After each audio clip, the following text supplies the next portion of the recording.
Welcome to Sleepytime History. True stories from the pages of history for a full night's rest. If this is your first time listening, let us know where you're tuning in from. And if you like what you hear, please consider subscribing or rating us on your preferred podcast app.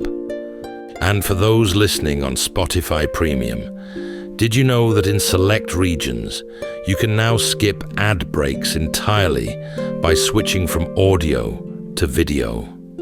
In fact, watching us on Spotify Premium Video is the best way to help us create more stories just for you. Thank you for your support. It helps us immensely. Right. We'll begin with a full 8 hours of uninterrupted storytelling after a short break.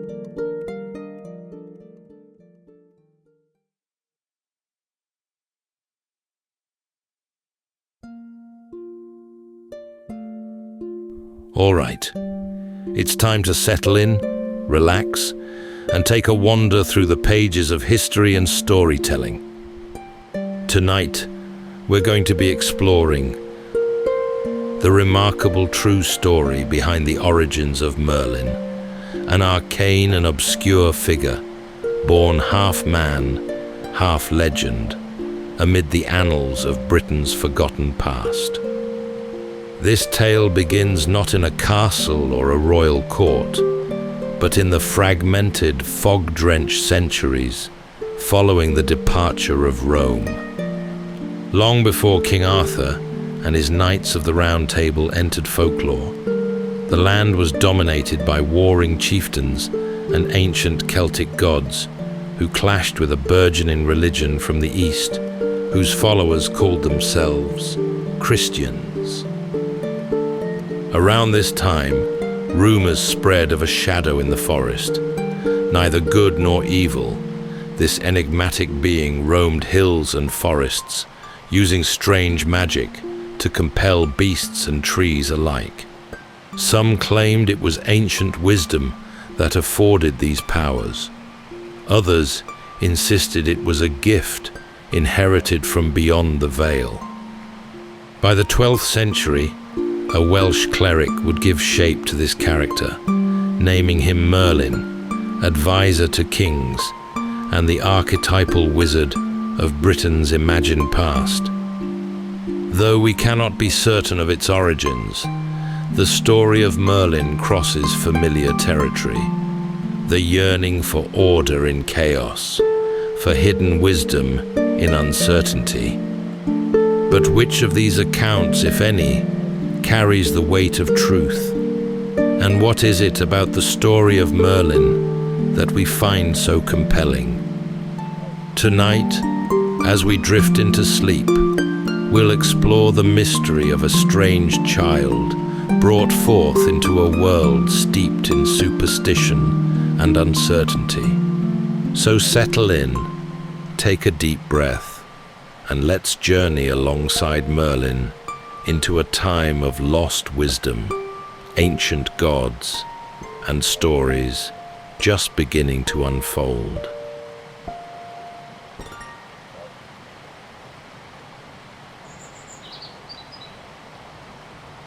The air in Britain was thick with the dust of fallen empires. For centuries after the legions of Rome withdrew, the island fractured, not into nations, but into a kaleidoscope of warring valleys and hill-fort kingdoms. It was a time of brutal, localized power, where a king's reach often extended only as far as his soldiers could march in a day. And in this age, poised precariously between the memory of Latin discipline and the rising tide of Saxon fury, the stories began. They were whispered in ash-darkened halls and around peat fires, tales of a boy born to straddle the divide, a child whose very existence was a contradiction. Historians tell us that this tumultuous era, the 5th century, was one where old gods refused to yield to the new Christ. The native Britons, holding desperately onto their Celtic heritage, saw the world as a place still teeming with spirits, the fae in the woods, the malevolent forces in the deep places of the earth. When a person showed extraordinary talent, or perhaps an unsettling madness, the explanation was never merely human. It was a divine inheritance, a stroke of supernatural power. The legend of the boy's genesis is saturated with this cultural tension. His mother was a mortal woman, a princess perhaps, or a consecrated maiden from an ancient lineage. His father, however, was said to be no man at all, but merely a spirit, or in gentler tellings, an emissary of the old natural deities. The storytellers needed a way to account for the boy's impossible brilliance, his terrifying second sight, and his unsettling connection to the earth itself. The only answer that satisfied the age was a birth that defied nature, a fusion of earth and ether. He was, literally, half holy and half cursed. This myth of origin is a perfect mirror of the island's own soul during that time. Christianity, fresh from the continent, sought to impose its neat order, its singular God, and clear morality. Yet, the soil was still profoundly haunted by the spirits of the groves, the power of sacred springs, and the wild, unpredictable power of older pagan forces. The boy's dual parentage explained his unique position. He could speak to both worlds. He was the bridge, or perhaps the breaking point, between the light of the new faith and the persistent shadow of the old. His name itself, according to some traditions, derived from the wild places, linking him irrevocably to the untamed nature of his mythical father. In the smoky, war-torn Britain of his birth, such a child could never belong to a single tribe or kingdom. His very being was a disruption, a sign of the shifting sands beneath the feet of every king. His coming was not a blessing announced by angels, but a profound cultural truth made flesh. The age was desperate for a prophet, and in their desperation, the people conjured one, forged in the very collision of their opposing faiths. The result was a sorcerer, a visionary, a legend named before he ever spoke his first prophecy. His life would be a long, dangerous negotiation between his mortal blood and his mythic destiny. At the start of the 5th century, there was a king called Vortigern, a man whose reign was defined by paranoia and an increasing inability to contain the chaos he had inadvertently welcomed. To fight off the encroaching invaders from the north, the Picts and Scots, he had committed the ultimate political folly. He had hired Saxon mercenaries, granting them land in exchange for their blades. But the Saxons weren't merely allies. They were conquerors in waiting, demanding more and more as the years went on. Vortigern's grand project was a massive stone fortress, a symbol of his authority, meant to stand against both foreign invasion and domestic dissent. But the fortress was cursed. Each day laborers would painstakingly place stones, one on top of another. Every night they would collapse and fall to the ground. The ramparts crumbled, the foundations shifted, and the whole effort was doomed to failure. The king's terrified advisors, a college of learned men and magicians, offered the same grim counsel. Only the sacrifice of a fatherless child could bind the tower's foundations and lift the curse. Messengers scoured the land, finally locating such a child. He was brought before the desperate king, a figure of small stature, yet possessing an unnerving, adult composure. According to legend, the boy dismissed the king's advisors with a wave of his hand, declaring the fault lay not in the workmanship, nor in any simple curse. Beneath the foundation, the boy claimed he saw not solid bedrock, but a vast underground pool, and within that pool, two great dragons locked in eternal furious battle. One dragon, he proclaimed, was white, representing the invading, relentless Saxons. The other was red, the ancient noble color of the native Britons. It was the struggle of these beasts, thrashing and heaving in their subterranean prison, that caused the king's tower to fall to the ground night after night. The collapsing fortress, the boy made clear, was merely the symptom of this great national conflict. Skeptical but terrified, Vortigern ordered his men to dig. The story tells that they drained the pool, and just as the boy had prophesied, uncovered the massive sleeping serpents. When they were roused, the two mythical creatures began to fight fiercely before the king and his court, fulfilling the dreadful vision in spectacular fashion. The boy's prophecy was validated in the most dramatic, literal way possible. This story, recorded centuries later by chroniclers, is far more than a tale of a magical youth. It's a powerful political allegory.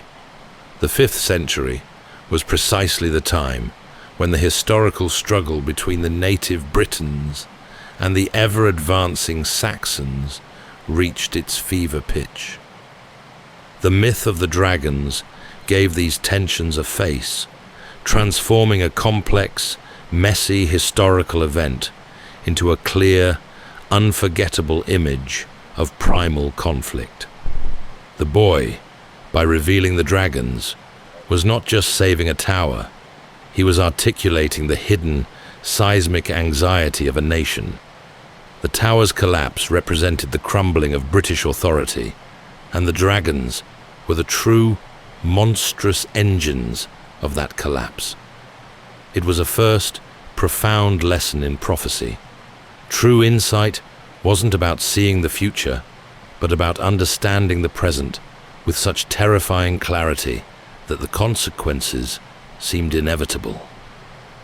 The child, barely more than a boy, had already mastered the art of myth-making as a form of political truth. The image of the boy standing before a terrified king is one piece of the puzzle, yet the history of Merlin is richer and more tragic than that dramatic court appearance.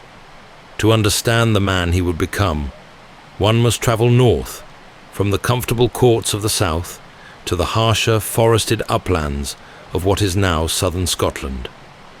Here, a different, older, and far more broken figure emerges from the wind-scoured hills.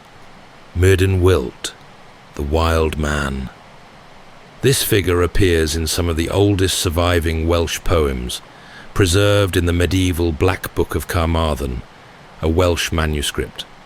Unlike the smooth, courtly prophet, Merlin was a poet, and his prophecy was born not from divine foresight, but from sheer, unbearable trauma.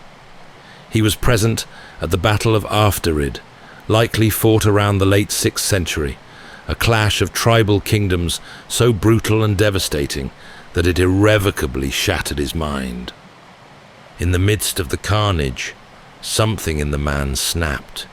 The overwhelming loss, the visceral horror of friend killing friend, drove the poet into a state of profound, shrieking madness. He fled the battlefield and abandoned civilization, retreating into the depths of the Caledonian forest. He became a hermit of the wild, a beast-like figure who lived on berries and nuts, conversed with animals, and wore nothing but rags or skins.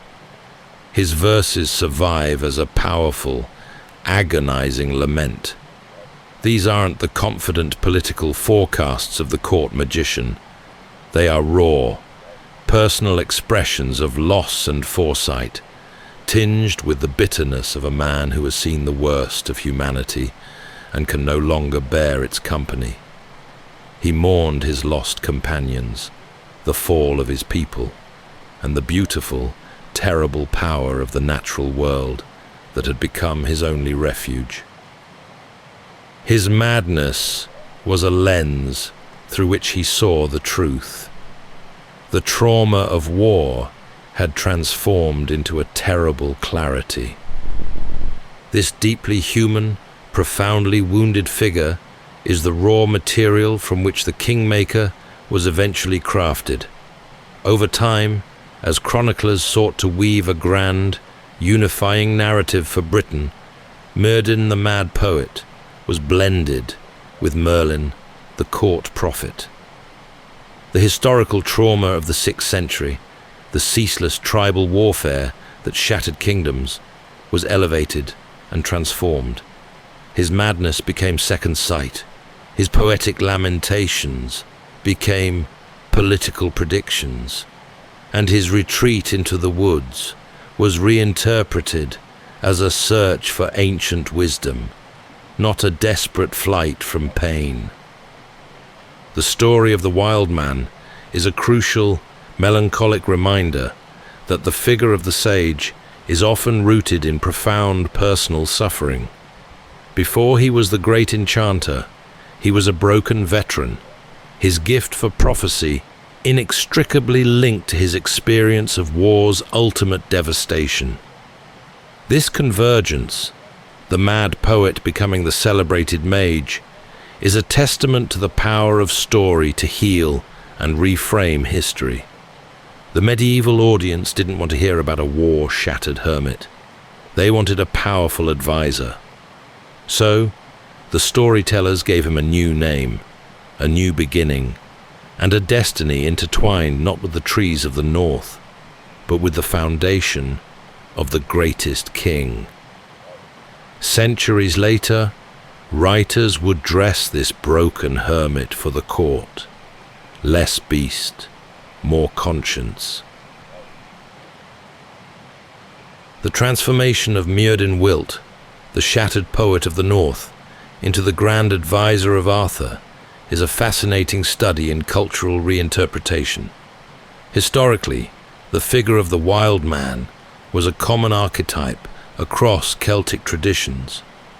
These were men who, overwhelmed by grief, violence, or spiritual revelation, chose to abandon the structured society of the court and the village. They were hermits who fled bloodshed, and in the solitude of the deep forest were believed to find a profound, often unsettling wisdom. The retreat of the man into the woods following such a great battle perfectly echoed this ancient pattern.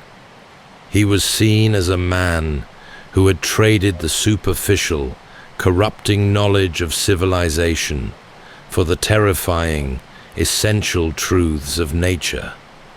His life in the wild was, initially, a story of utter failure and collapse. However, as the centuries passed and Britain's religious and moral landscape changed, so too did the meaning of the wild man.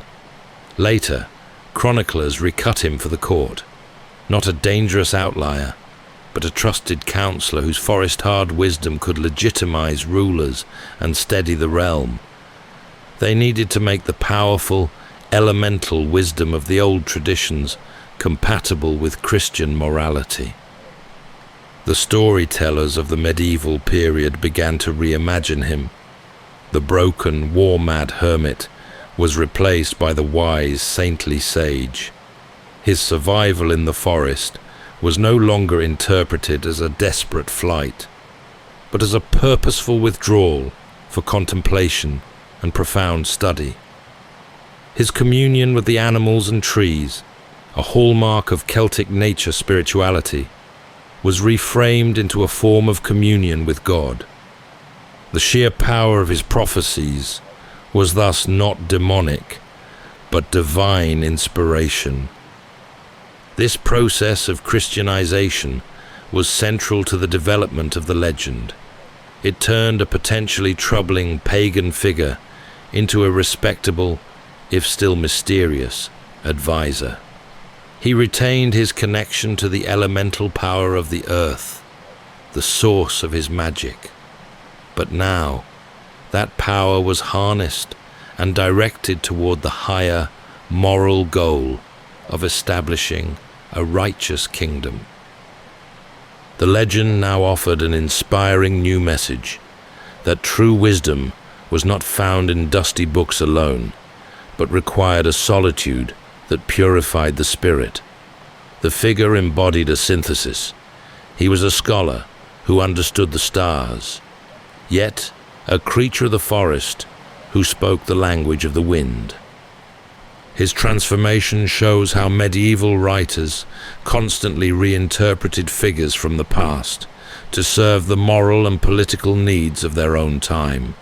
They took a raw, painful memory of historical trauma and crafted a usable myth.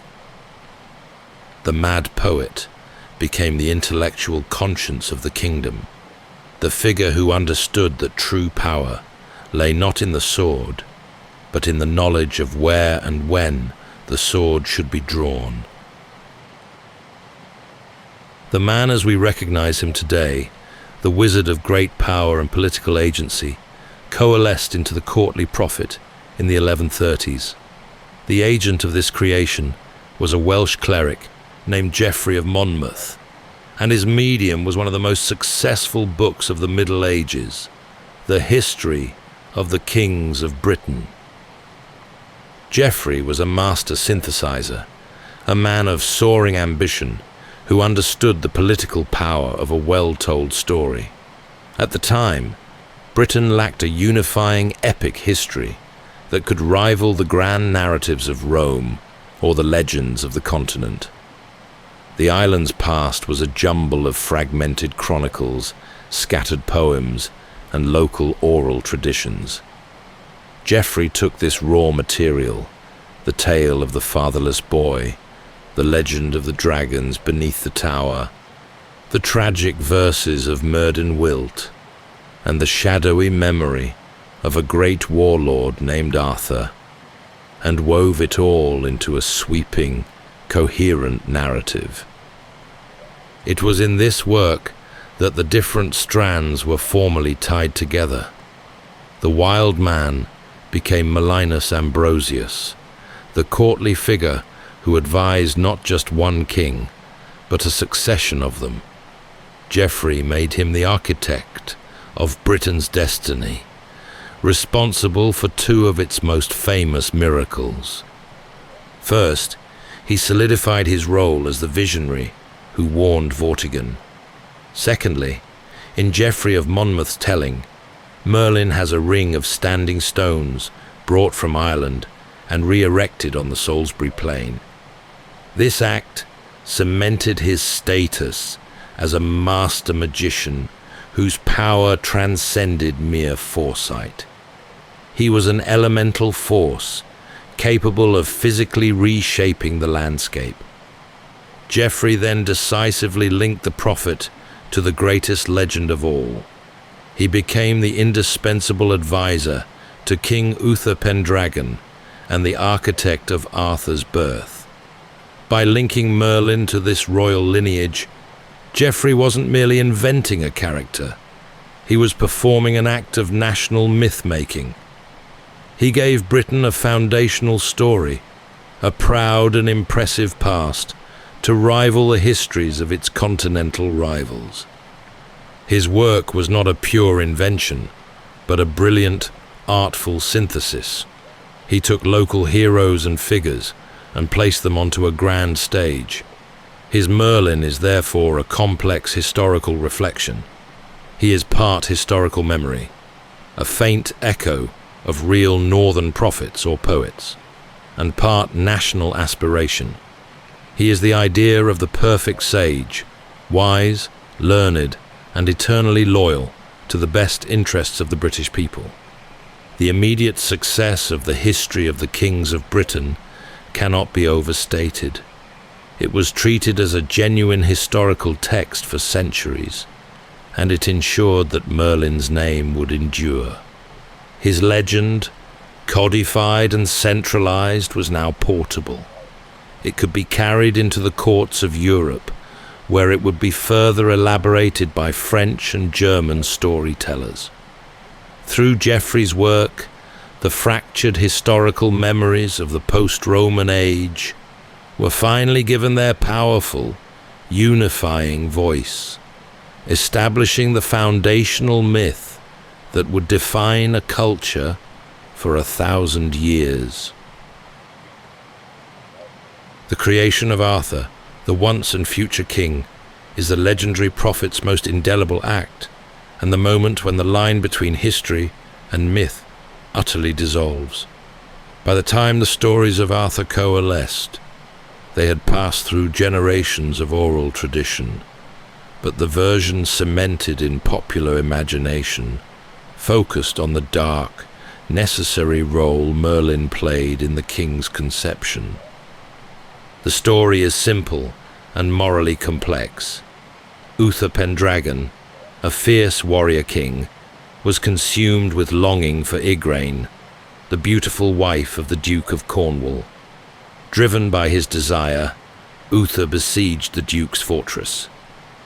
Merlin, understanding that Uther was the only man capable of fathering the king who could unite Britain, agreed to use his formidable power to assist him, but only under two strict conditions.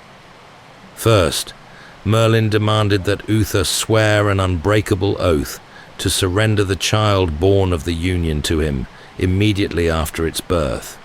Second, he then employed his magic, not for battle or for prophecy, but for deception. He gave Uther the guise of the Duke, transforming the king's appearance, voice, and bearing so completely that he could enter the besieged fortress undetected. Uther lay with Igraine, conceiving the child who would become Arthur, while the actual Duke was killed in battle outside the fortress. This legendary act is where Merlin's role becomes definitive. He is the conscience of power, but also its necessary manipulator. He uses his wisdom and his magic to circumvent morality for the sake of a higher political goal. Historically, the real 6th century warlords who fought desperately to defend post-Roman Britain against the invaders likely inspired the figure of Arthur. Merlin, in turn, embodied the ideal of the learned advisor, the rare mind capable of controlling and directing raw military strength. The myth of the kingmaker gave medieval audiences both moral reassurance and political warning. The reassurance lay in the fact that Arthur, though conceived in sin and intrigue, was born under the guiding wisdom of such a figure. The warning was clear: strength, Uther's passion, must always be guided by wisdom, Merlin's strategy, or both will inevitably fall to chaos. The prophet ensures that the most powerful man in Britain's destiny is shaped not by impulse, but by a calculated act of statecraft and sorcery. His manipulation of the royal lineage establishes him as more than a simple magician. He is a force of sacred destiny, the only one capable of moving the pieces on the grand historical chessboard. He is the master puppeteer, but his strings are attached to the forces of fate itself. In this chapter of his life, his wisdom is his greatest weapon, proving that the most potent power is the ability to arrange circumstances so that the desired outcome becomes an inevitability, not an accident. The sword that is later pulled from the stone is merely the public symbol. The true foundation of Arthur's reign was laid in the deception orchestrated by his brilliant, manipulative mentor. As the Arthurian legends travelled across the English Channel and were embraced by French romance writers like Robert de Boron and Chrétien de Troyes, the formidable, stern advisor of the chronicles began to undergo a subtle but profound change. The figure became more human, more relatable, and tragically more vulnerable. His power remained immense, but his personal flaws were brought to the forefront. This new dimension introduced the ultimate undoing of the great sage, his encounter with Nimue, often known as the Lady of the Lake. Merlin, despite his immense power and knowledge of the arcane secrets of the universe, proved susceptible to the most human of emotions: love, infatuation, and trust. The lady, a captivating figure of immense beauty and burgeoning magical ability, became his obsession. He loved her deeply, perhaps for the first time in his long, unnatural life. In this relationship, the power dynamic was inverted. The master became the supplicant, and the student became the ultimate betrayer. According to the legend, Merlin's love blinded him to the lady's true motivations. Driven by either fear of his power or a desire to possess his secrets for herself, she relentlessly pressed him to teach her the most profound and potent of his spells. He gave in, willingly sharing the entirety of his arcane knowledge, effectively handing over the keys to his own prison.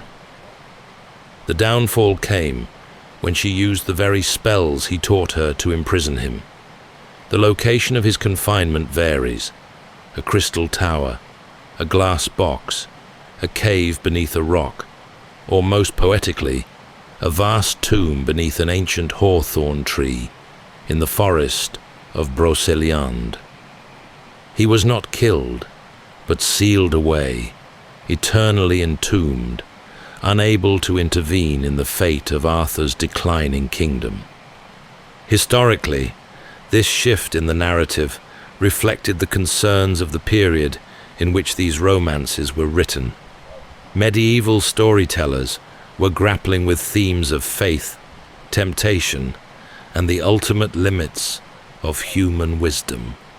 The tale of his downfall served as a moral parable, echoing the Christian idea that even the wisest and most divinely inspired soul can be undone by desire.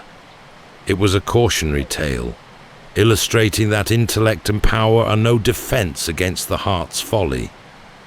Yet, it also served to preserve an older Celtic theme: the retreat of the divine, or the magical, into nature. By imprisoning him in a natural place, a cave, a hawthorn, the sea, the legend ensured that his power was not truly destroyed. It was merely sleeping, resting beneath the surface of the world, echoing the ancient belief that magic never truly leaves the earth. It simply waits to be needed again. Merlin's final act was a perfect circle. Born of spirit, he was ultimately returned to the custody of the earth, his power made safe from the chaos of men, yet tragically also rendered inert at the moment his king needed him most. The end of the great prophet's active life is not marked by a battle or a grave, but by an eternal, magical slumber. This fate, to be sealed away, alive yet unable to move, is a powerful and ancient cultural motif found throughout the folklore of Wales and Brittany. He joins a company of heroes and prophets who, according to legend, do not die, but merely sleep beneath the earth, awaiting the hour of their land's direst need. This sleeping prophet became a symbol of cultural longing for return. His presence, unseen and unheard, was a promise. As long as he rested beneath the ancient oak tree in Carmarthen, or slept in his glass tower under the sea, the hope for the revival of wisdom and the return of unity could not be truly extinguished. This legend grew strongest during times of profound political and national despair. When the country was fragmented, suffering under foreign rule, or torn apart by civil strife, the storyteller's dream of the great healer's return became a powerful solace.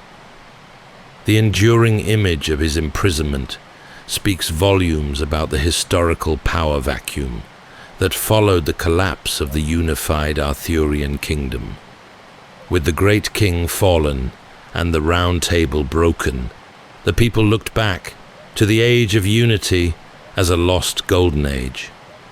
The failure to maintain that unity was not blamed on Merlin's death, but on his absence, his inability to intervene. By making him merely asleep, the narrative provided a comfort. The necessary wisdom to fix the world hadn't vanished. It was simply deferred. Local tradition embraced this motif, placing the site of his eternal rest in specific, powerfully evocative locations. In Carmarthen, his spirit is said to reside within an ancient, massive oak, and the common folk held that if the oak were to finally fall, the town itself would be doomed. This physical anchoring of the legend transformed Merlin from a historical figure into a genius loci, the spirit of the place itself. Other stories place him in a glass tower beneath the waves, or deep within a mountain cave. These sites are all places of transition, separating the everyday world from the mythological realm. By locating him there, the legend ensured that his wisdom remained connected to the Earth's primal forces, yet removed from the corrosive influence of humanity. This deep-seated mythology reflects a profound spiritual faith in the possibility of redemption, but it also reflects a quiet, enduring political despair. When the present is unbearable, when the land is irrevocably broken by internal feuds and external enemies, the only recourse is to dream of a hero's awakening. Merlin's slumber is the nation's dream of its own potential, a comforting narrative that assures the people that the best of their past is not gone forever, but merely waiting for the right moment to emerge and heal the fractured present. The figure of Merlin did not stop evolving with his magical imprisonment.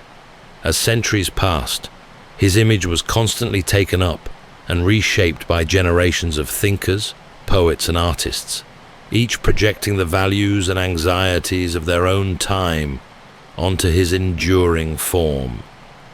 He became less a man and more a cultural mirror, reflecting the changing intellectual landscape of Britain and Europe. In the early medieval period, the monastic chroniclers viewed him with suspicion, but also with fascination. To them, he was a necessary pagan figure, a mind of incredible, almost terrifying power, whose ultimate purpose was to serve the divine plan by establishing the Christian king Arthur. In this context, his madness and his nature-based magic were reinterpreted as a form of divine inspiration that operated outside the conventional channels of the church. He represented the mystery of God's often opaque will. By the time of the Renaissance, when Europe rediscovered classical learning and embraced rational inquiry, Merlin was reimagined yet again. He became the learned magician of natural philosophy. He was no longer a half-demon savage, but a scholar of immense intellect who understood the secrets of astronomy, engineering, and alchemy. He symbolized the era's belief that magic was simply science, yet to be understood, a profound knowledge of the laws of nature that allowed one to manipulate them. He was an archetype for the Renaissance scholar, a figure who bridged the gap between the spiritual and the purely physical. The Victorian era, with its focus on moral earnestness and romantic melancholy, transformed him into the romantic hermit of the mist. He was the tragic figure, the noble but flawed sage who fell victim to a woman's treachery. He embodied the Victorian fascination with loss, ancient ruins, and the sublime power of the natural world. He was a symbol of Britain's deep, mysterious past, an essential link to a purer, more heroic age that was forever gone. Each age, therefore, did not merely read his story, it rewrote it in its own image. This continuous process demonstrates how myth can perform a crucial historical function. It preserves the emotional truth of history long after its facts have been blurred or forgotten. The facts of the post-Roman era, the chaos, the land grabs, the rise and fall of petty kings, are academic concerns. The feeling of that age is preserved perfectly in the story of the fatherless prophet. Today, Merlin remains, perpetually poised between the world of verifiable fact and the boundless realm of imagination. Modern historians, equipped with archaeology and linguistic analysis, view him as a fusion of desperation and invention. He is likely rooted in the collective memory of a few powerful historical figures, perhaps the tragic northern poets of the 6th century, or an influential post-Roman official who navigated the political labyrinth. Yet, these historical seeds were transformed by storytellers into Britain's archetypal wise man. The two competing narratives of his existence, the legend and the history, ultimately meet in the same profound place, in the human desire to understand chaos through story. The legend assures us he still waits, ready to return when Britain's need is greatest. This belief in his eventual return is the ultimate expression of unfulfilled hope, the persistent cultural fantasy that a single, pure font of wisdom can restore order to a fragmented world. As history tells us, he never actually existed as a single coherent man. He is a composite, a brilliant creation born from the desire to give the chaotic, dark age of Britain a focus, a moral compass, and a sense of destiny. He is the personification of wise counsel to power, the embodiment of the idea that the king must be directed by clear, profound wisdom. Yet, whether one sees him as a sleeping magician or a powerful literary device, his influence endures. He represents a profound moral journey. The wild seer, who began in the terrifying agony of madness, was refined into the calm counselor who engineered a kingdom. His life arc is a dramatic narrative of knowledge achieved through suffering. He is the voice that perpetually reminds generations that true wisdom often begins in madness, in the painful, destabilizing realization of truth, and that the mythological past, even when invented, still speaks quietly and powerfully in the present. The stories he inspired are a testament to the fact that we need the transcendent. We require a figure who can see past the immediate battle to the eventual outcome, a man whose knowledge is his greatest power. Through the ages, he's been known as a powerful wizard, a broken poet, a master engineer, and a fool for romance. But above all else, he remains the magician who shaped a nation's destiny, a legend that is far more potent than any historical fact. That's all for tonight's journey through history. Whether you're fast asleep or still drifting there, Thank you for listening. And until next time, rest well.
Welcome to Sleepytime History.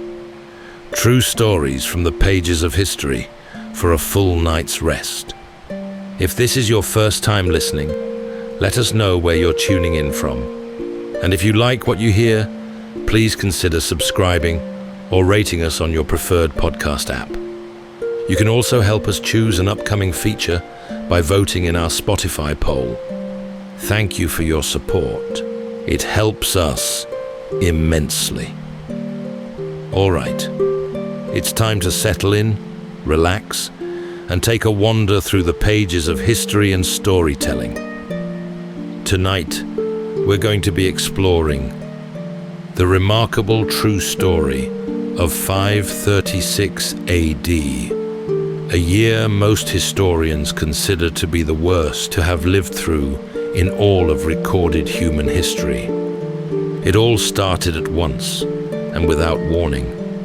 Subtle though it was at first, some claimed the sun shone blue as the moon through a perpetual dry haze. Others wrote of a dim, pale light with little warmth.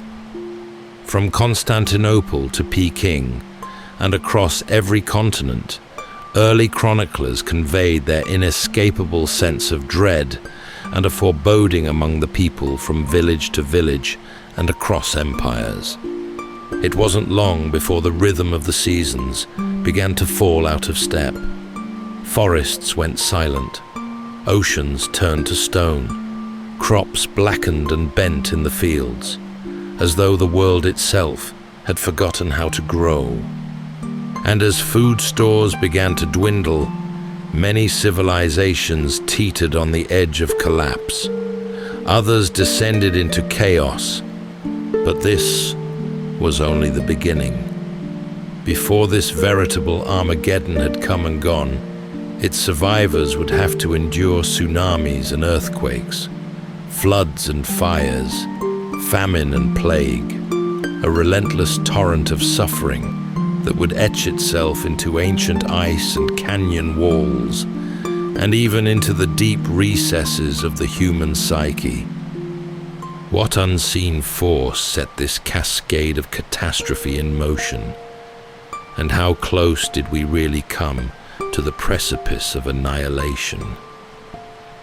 Tonight, as we drift into sleep, we'll follow the path of this long-forgotten cataclysm, piecing together what clues it left behind. So settle in, take a deep breath, and let's bear witness to this near unraveling of the world.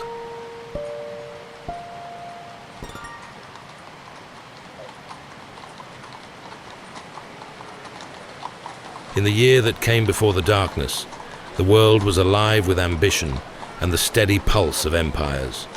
5 great realms, spanning continents, pursued their grand designs as though their way of life was set in stone. In Byzantium, the great city of Constantinople bustled, a beacon of power and progress. The emperor, known to history as Justinian, labored tirelessly, perhaps too much so, to restore the former glory of Rome. Beside him, the Empress Theodora, sharp-witted and fiercely determined, guided his hand. Their ultimate ambition was visible in stone and parchment. The towering dome of the Hagia Sophia was nearing its completion. Great legal minds were gathering the sprawling mass of Roman law into a single, cohesive document. The work was painstaking, but the city thrummed with the belief that this new Rome would endure forever. East of Byzantium, across the Mesopotamian plains, stood the rival empire of Sasanian Persia. At his magnificent court in Ctesiphon, the King of Kings, Khosrow I, held sway. He maintained a sophisticated balance of peace and tension with the Western Empire, their long border a line of mutual respect and constant preparation for war. Farther still, in China, rival courts governed in the north and south, yet the pursuit of lasting works continued across the fractures. Scholars and soldiers played their ancient roles. Vast Buddhist works, filled with profound spiritual depth, were being commissioned, and the great walls that carved up the landscape were extended, fortified, and manned. Life, despite the shifting political sands, carried on with its ancient rhythm of rice paddies, imperial edicts, and the steady beat of the seasons. Meanwhile, in Western Europe, a patchwork quilt of newer kingdoms was being sewn from the remnants of the old Roman West. Frankish kings and Gothic lords negotiated a tough reality, balancing the harsh necessity of war with the nascent structures of law. The world there felt younger, wilder, but settled in its own way, as the foundations of medieval life slowly took root in the old Roman soil. Across the great ocean, a different kind of sophistication reigned. In the Americas, the classic Maya cities were at their zenith. Their pyramids pierced the jungle canopy, and their astronomers tracked the heavens with unnerving precision. In the Andean highlands, 1,000 miles of terraces and roads crisscrossed the mountains, allowing vast communities to thrive at altitudes that would challenge a modern explorer. These worlds were not isolated. Trade was the subtle, binding thread. The Silk Road funneled luxury and ideas from east to west, while the Red Sea and the Mediterranean were thoroughfares for grain, oil, and metals. The seasonal winds powered the merchant ships across the Indian Ocean, linking markets from Arabia to China. Faith, too, shaped the daily routine, providing both consolation and discipline to the vast populations. Everything felt connected, predictable, and enduring. A vast, intricate machine that had found its perfect speed. No one could have anticipated how quickly this balance would unravel. The world was poised at a precipice, blind to the slow, unhurried catastrophe that was already descending upon them from above. The change arrived not with a thunderclap, but with a barely perceptible softening of the sun. It was an unsettling thing, a change so subtle that it frayed routines before anyone could name it. Across the busy capitals and the small industrious farms, the light itself began to feel wrong. It was pale and cool. In Constantinople, the vast market days seemed to shorten, not because of the hour, but because the strength of the sun had been drained away. People had to lean closer to their stalls, and the warm, inviting colors of the fabrics and spices seemed muted. The hearths in the city and the surrounding villages had to work harder, demanding more fuel than a typical year. It was a perpetual autumn day that refused to break into full summer. The historians and chroniclers of the age, men whose job it was to record the enduring facts of their time, were among the first to capture this uncanny sense of unease. Procopius, a Byzantine scholar and chronicler, recorded the observation with a precision that hints at his own unease. The sun, he wrote, gave forth its light without brightness, as though its very essence had been taken from it. It was still there, but it offered light without its customary warmth, creating a dry haze that simply refused to lift. Further west, in Italy, the Roman statesman Cassiodorus, who served as a minister to the Gothic court, noted the same strange phenomenon. From his vantage point, he wrote of pale skies and, crucially, untimely frosts. This wasn't just a matter of dim light. It was a shift in the engine of the weather itself, a sudden destructive cold that struck at the heart of the seasonal cycle. The sight and the feeling of the light, according to some, were enough to settle an inescapable dread upon the populace. The confidence of emperors and citizens alike began to waver, and the strange dimness became a topic of uneasy discussion wherever people gathered. John of Ephesus, a bishop and historian, wrote of a feeling of foreboding that moved from village to village and across the great empires. He recorded how the unnerving sky and the chill air unsettled even those who had faced war and famine before. The very fabric of daily life began to pull taut.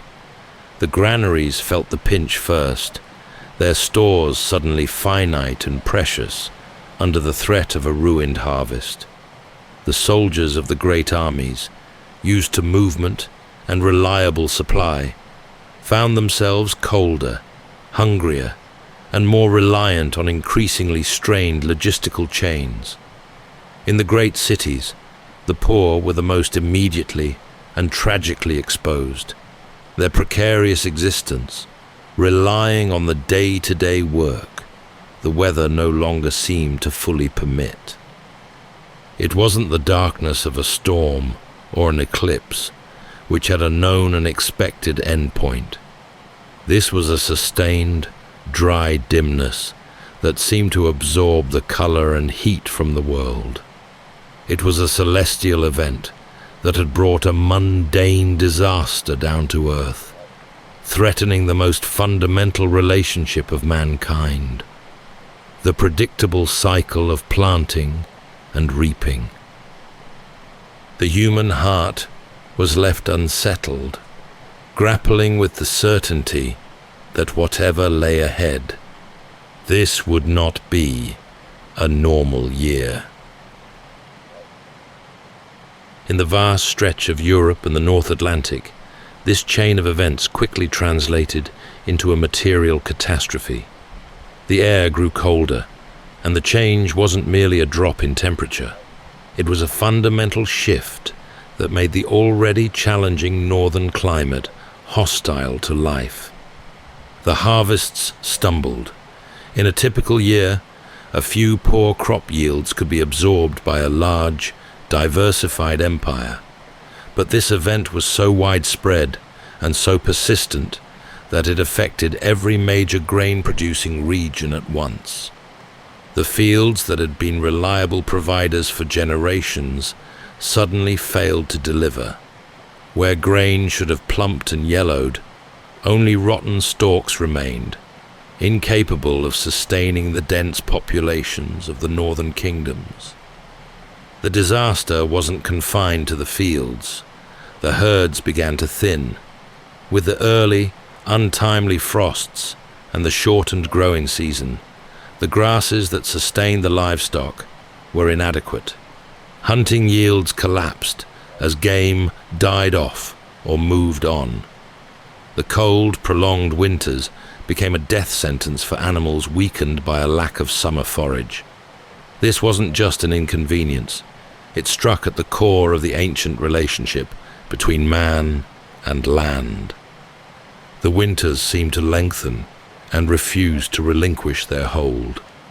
The season of short days and low fires stretched on, pushing the limits of the stored food and timber. In later Norse memory, this period would be crystallized into the chilling myth of the Fimbul winter, the great winter that precedes the end of the world. Though the context was mythic, the memory was rooted in a genuine, desperate time of cold and carefully counted rations.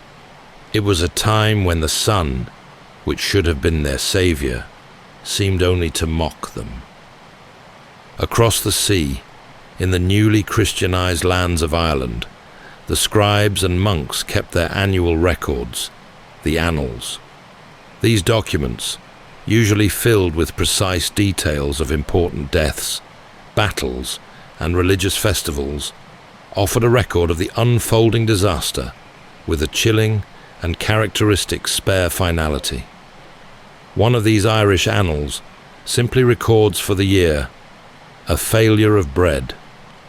No long lamenting descriptions of the sky or the cold, just the single devastating fact that the fundamental staple of life was gone. In the north, this crisis of rationing, salvaging, and sharing was etched into the DNA of the people. They had to rely on resourcefulness and the harsh ancient knowledge of survival.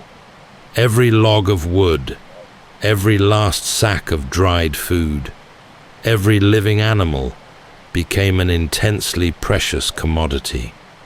The long chill stripped away the easy comforts of settled life and forced communities to turn inward, to rely on local ingenuity and the collective will to survive. It was a testament to human resilience that any survived at all. The North endured successive failed harvests, surviving through rationing and mutual aid. Yet humanity refused to forget how to live.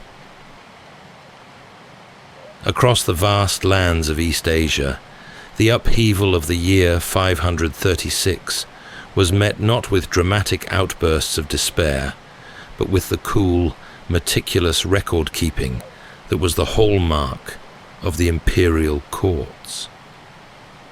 Officials, guided by centuries of order and habit, noted each anomaly with unshaken composure, treating the dim skies not as omens, but as another entry in the unbroken record of natural events to be observed and controlled. The court chronicles began to fill with observations of a strange light that was thin and colorless, casting a pall over the bustling river towns and the great ceremonial quays. The normal, vibrant life of the waterways, which were the arteries of the empire, grew noticeably quieter under this persistent, diffused light. The climate anomalies were too severe to ignore. A single court chronicle, written with a characteristic brevity that conveys the utter shock of the event, observed the unprecedented occurrence of summer snow. Snowfall in the height of the warm season was more than a curiosity. It was a dire omen that signaled a deep, dangerous flaw in the seasonal order. This sudden out-of-season cold decimated crops that had expected warmth and light, turning potential harvests to frozen ruin overnight. The immediate and most pressing concern for the imperial bureaucracy was the resulting grain shortfall. Clerks, their hands steady despite the crisis unfolding outside the palace walls, tallied the losses with the same methodical approach they used for tracking eclipses or tax receipts. Their ledgers recorded the stark reality of the disaster: how much less grain was harvested, how much more was needed, and where the most acute shortages were likely to bite. This was the empire's practical confrontation with the unthinkable. This administrative response highlights a subtle but profound difference in how the calamity was processed. While the Byzantine chroniclers focused on the strange, ominous look of the sun and the moral implications of the dark days, the Chinese officials concentrated on the material consequences. The celestial event was merely the cause. The resulting food shortage and social instability were a problem that required an imperial solution. The very structure of the state, its ability to manage massive public works, its legal codes, and its vast granary system, was put to the ultimate test. To ensure stability, the courts had to carefully manage the flow of food, the deployment of troops to guard supply lines, and the delicate balance of taxation and relief. Rumors of the poor harvests in the countryside would surely reach the capitals, potentially triggering unrest among the urban populations. The imperial system, for all its sophistication, was vulnerable to mass hunger. Their leaders understood that their mandate to rule, the very mandate of heaven, was tied to their ability to sustain their people through such a profound crisis. As the year progressed, the steady hand of the bureaucracy was all that stood between the empire and the precipice of collapse. Their cool, understated observations preserved the record of a world struggling against a force it could neither see nor comprehend. The consequence of the relentless chill was the most ancient and visceral of human trials: famine. It didn't arrive everywhere at once, but rather in scattered waves, a creeping tide of shortage that relentlessly wore down the resilience of communities across the globe. As the scarcity of grain became an undeniable fact, prices climbed with a cruel, inexorable speed. The cost of a basic loaf of bread, which had been the anchor of a family's budget, grew dear, even as its quality diminished. This escalation was a clear signal that the stores were running low, and that what remained had become a weapon in the hands of merchants and rulers. The poor, who lived closest to the edge, were immediately pushed over it. Rulers, from emperors to minor kings, found themselves in an impossible bind. They had to juggle relief with levy. If they provided too much free or cheap grain, they would quickly deplete their reserves, leaving the state vulnerable in the inevitable years of aftershock. If they levied too much tax or too few provisions, they risked provoking riots, rebellion, and a loss of legitimacy. It was a knife-edge decision, played out in the halls of power as rumors arrived of frost in months that should have been safe, a terrifying sign of the world's enduring instability. In the countryside, the desperation was even more acute. The failure of a single harvest could be devastating. The failure of several across multiple seasons was annihilating. Families found themselves facing a terrible calculus of survival. They had to trade distance for the chance of a full bowl, selling off land, tools, or even family members to procure enough food to last another month. The traditional bonds of village life began to fray under the pressure of hunger, forcing mass movement and desperate choices. The memory of the great granaries, symbols of imperial foresight and abundance, began to change from a comfort to a source of resentment. The food was there, but its distribution became a matter of life and death, an act of intense political theater. Every distribution of rations, every opening of a state storehouse, was a moment of intense tension where order could quickly devolve into chaos. The sheer scale of the shortfall meant that no government, however well organized, could feed everyone for long. This period of hunger was a threshold.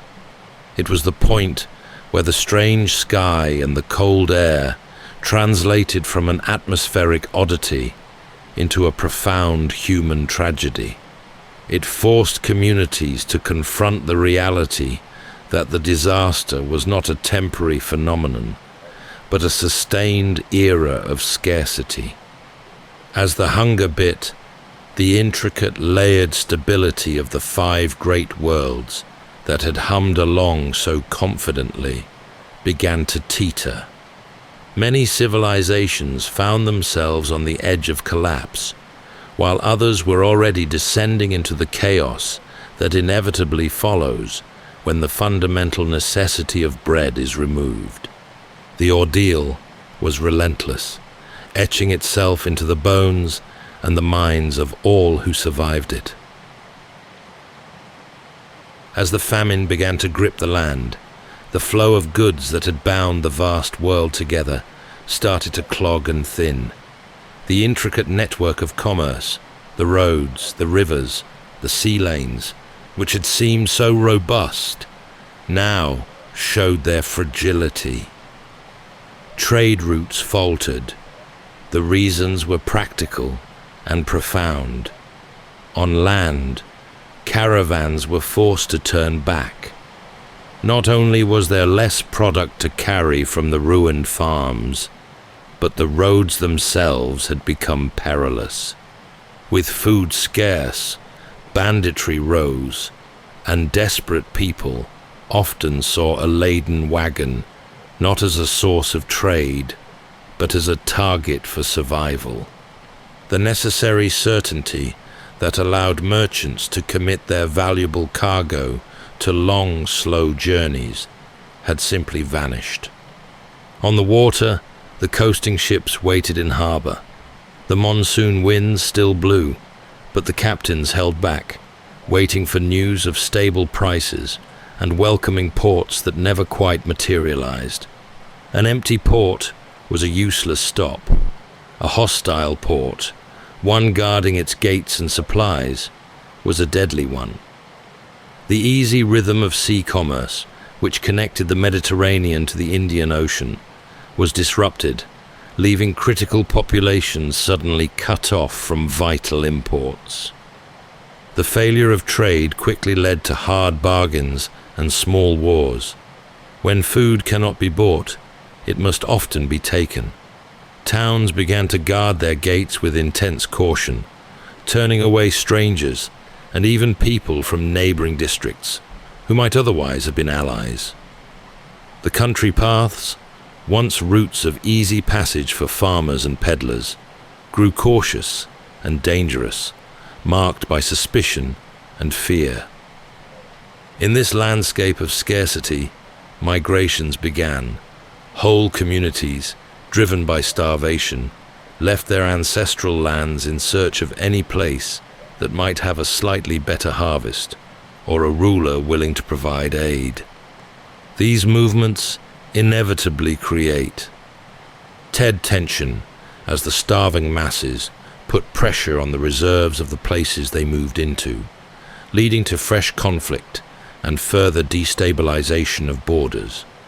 The lines on the map that had been established by decades of diplomacy and warfare began to subtly shift as people moved in search of sustenance. The world's suffering felt like a single, monstrous event, but in reality, the survivors were enduring a terrifying sequence of calamities.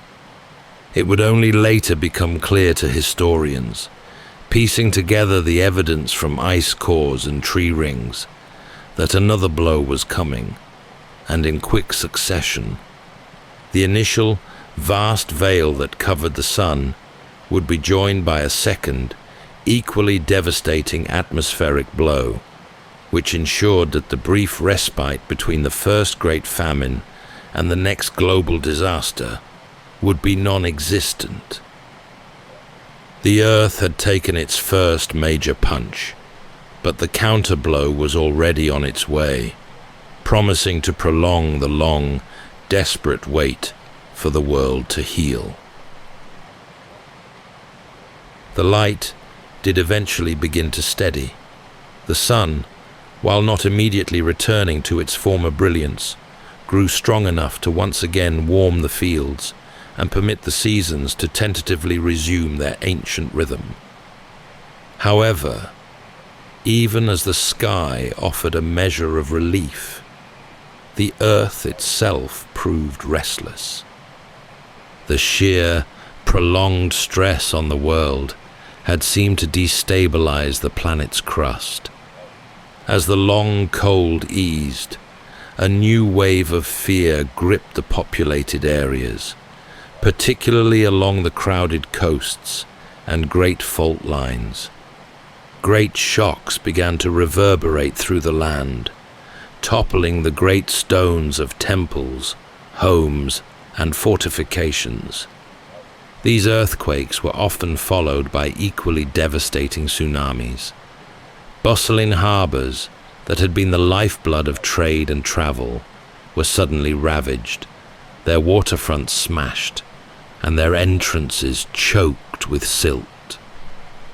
The lesson of the Earth's instability was written into the very architecture of the cities and ports.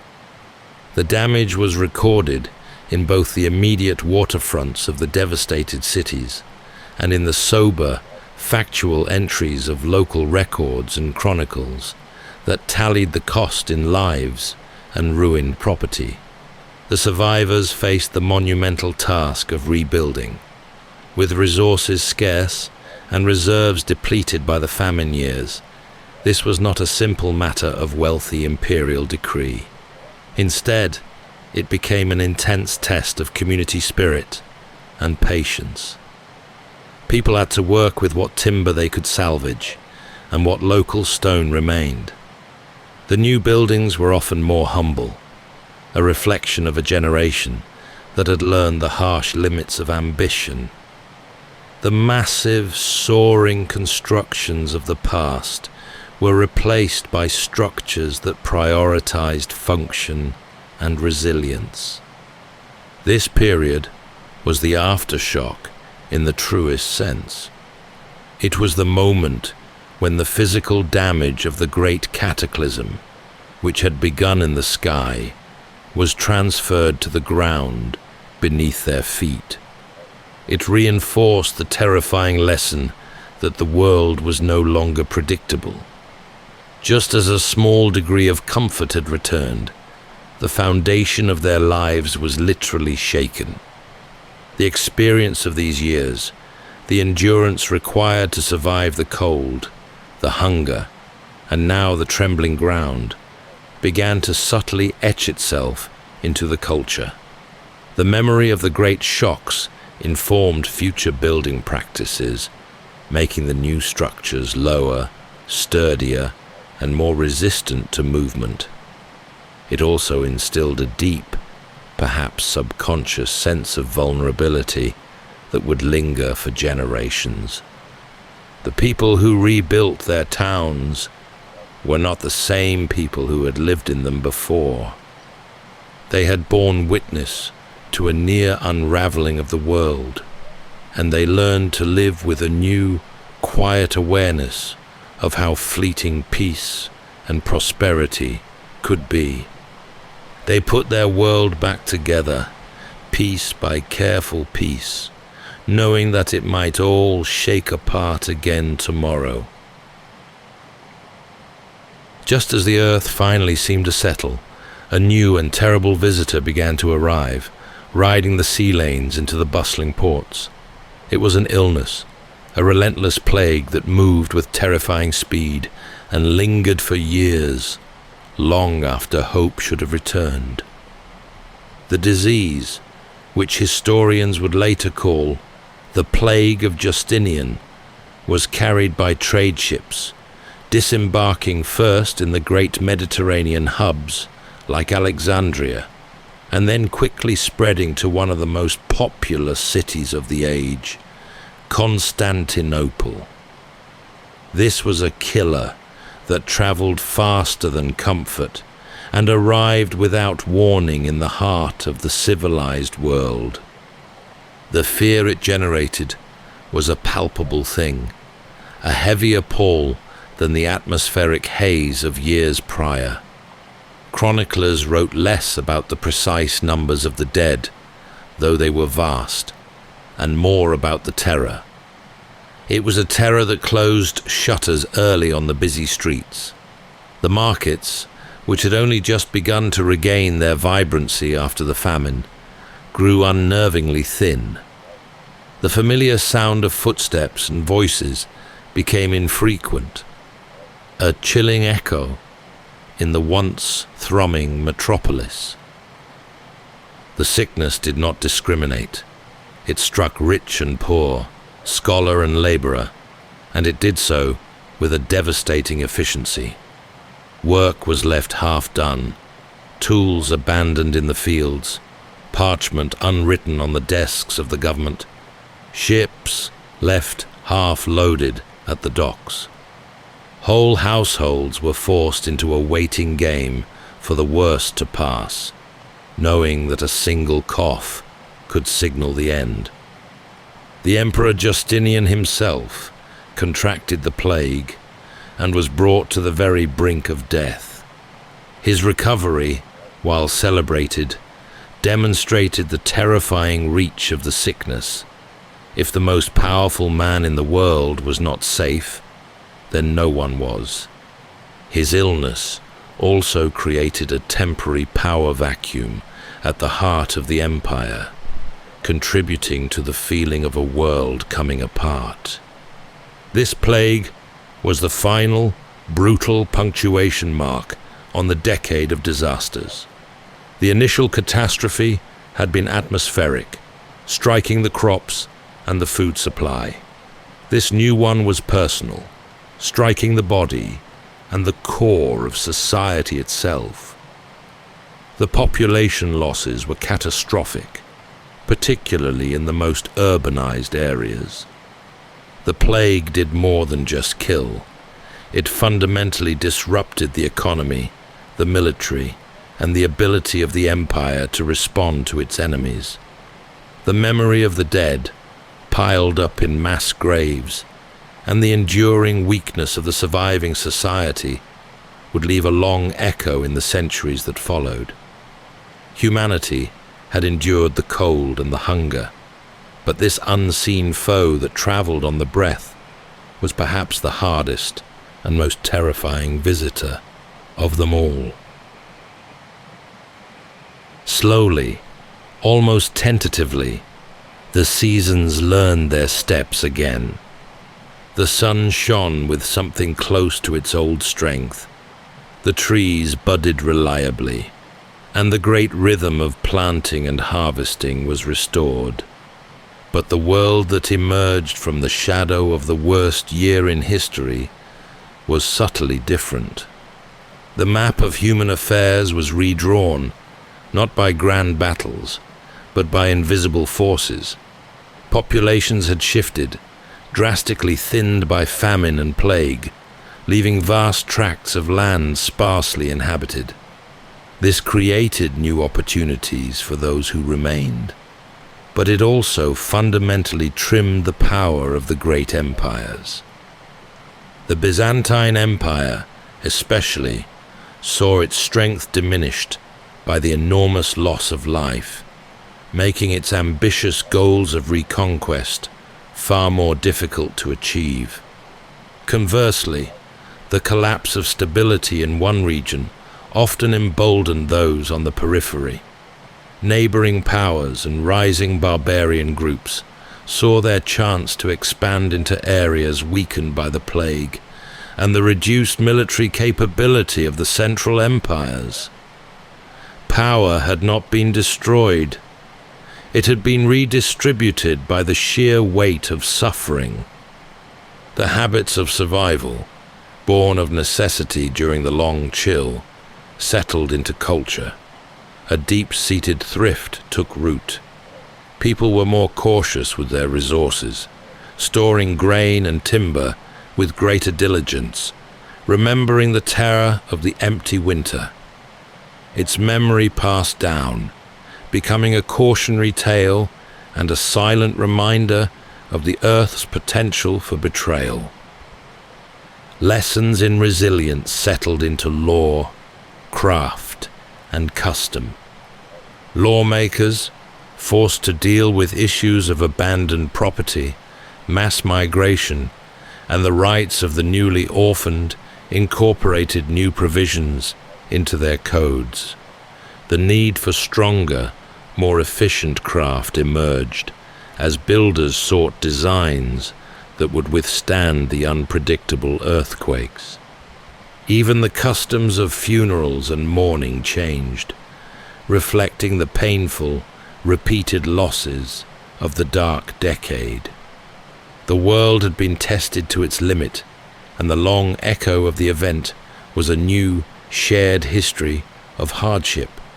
The people who lived on were a generation tempered by fire, famine, and pestilence. Their stories, their buildings, and their laws carried the invisible scars of the catastrophe. They had not been annihilated, but they had been transformed. The old, assured confidence of the 5 great worlds was replaced by a more measured approach to existence, a recognition that the earth could and would suddenly turn on its inhabitants. The memory of the thin light lived on, less as a terrifying omen and more as a profound lesson in the sheer, dogged human capacity for survival. It was a quieter, less boastful world, but one with a deeper understanding of its own strength. For centuries, the terrible period of the 530s remained a mystery, a time of famine, plague, and perpetual gloom, whose cause was attributed to God's displeasure or the inevitable whims of a cruel world. The puzzle of the thin light was the hardest piece of all, only fully fitting into place much later, when science could look back in time. The clues were subtle, yet undeniably present, waiting for discovery in the frozen archives of the planet. Scientists examining ancient tree rings found a stark anomaly. For a decade, the growth of trees across vast regions slowed to an alarming minimum. In the northern latitudes, the rings recorded a sudden, severe, and prolonged chill, a cold snap far greater and more sustained than any typical winter. Further clues were preserved in the pristine ice fields of Greenland and Antarctica. By drilling deep into the ice, scientists could analyze the ancient layers, each one representing a year of snowfall. Within the layers corresponding to the year 536 AD, they found a dramatic and unexpected deposit, a heavy concentration of sulfate. This sulfate, a kind of aerosol, could only have been deposited there by one type of event: powerful, explosive volcanic eruptions. The data began to align. The twin events, hinted at by the severe, prolonged nature of the cold, were likely two massive eruptions that occurred in quick succession. The first around 536, and the second a few years later. The precise volcano is still debated, but the effect was undeniable. The explosions had propelled vast amounts of ash and sulfate high into the stratosphere, far above the cleansing rain. There, these particles spread across the entire globe, creating a veil that enveloped the planet. This natural screen performed a devastating trick. It allowed light to pass through, which is why the sun was visible, but it effectively cooled the world by preventing solar heat from reaching the surface.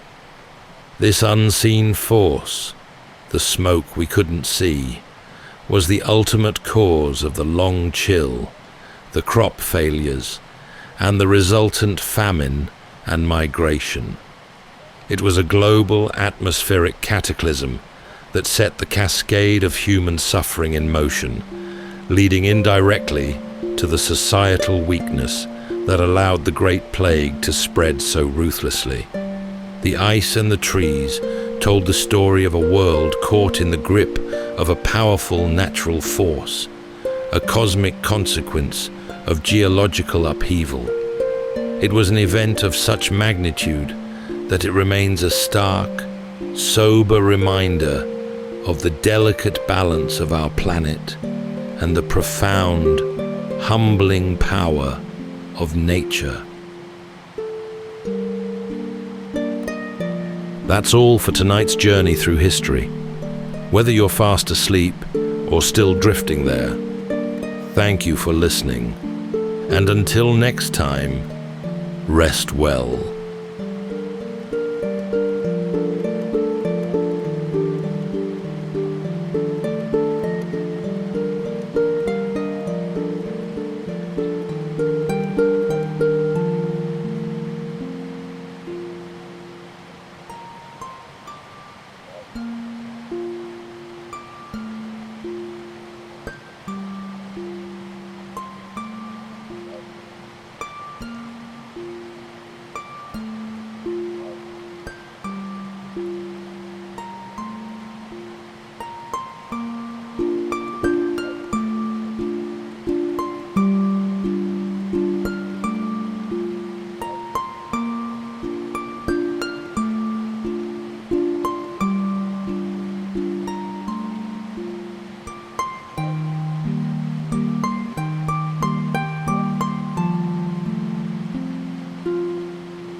Welcome to Sleepytime History.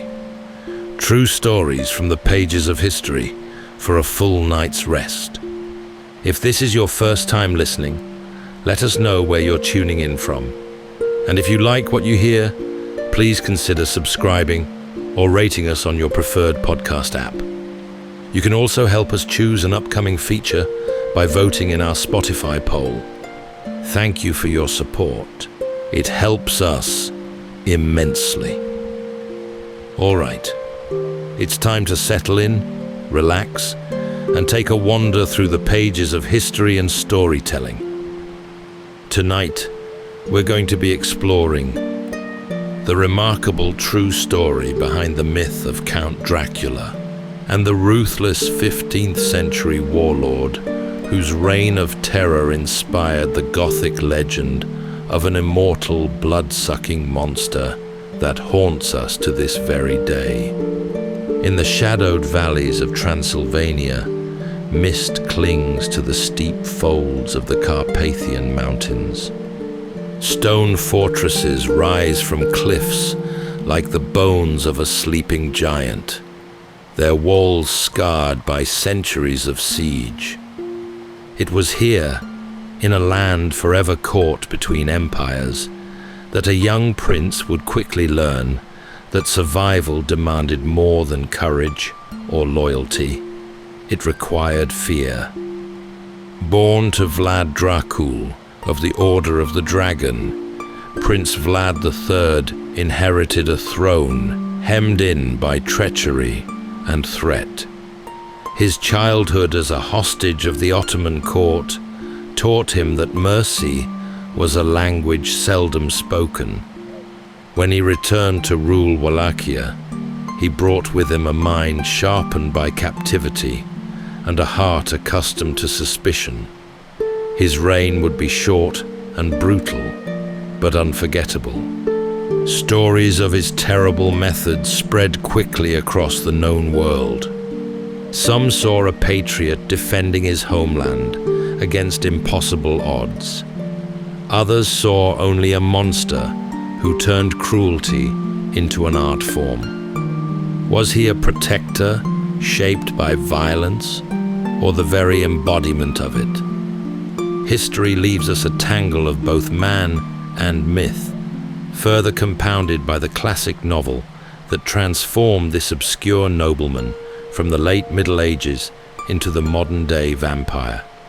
Tonight, for this Halloween special, we'll trace the origins of a real man whose path winds through mud-choked battlefields, deep forests, and crumbling monasteries in his unholy quest for power. So settle in, take a deep breath, and let's uncover the origins of Count Dracula through the moonlit ruins of Transylvania, reawakening a story that refuses to die.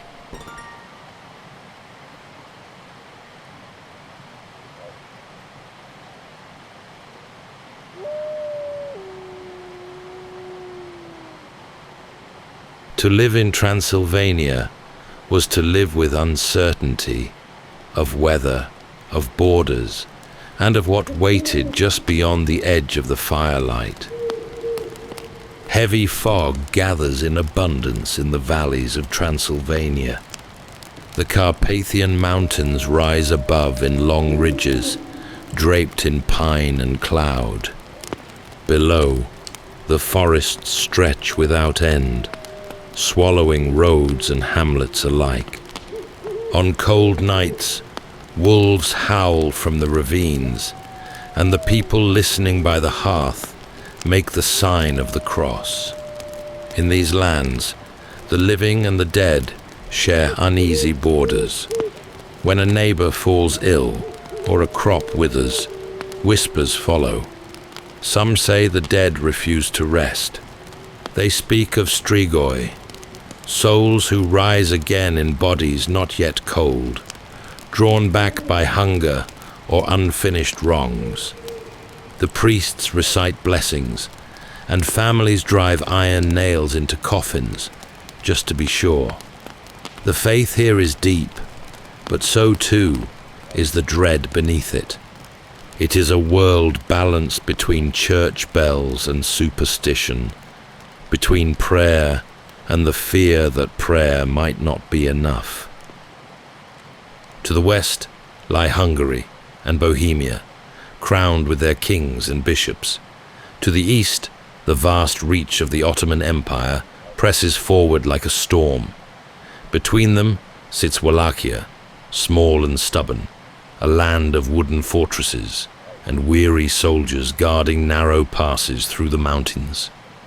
Traders and travelers bring word of wars that never end, of shifting loyalties sealed by blood or broken by greed. Every promise in this borderland carries the weight of threat.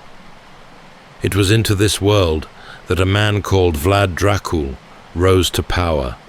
His name, meaning the dragon, came from his oath to the Order of the Dragon, an alliance of Christian princes sworn to defend Europe from the Ottoman advance. To carry that title was to bear both honor and peril. The dragon symbol promised protection to Christendom, but it also marked its bearer as an enemy to one of the most formidable empires on earth. Dracul ruled from strongholds, built atop cliffs and river crossings, his banners marked by the coiled dragon of his order. He was a man of strategy and suspicion, ruling a country that could not afford softness. His court was small, his reach limited, but his ambition was vast, to keep Wallachia free. Each day was measured not by the turn of the sun, but by the next demand from one empire or another.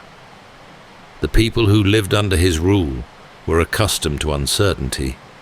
Winter brought more than frost. It brought armies. Villages vanished overnight, rebuilt, then vanished again.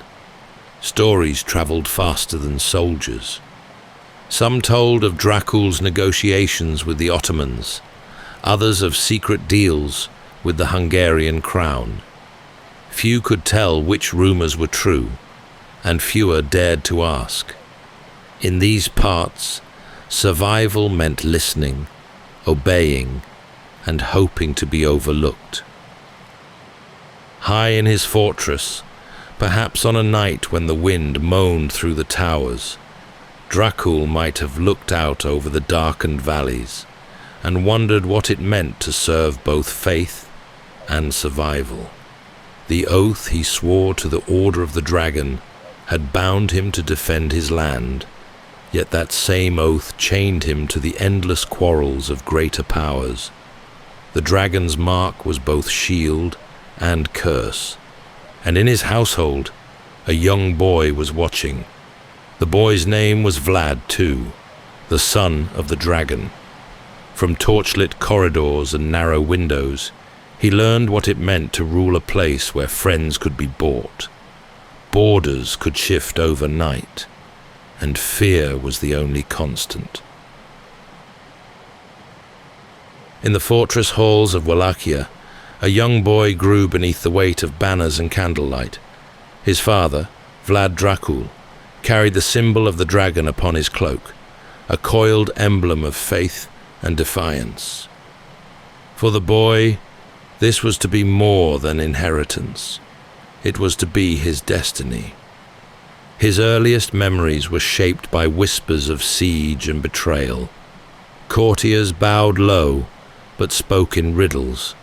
Messengers arrived from distant courts, bearing promises wrapped in threat. Beyond the castle walls, mountains hemmed the land in like the walls of a cage.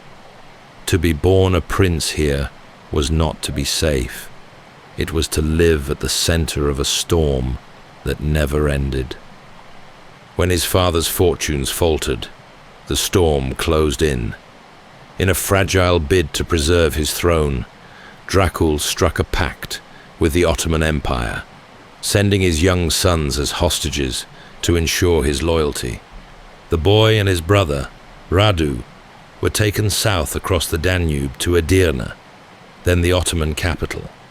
There, the air was thick and fragrant with incense, and the call to prayer echoed from high domes unfamiliar to their Christian ears.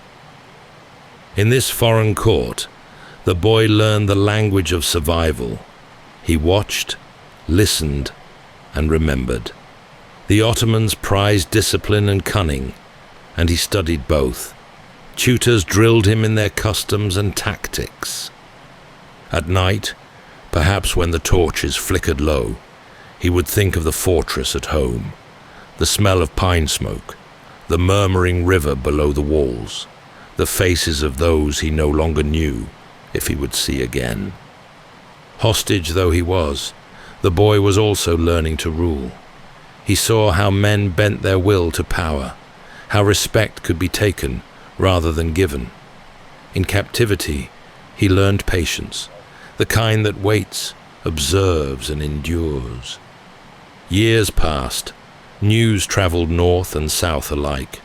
Word reached him of his father's shifting loyalties, of nobles conspiring in the shadows, and of betrayal. Vlad Dracul was overthrown and killed, his body left in the open as warning.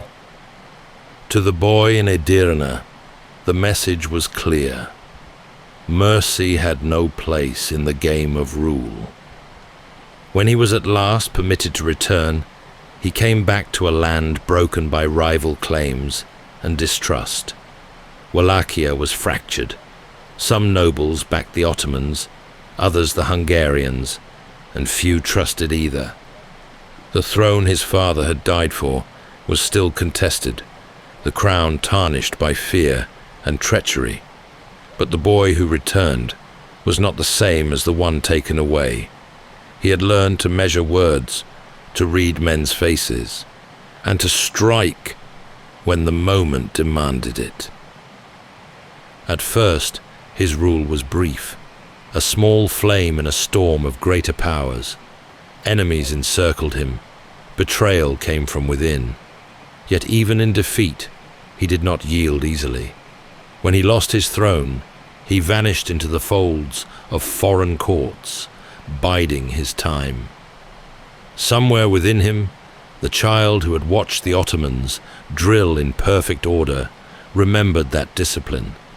The years of captivity had not broken him, they had forged him. Soon he would return again, harder, colder, and utterly determined. The land that had swallowed his father would learn to fear his name, and though the world would one day twist his story into legend, it was in these long, uncertain years that the man behind the myth was truly made. The son of the dragon, born of captivity, shaped by loss, and returned to rule a country that had forgotten how to believe in mercy. When the dragon's son seized Wallachia again, the land was weary. Smoke lingered above charred villages, and the roads were thick with mud and fear. Traders spoke in low voices, priests carried more burden than faith, and the boyars, the nobles, played their endless games of allegiance, each swearing loyalty to whichever side seemed least likely to fall. Into this uneasy soil, Vlad planted the flag of his rule. He was still young, but his eyes held the calm of a man who had already outlived trust. The throne he claimed was not offered, it was seized. His first acts were not grand proclamations, but cold reckonings. The boy Ars, who betrayed his father, was summoned to feast, fed, and judged. Some were made examples, others given mercy so rare it unsettled more than punishment. To rule here required not kindness, but control. The court at the Wallachian capital became a place of purpose. Edicts were written, taxes reordered, soldiers retrained. The walls of his fortresses were strengthened, and the watchtowers were manned day and night. He rebuilt bridges, repaired grain stores, and punished thieves and corrupt officials with relentless consistency. The message was clear. The age of chaos had ended. Order would return, even if it came through fear. His people, hardened by decades of invasion and betrayal, responded with wary respect. The roads grew safer, banditry dwindled. Travelers could cross the land without losing their lives or their goods. Yet the same justice that restored stability also bred unease. The prince's punishments were severe, and mercy was rare. He kept a ledger of crimes and names, but the ink might as well have been blood. Beyond the borders, the Ottomans and Hungarians watched with suspicion. Wallachia was small, but it sat like a hinge between two great empires. Whoever held it controlled the passage of armies, the flow of tribute, and the hearts of borderlands that never stopped burning. Vlad played his enemies as he once had played his captors, patiently, cautiously, waiting for their missteps. In those years, his fortress at Poenari rose higher on the cliffs above the Argesh River, a jagged crown of stone. It was rebuilt by his command, its foundations dug by those who had betrayed him. From its towers, a messenger could see the valley for miles, the lifeline of his realm. On winter nights, when the fires in the great hall burned low, he would walk the ramparts and look out over his land, listening to the wind that howled through the mountains like a chorus of ghosts. To his followers, he was a ruler of iron will, incorruptible and unswerving. To his enemies, he was unpredictable and dangerous. Both views were true. He understood that in Wallachia, power alone was not enough. It had to be visible. A single act of weakness could unravel years of rule. And so his authority grew not only through his armies and decrees, but through the legend that began to form around his name. In the villages, people spoke of his justice in the same breath as his cruelty. A merchant who lied about his wares was said to have been impaled outside the city gates. A thief found hanged with his stolen goods at his feet. Whether all the stories were true hardly mattered. Fear became as effective a wall as any fortress. The rivers of Wallachia ran dark that spring. Across the southern plains, the Ottoman armies advanced, their banners catching the wind like a storm front of silk and iron.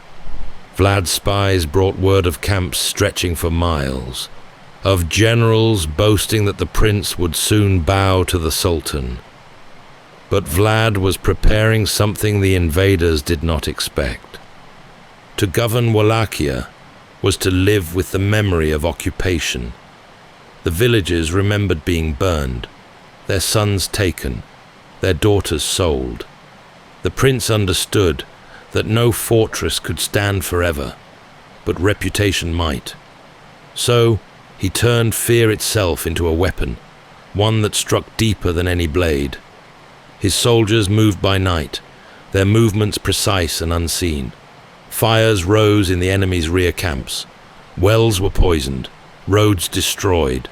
Food burned, so nothing could be taken. Each act denied comfort. Every silence deepened dread. When the Ottoman vanguard crossed the Danube, they expected surrender. Instead, they found empty fields and abandoned hamlets. Only the crows remained. Those who pressed forward found what history would call the forest of the impaled. Thousands of bodies stood along the road, their shadows bending in the wind.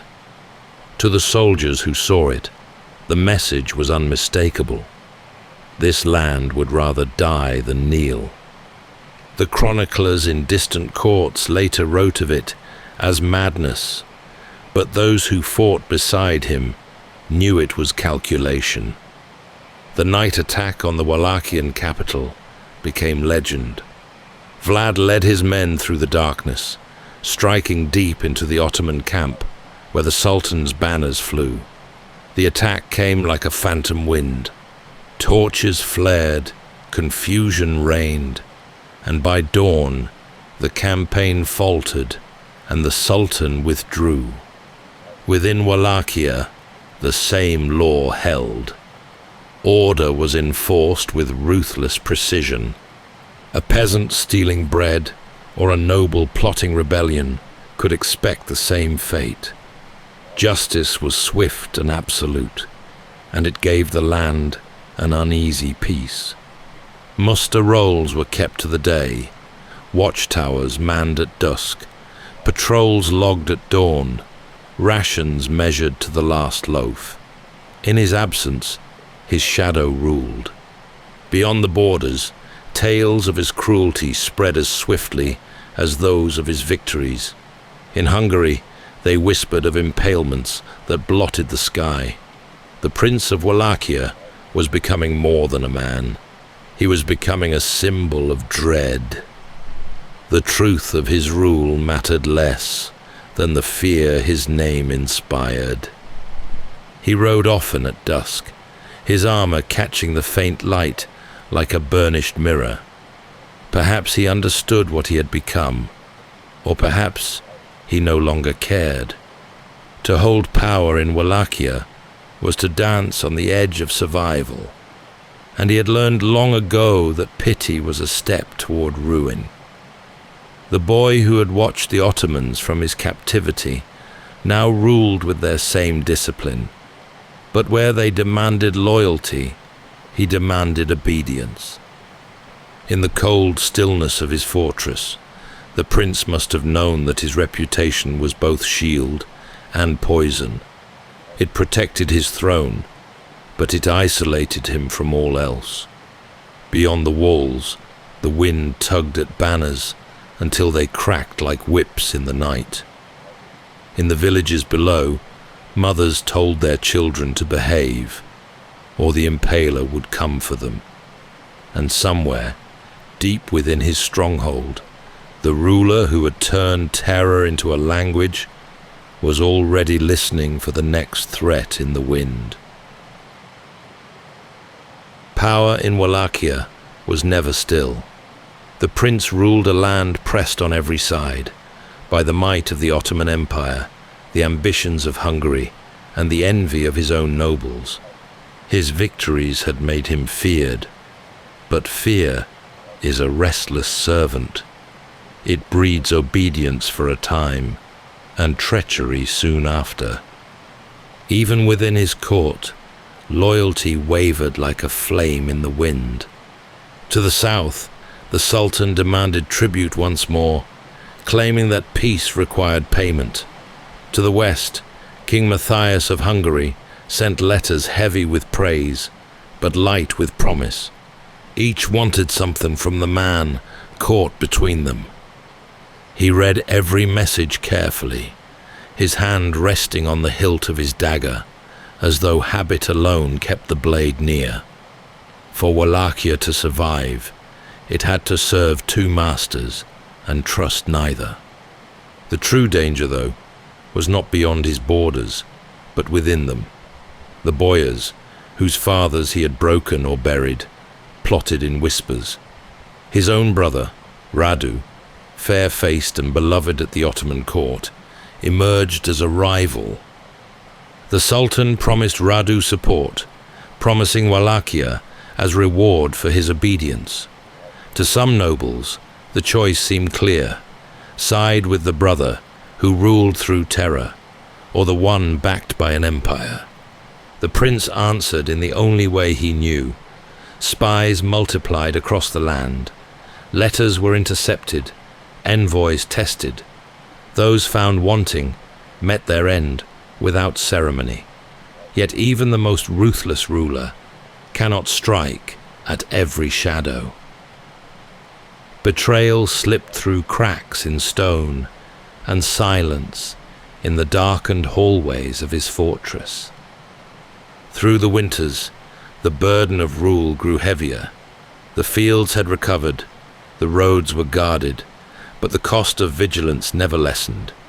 Every tribute paid meant humiliation.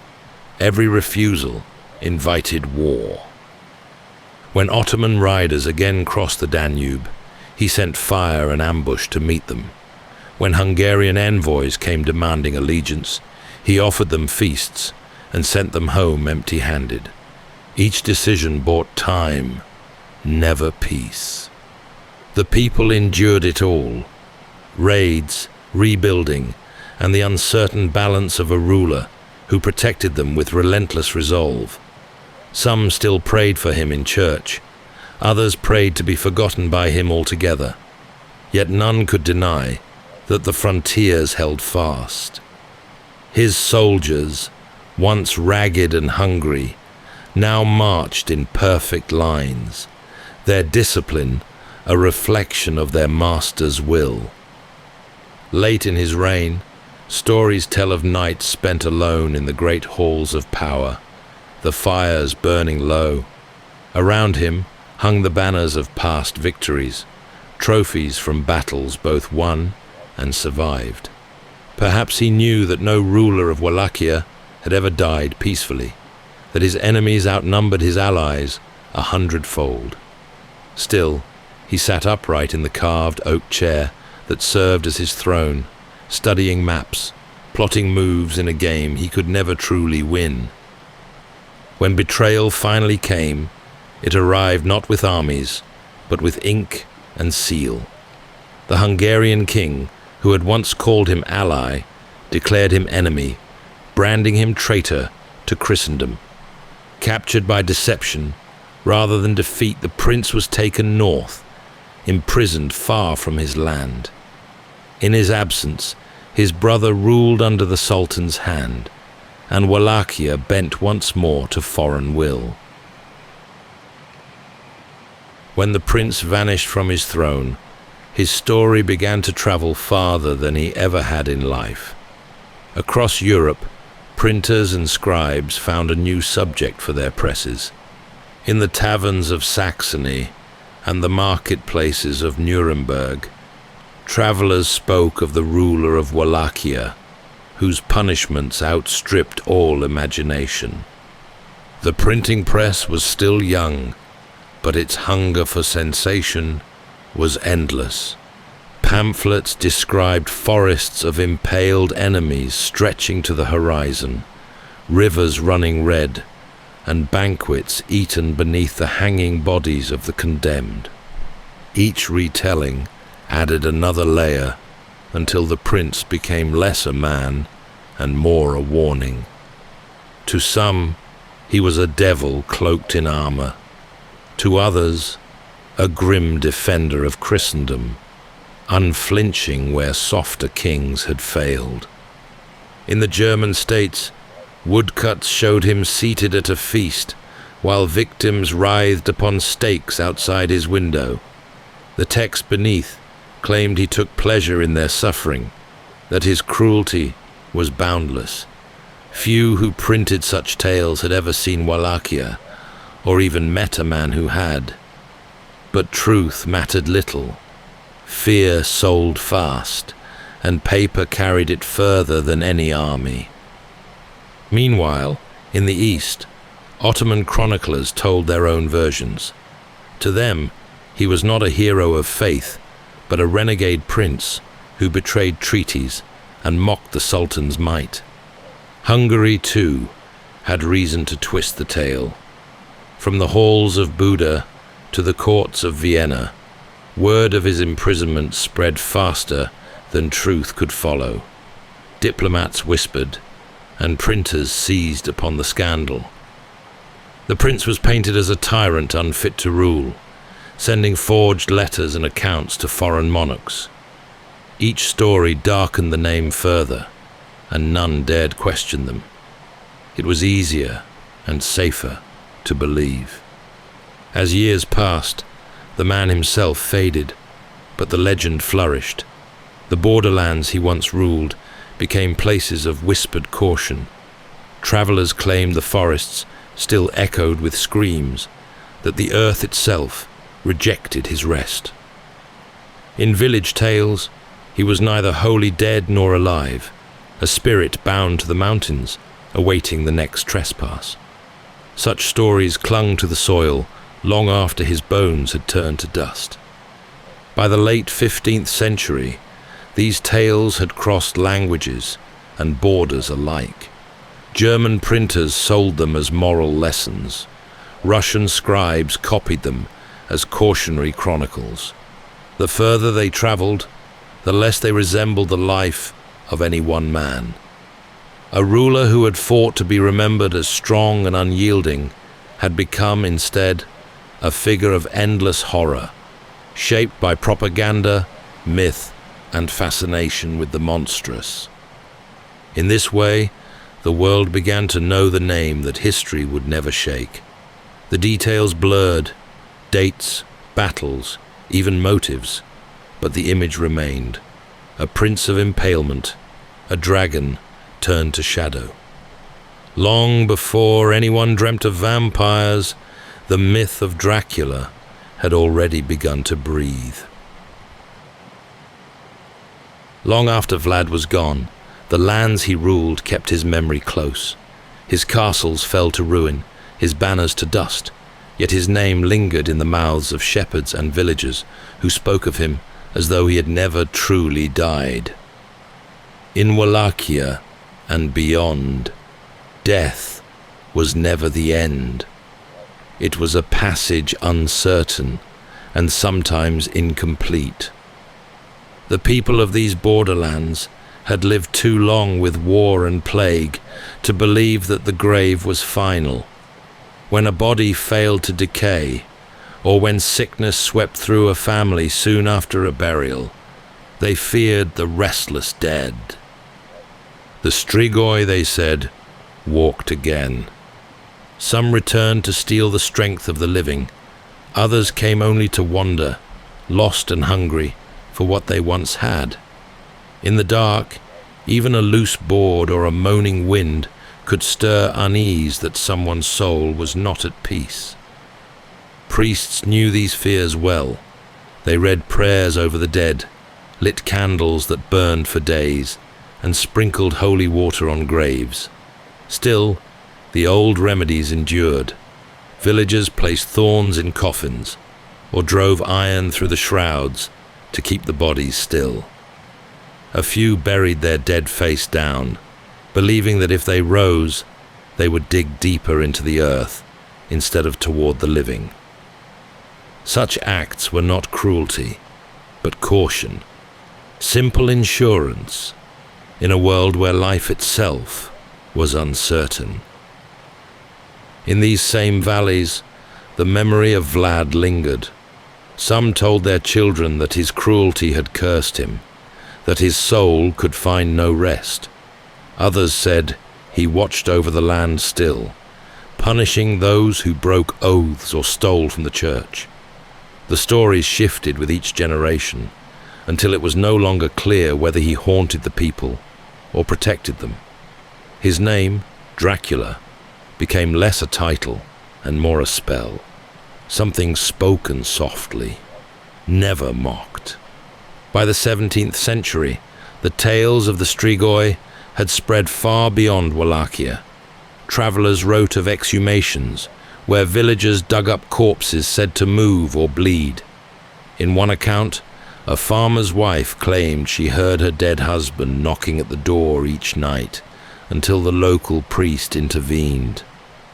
When the grave was opened, the body was pink, the mouth wet with what they believed was stolen blood. The villagers drove a stake through his heart and buried him again, satisfied that the visitations would cease. Such stories were retold in monasteries, and from there to curious readers in Vienna and Prague. In the West, scholars and physicians tried to explain it all. They wrote of decomposition, disease, and panic, but the people who lived among the mountains remained unconvinced. The unseen world was too near, too familiar to be dismissed. The line between faith and superstition had never been more than a thread. So, when pamphlets and travelers' tales of the Impaler reached those same lands, the two worlds began to merge. The stories of a prince who drank in fear, who punished without mercy, slid easily into folklore, already rich with the undead. Centuries after the real prince was gone, his shadow still lingered in the mountains of Eastern Europe. By the late 19th century, those same lands had become the subject of fascination for Western travelers. An old world of superstition, wild landscapes, and ancient faith. Into this curiosity stepped a man named Bram Stoker, a theatre manager from Dublin with a lifelong interest in the strange and the unseen. Stoker lived in London, at the heart of the modern age.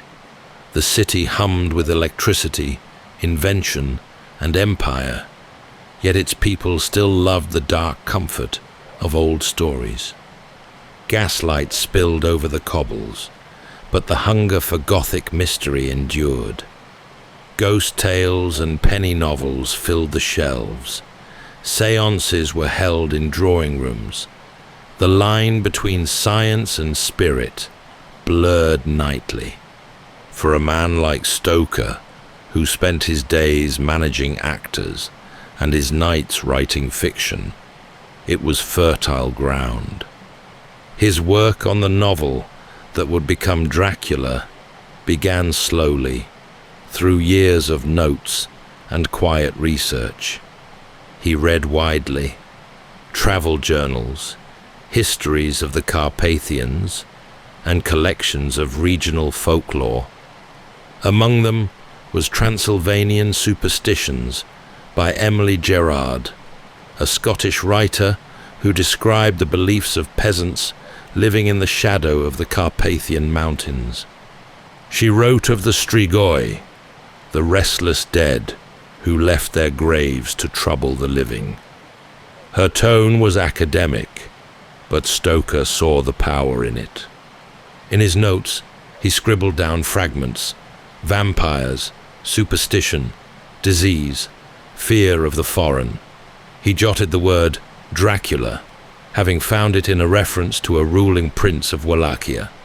He soon discovered the word meant son of the dragon in one tongue and devil in another. It was a name that carried its own weather, hard, ancient, and magnetic.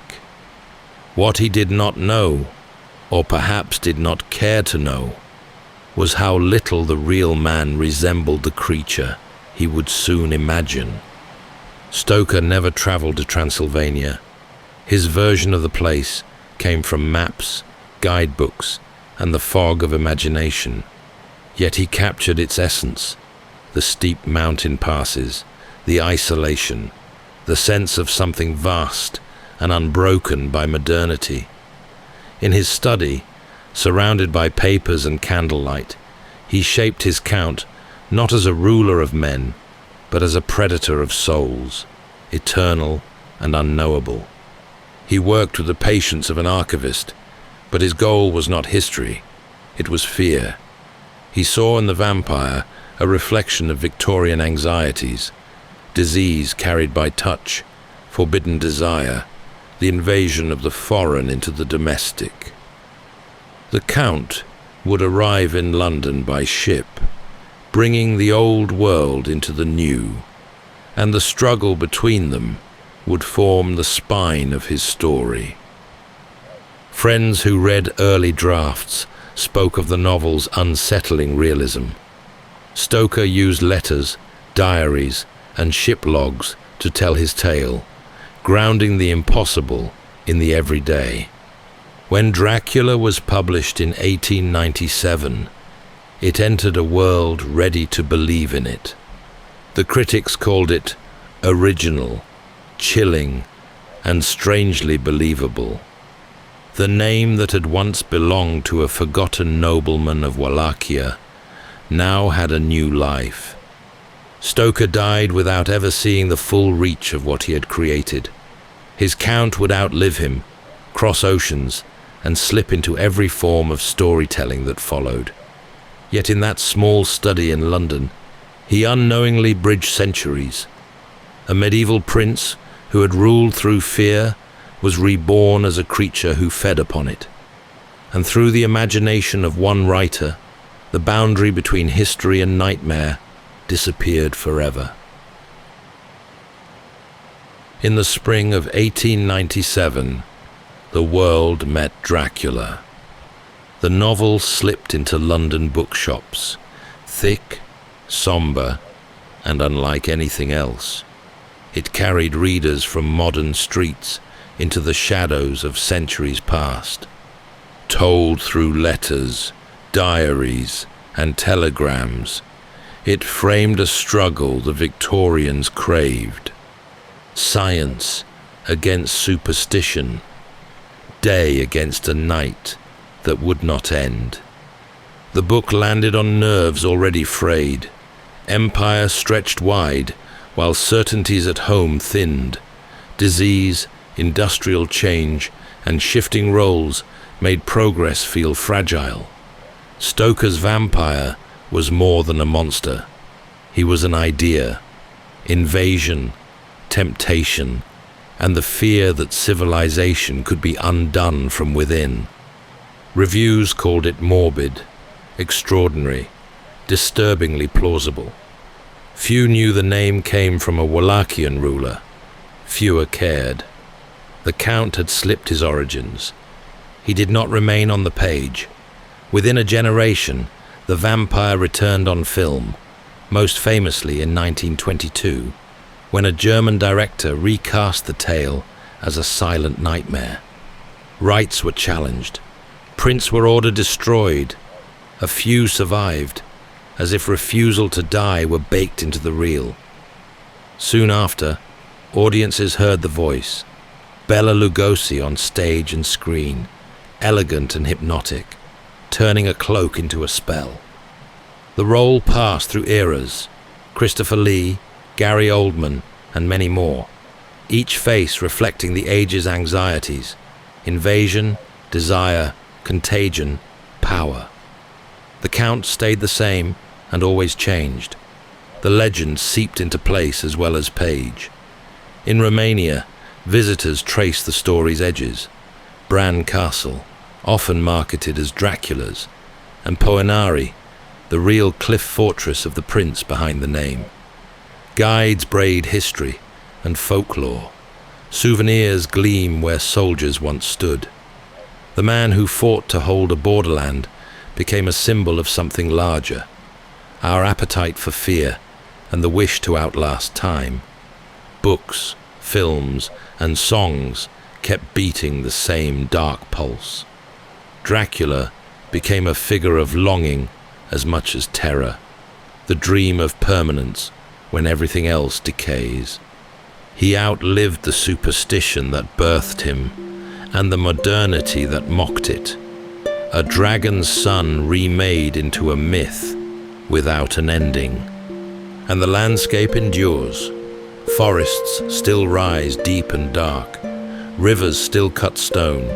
Villages light their evening candles.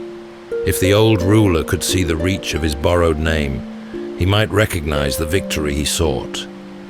In life, he sought to be remembered through fear. In death, he succeeded beyond measure. That's all for tonight's journey through history. Whether you're fast asleep or still drifting there, thank you for listening. And until next time, rest well.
Welcome to Sleepytime History.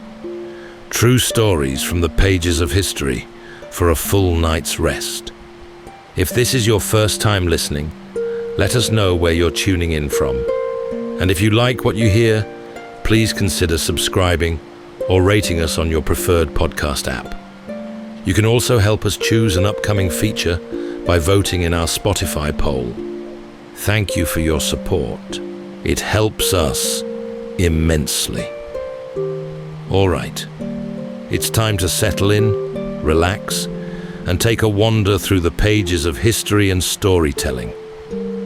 Tonight, we're going to be exploring the remarkable true story of the infamous and inescapable prison of Alcatraz Island and the 3 inmates who just might have made it to freedom. Standing alone in the yawning mouth of the frigid San Francisco Bay and perched atop a barren rocky jut, Alcatraz was built like a great fortress turned inward.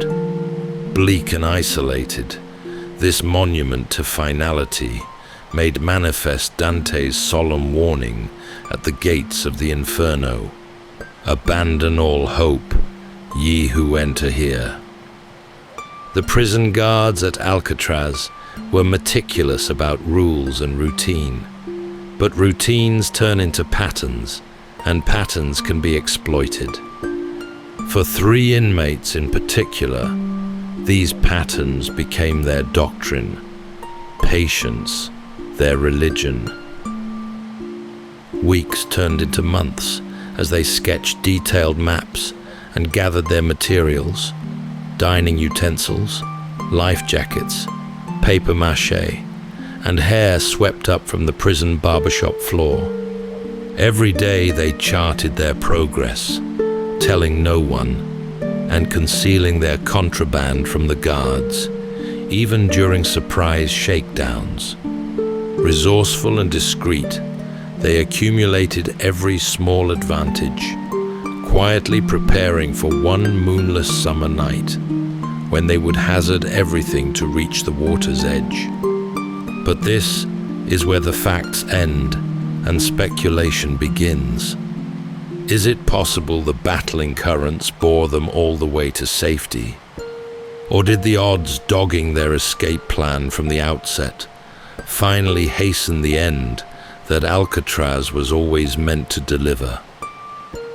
Tonight, as we drift into sleep, we'll trace this story from cell to shoreline and scale the walls that divide certainty from conjecture.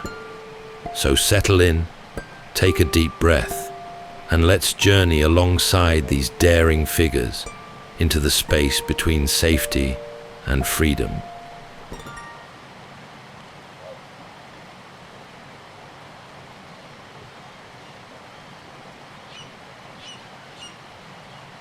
Winds struck the stone like waves, constant and salt-heavy. Out beyond the reach of the city's noise and warmth, the island waited. Bare rock, narrow walls, and iron doors sunk deep into concrete. Alcatraz didn't offer the illusion of rehabilitation. It was not built for hope. It was built to contain. The prison was wedged into a rise of rock just over a mile from San Francisco's shores. That short distance may as well have been 100. The currents between moved fast and cold, cutting around the island in tight swells. On clear mornings, inmates could see the city, hazy, golden, but it was unreachable, and that made it worse. Inside, Alcatraz ran on rhythm, wake-up calls, counts, shifts, meals that came hot and on time, but without kindness. A man in Alcatraz was not there to be changed. He was there because nothing else had worked. Cells were small, mostly identical. Each had a cot, a sink, a small table, and bars so thickly set that the gaps seemed drawn with rulers. There were rules for when to speak and when not to. Rules for standing in line. Rules for turning your head. The sound of keys was constant. Boots echoed on concrete. Beneath it all, the building itself seemed to listen. The men who ran Alcatraz believed in containment, not cruelty. Still, the effect was harsh. The island offered no shade and no softness. Its corridors grew damp in winter and held heat in summer. When the fog rolled in, it moved in heavy sheets, turning the air into something you could taste, wet metal and distance. It had once been a military fort, then a disciplinary barracks. By 1934, it was federal, designed for the kind of man who'd already broken out of other prisons or refused to bend under ordinary pressure. Alcatraz didn't have the most inmates or the worst conditions, but it had a reputation, and that was by design. No one was sent there by accident. Those who arrived were chosen. It was a place where the rules didn't just apply, they were all that remained. Conversations were brief and movements measured. The sea around the island seemed to press in at the edges of everything. There was nowhere else to go, and no one to hear you if you tried. Visitors came by ferry, then passed through gates and inspections to reach the cell blocks. Even the families of staff lived apart, in housing separate from the prison itself. Those who respected Alcatraz often did so, not because it was cruel, but because it was clean, controlled. Disturbances were rare. There was no chaos. Men behaved because there was nothing else to do. It was the full stop at the end of a long sentence. The final boundary. And it worked. For nearly 30 years, no one ever officially escaped. The system held, and the bay held with it. In all that time, there had been attempts, scraps of rope, broken locks, a stolen laundry truck. But they ended in capture or in the tide. The three men who would one day slip beneath Alcatraz's walls arrived by different paths, but each had come to the same end. Frank Morris was the first of the three. Intelligent, composed, and quiet-spoken, he had a knack for slipping through what should have held him fast. He'd escaped from several facilities before, including the federal penitentiary in Atlanta. Frank had a long record of theft and flight, and his refusal to be contained was what finally earned him a cell at Alcatraz. The Anglin brothers, John and Clarence, came from Florida. Raised in a large farming family that followed seasonal crop work, they'd spent childhood summers in Michigan, where the water was cold and deep. They knew how to swim. Their criminal record was less dramatic than Frank's, but persistent, mostly bank robbery, attempted escapes, and violations of parole. They were close, born a year apart, worked together, and often jailed together. Their loyalty was unshakable, and that made them dangerous to a system built on isolation. All three men arrived at Alcatraz separately, but within a short span. They were placed in adjacent cells, Frank in one, John next to him, and Clarence not far away. This was not arranged. It was luck, or perhaps the kind of oversight that only seems obvious in hindsight. What began as coincidence became opportunity. In those early months, they kept their heads down. They followed routines, met work quotas, and drew no attention. Alcatraz was not a place where alliances were easily formed, but these three found common ground in observation. They watched everything, the way the guards moved, how far sound carried, which vents whined and which stayed still. They spoke rarely and never at length, but even in a place designed to prevent connection, patterns emerged. It was Morris who began to test the limits. In his cell, he tapped at the back wall. The concrete flaked a little more easily than expected. Behind it was a narrow service run, just wide enough to crawl, the route they would later use. No one had escaped through it before, but that didn't mean it couldn't be done. The brothers watched him work. Over time, as tools changed hands and routines shifted ever so slightly, the shape of a plan began to take form, spread out over months, quiet and methodical. Another inmate named Alan West was drawn in as well. His cell was near theirs, and he was willing to help, though not all would go according to plan. In those early stages, the four worked in parallel, carving into their walls a little each day. They stored dust in pockets and dumped it in the yard. They built tools from scavenged motor parts, cafeteria spoons, and wood taken from prison shops. Time moved differently in Alcatraz. Days could stretch thin, with sameness piled on top of sameness. But for these men, each hour brought progress. A screw loosened, a vent widened, a tool sharpened just a little more. They lived like the others, rising to bells, working assignments, enduring head counts. But beneath the surface, something shifted. They were no longer just surviving time. They were shaping it. They knew they might fail, that the attempt could cost them their lives. But they also knew this: there was no second plan, no other door.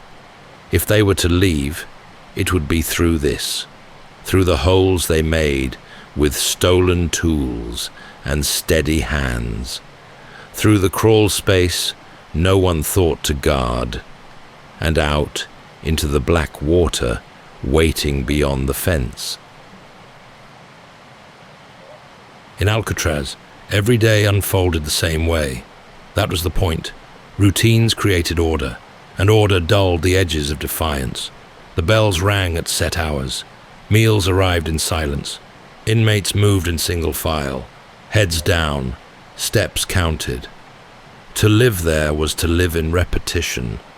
But repetition, if watched closely enough, could begin to reveal its seams. Frank Morris had always been observant. From his cell, he studied the rhythms, how long guards lingered, where shadows fell during each round, which officers rushed their counts and which ones checked twice. Over time, what looked like discipline revealed something else: structure, predictability. And where there's predictability, there are openings. John and Clarence Anglin watched as well. The showers were one such window.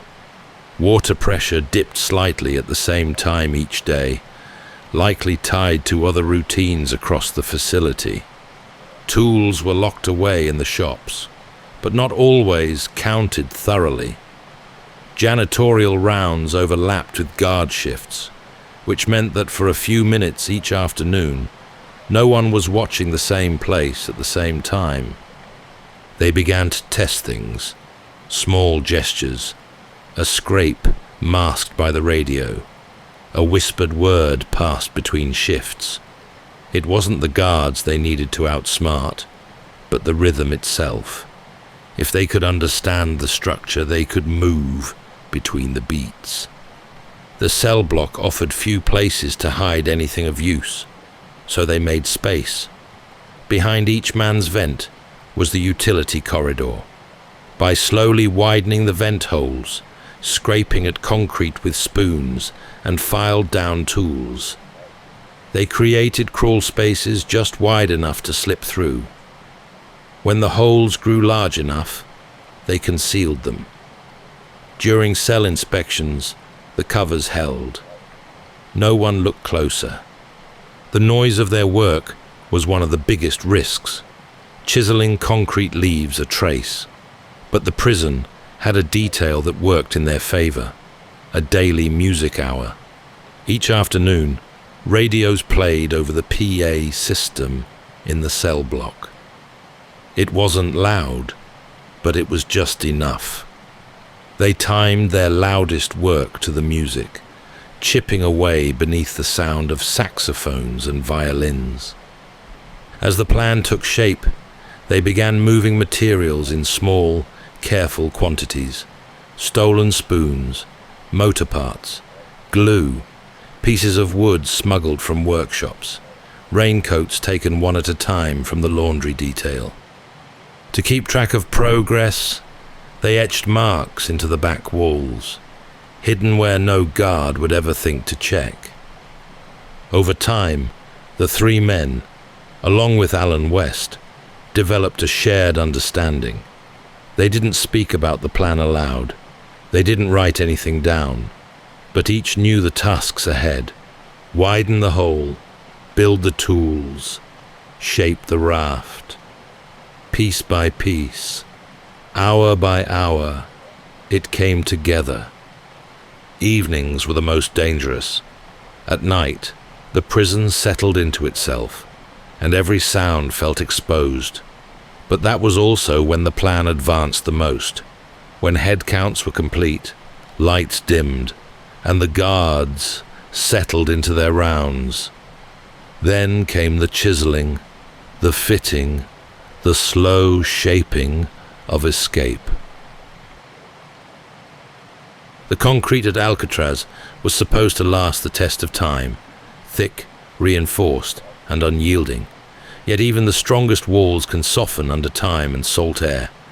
Behind the paint and steel of each cell vent lay a thin skin of cement, poured years before and never meant to be inspected closely.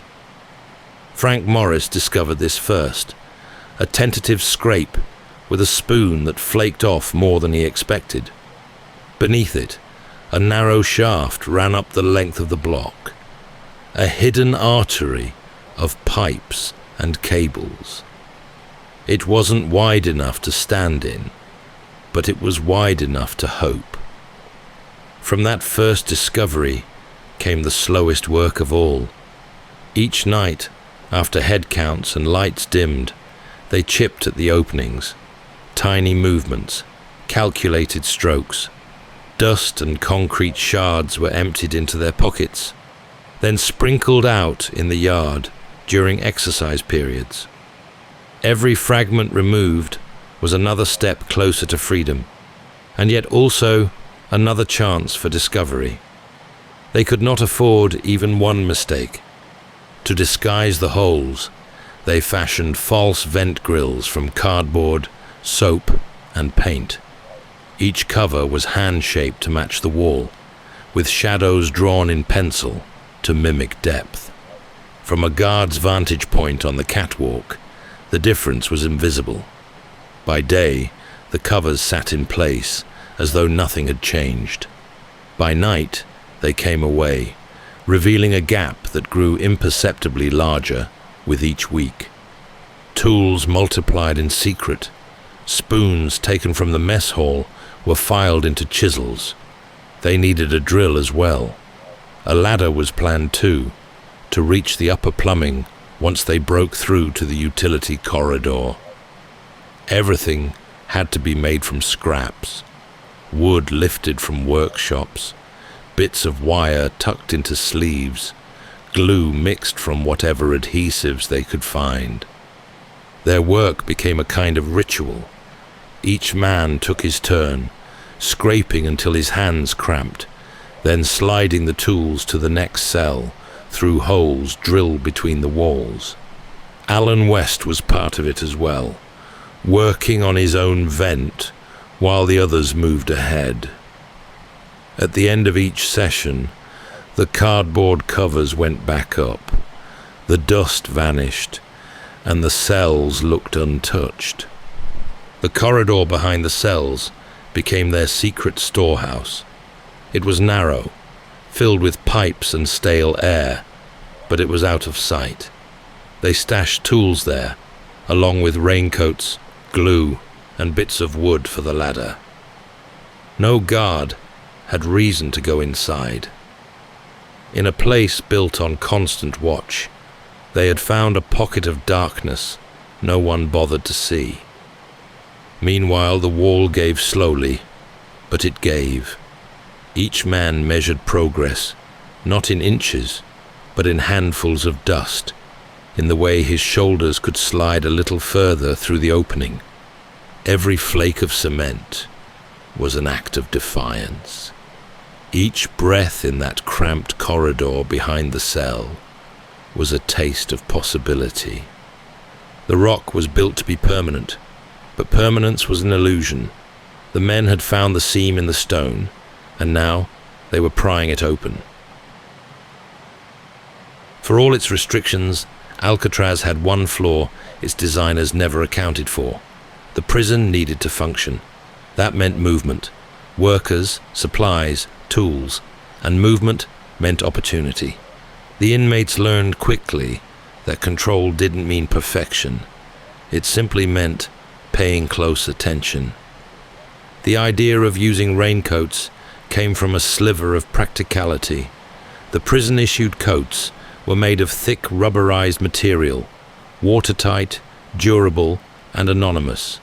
The men gathered them one at a time, stolen from laundry bins or claimed during detail assignments, always careful to replace what they took so as not to trigger suspicion. Over weeks and months, they amassed more than 50. These were stitched into a raft and life vests using needles carved from metal scraps and thread pulled from seams. Paste, heat, and pressure sealed the joins. To test for leaks, they inflated the vest bladders by mouth and watched for sag. When one held its shape overnight, it was judged ready. The raft was folded flat and hidden with the rest of their stash. There would be no practice run. The first attempt had to work. Tools were harder. They fashioned a drill from a vacuum cleaner motor, discarded from maintenance, mounted onto a wooden frame, and spun with a handle from an old metal spoon. It was enough to bore holes through steel plates. Their chisels were spoons, flattened and sharpened. For glue, they used whatever adhesives they could get. Soap mixed with concrete dust, shoe polish, even the residue from old paints. Each component of the plan demanded attention to detail. Measurements were taken by counting floor tiles and estimating pipe widths. They watched how long it took guards to circle back, how often inspections were skipped, how late lights flickered out. They sketched the layout from memory, redrawing sections again and again until the picture felt exact. Maps were traced on scraps, then committed to memory and destroyed. Some things couldn't be made, only understood. The tides in San Francisco Bay were among the most treacherous in the world. The men tracked them carefully. Every paper or report that passed through inmate hands was scoured for weather data, tide charts, any clue that could inform their choice of night. They learned that outgoing tides just after dark flowed strongest toward the Golden Gate. That was the current they needed. West, Morris, and the Anglins operated like a crew. No orders, no rank, just shared necessity. They moved tools discreetly between their cells, kept timings tight, and never spoke of the plan in earshot of others. Secrecy was vital. Any leak, even a whisper, could collapse the entire thing. Other inmates must have known something was strange. Extra time in cells, strange materials vanishing, but no one spoke. Whether out of fear, respect, or simple indifference, no one gave them away. By late spring of 1962, nearly everything was in place. The vents had been widened, The raft was folded, packed, and stashed behind the wall.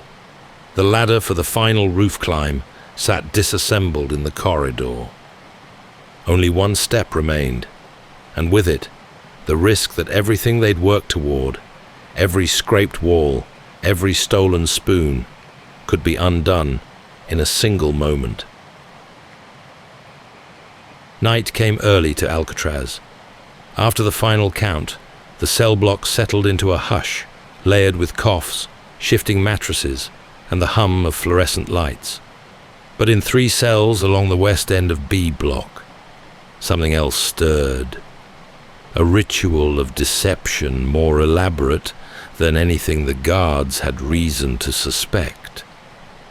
The human eye is trained to expect shapes: a head on a pillow, shoulders under a blanket, a face just visible in dim light. The men used this to their advantage. They had spent weeks building their decoys, not crude mannequins, but near-perfect stand-ins. Their faces were sculpted from soap, dust, and toilet paper, then hardened with layers of paint and paste. The texture was coarse, but from the tier above, they looked like sleeping men. Hair completed the illusion. Glued to the heads in uneven patches, it was just enough to break up the light and mimic the real thing.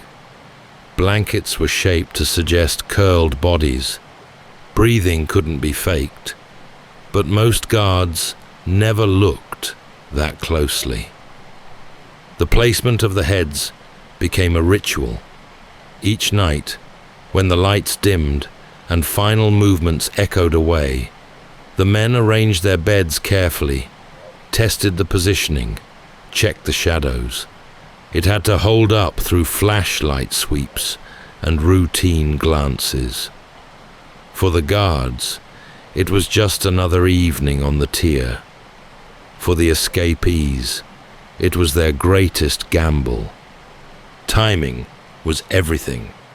The dummy heads bought them hours, precious time to move through the wall, gather their tools, and reach the utility corridor unseen. A discovery before dawn would trigger a full lockdown. But if they could delay it until morning count, they might already be far from the island's edge. Each man rehearsed the steps in his mind. Remove the vent, slip through the opening, reassemble the cover, enter the corridor, collect the raft, the life vests, the ladder, crawl past pipes, climb to the roof, and disappear into the night. Every link in the chain had to hold. The psychological weight was considerable. There could be no wavering, no second thoughts. To make it work, they had to trust the decoys completely. There would be no going back once they left the tier behind. Others on the block heard sounds from time to time: metal tapping, muffled scraping. 1 or 2 might have suspected something, but no one ever said a word. Whether out of loyalty, caution, or simple resignation, the tier remained silent. As the plan neared its final stage, the tension grew. West was struggling in his efforts to widen the vent in his cell. Whether he misjudged the time or underestimated the task, he fell behind, and with each day, the stakes grew sharper. The dummy heads became a strange comfort. Night after night, they lay in place like masks, fooling those paid to notice. It was a trick, but a trick grounded in patience and nerve, and it worked. By early June, the raft had been stitched, the tide chart studied, and the final plan etched into their minds. Soon, it would be time to use it. They slipped back into the same utility run and followed it to the fan shaft they'd already loosened. It wasn't on any prisoner's route. It wasn't meant to be accessed without keys and supervision.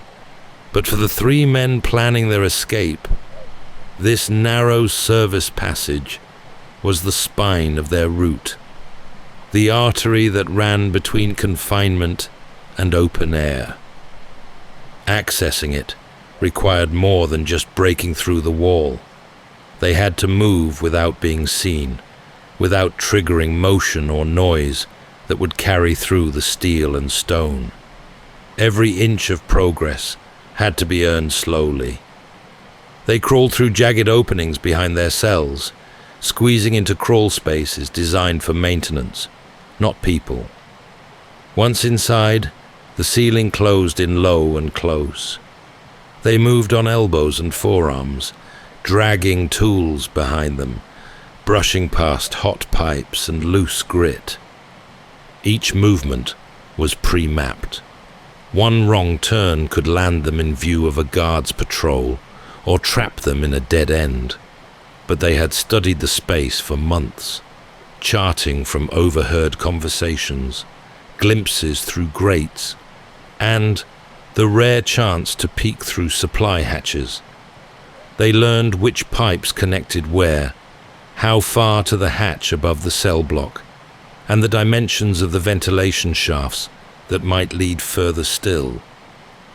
The corridor ended near a fan shaft, sealed with a heavy steel grille bolted to the wall.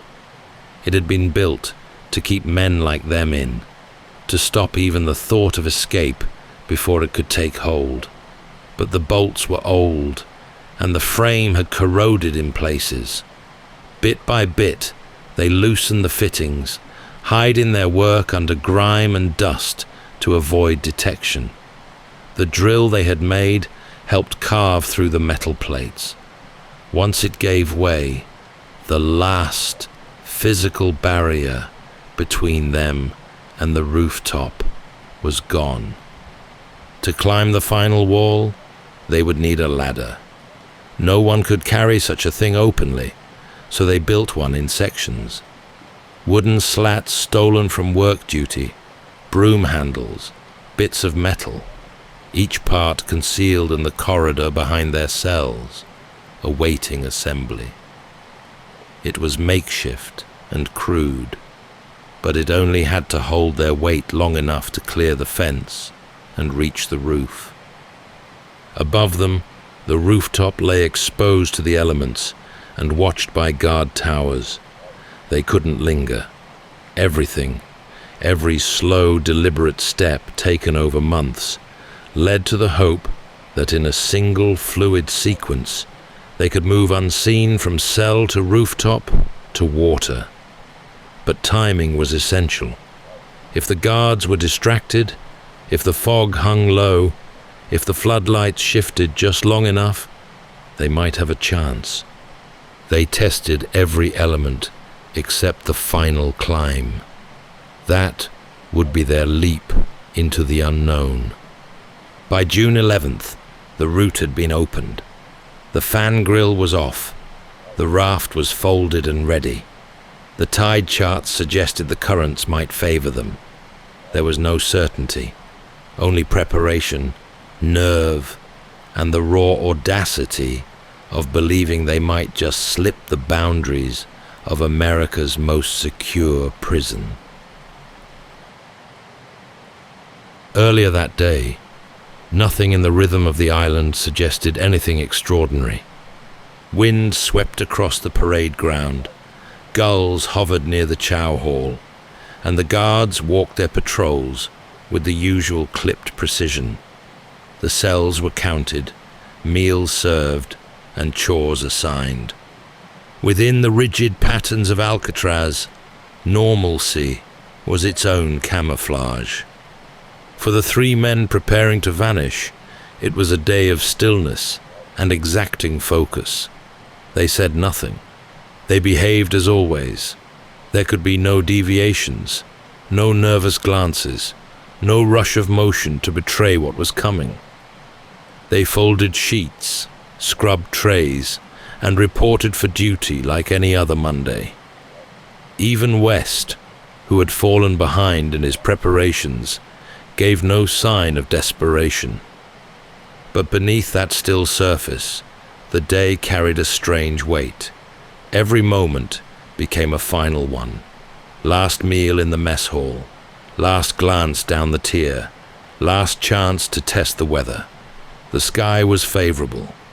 The fog had settled low over the bay, dulling the lights from the city and muffling the noise that drifted across the water. In their cells, final checks were made. The heads were already placed. The raft lay ready behind the utility wall, their makeshift paddles lashed to it. Each man wore a flotation vest under his clothing, invisible unless searched. West had the most to lose that night. His vent wasn't fully cleared. He'd tried, but the concrete had resisted. He chipped away slowly throughout the day, measuring time in muscle and dust. But as night approached, it became clear. He would not break through in time. The others could wait only so long. The longer they delayed, the greater the risk. By nightfall, all that remained was to climb. Lights out came just after 9:30 p.m. on June 11th. The guards moved through the tier, glancing into each cell as they passed, their eyes registering shapes and shadows. What they saw, 3 resting heads, each turned away, gave no cause for alarm. Behind the cells, the men were already moving. Morris first, then the Anglins. West remained behind, frantically working to widen the last edge of his vent. It had seized up with cement dust, hardening just enough to trap him inside his own plan. He scraped and twisted, but time was running out. At some point, the others had to go. They passed through the utility corridor one final time. No turning back now. The raft, folded and bound, was slung between them. The paddles had been wrapped in cloth to avoid a telltale knock against the pipes. They crawled through the service passage, blinking through heat and dust, reaching the top of the block. The roof hatch opened without sound.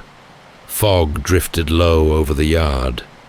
They crouched, barely visible against the concrete, as they assembled the ladder and peered across the open space.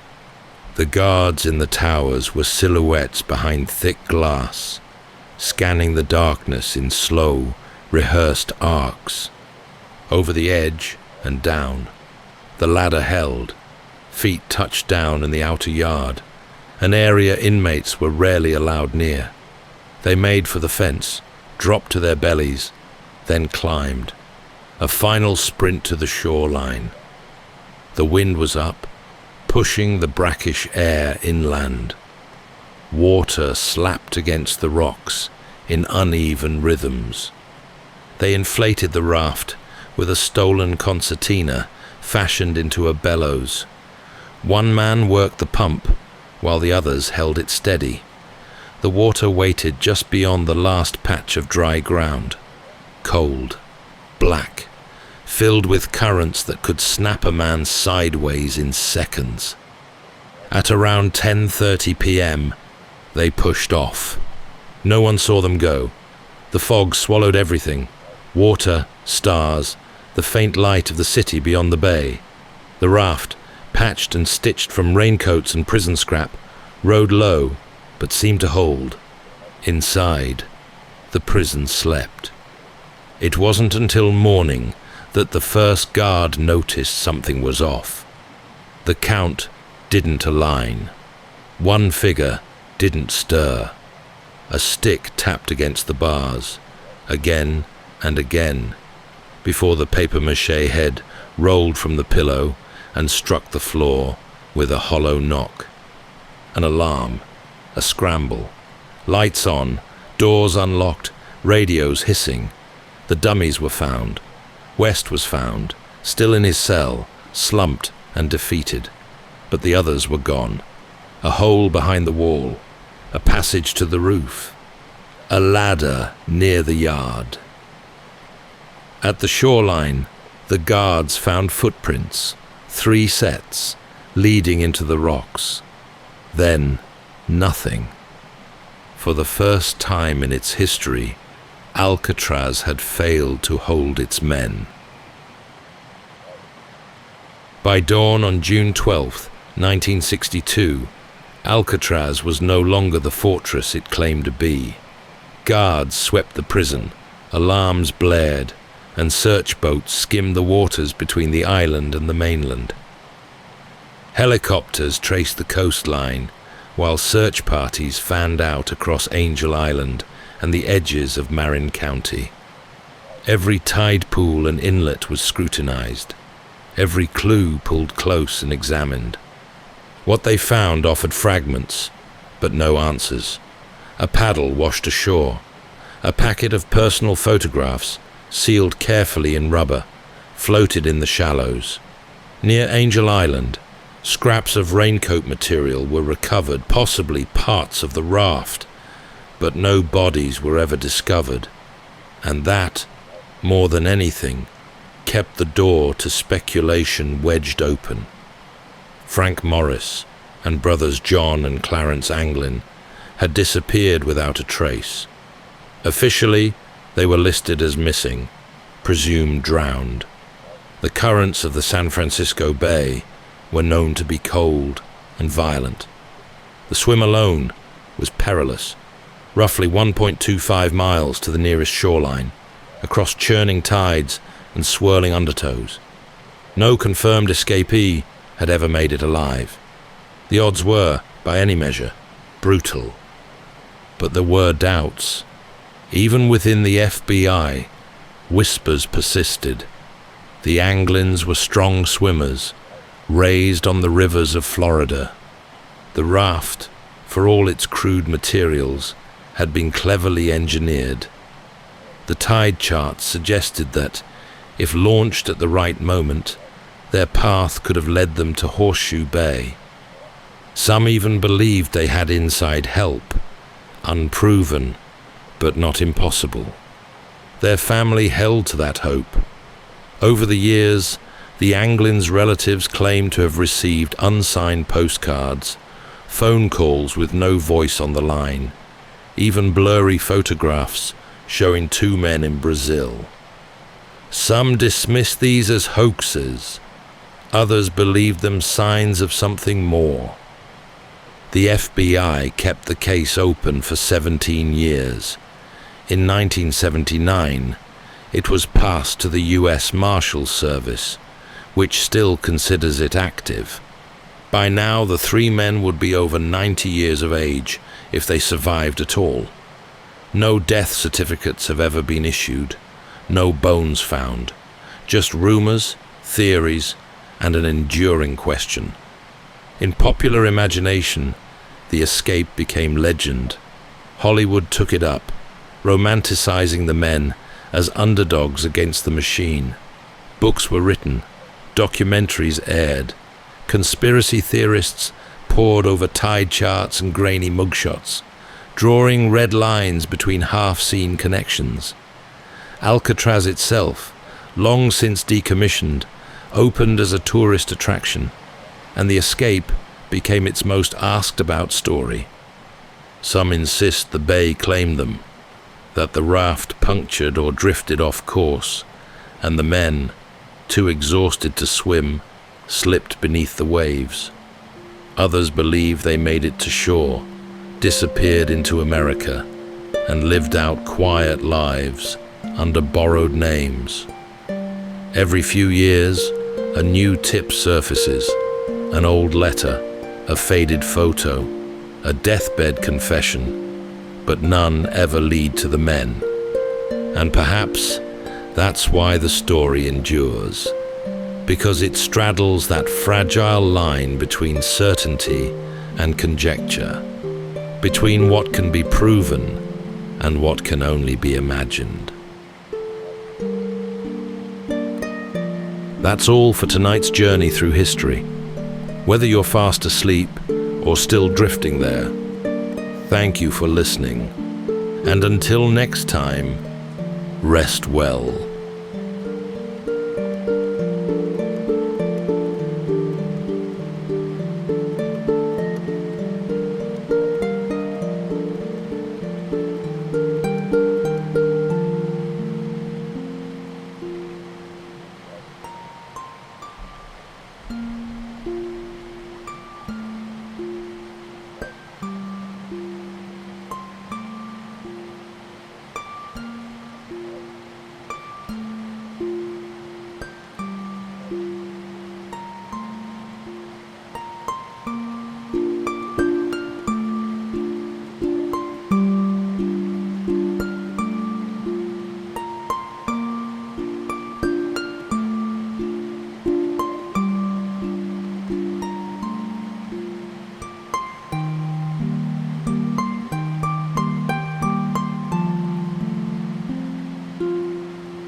Welcome to Sleepytime History.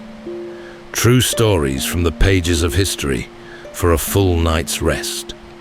If this is your first time listening, let us know where you're tuning in from. And if you like what you hear, please consider subscribing or rating us on your preferred podcast app. You can also help us choose an upcoming feature by voting in our Spotify poll. Thank you for your support. It helps us immensely. All right, it's time to settle in, relax, and take a wander through the pages of history and storytelling.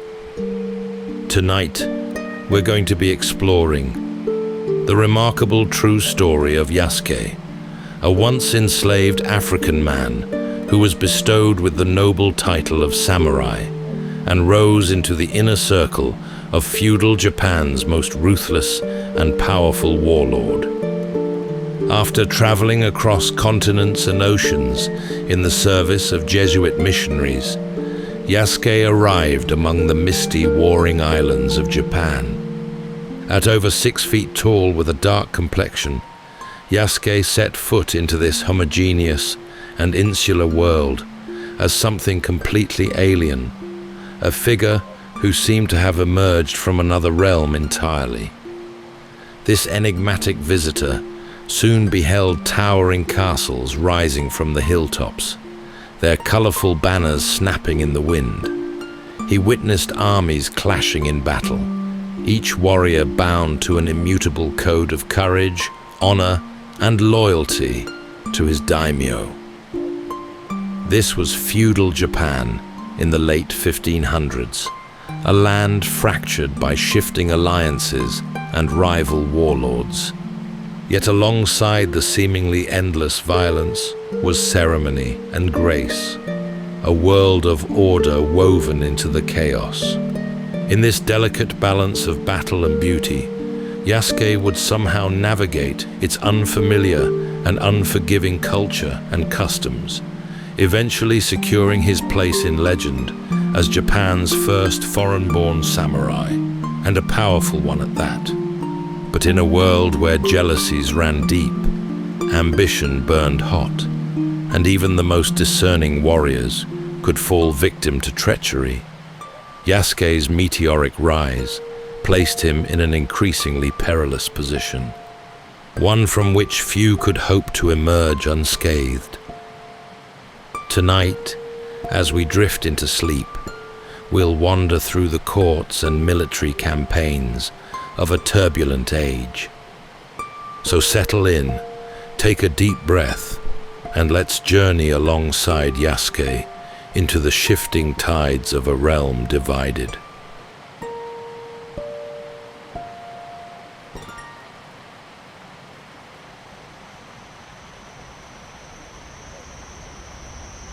A boy stands on the banks of a wide river, its surface glinting with light as it winds toward the distant sea. Traders pass along the shore, their shouts rising above the calls of birds, while fishing boats drift lazily in the current under a blazing African sun. The world around him is alive with movement, every sound and gesture part of the day's unbroken rhythm. This boy may have been Yasuke. His birthplace is uncertain. Some historians suggest the coast of Mozambique, where Portuguese influence pressed ever deeper inland. Others believe he may have come from Nubian lands along the Nile, where kingdoms rose and fell with the currents of empire. What is known is that Yasuke was swept into the great upheavals of the 16th century, a time when the oceans themselves became vast routes for trade, faith, and human bondage. Perhaps he was taken during a raid, seized as spoils of conflict, or sold in desperation during a time of famine. Bound to others, he would have been marched to the coast, where European and Arab traders gathered their human cargo. The sea journey that followed was brutal. Storms roared against the hull, space below deck was suffocating, and the horizon seemed endless. Yet Yasuke survived, and in surviving, grew into the imposing figure later described in Japan. By the mid-1500s, Jesuit missionaries had spread across Asia.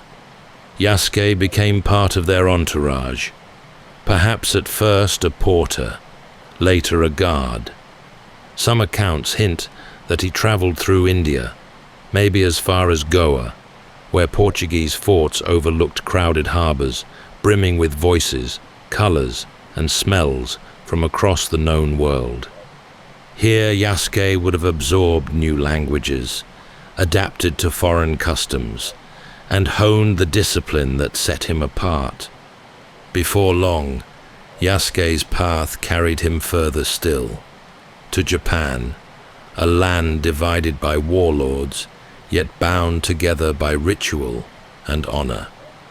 As his vessel neared the coast, he would have seen steep green mountains plunging into the sea, villages of thatch clinging to the shore, and castles perched defiantly above the waves.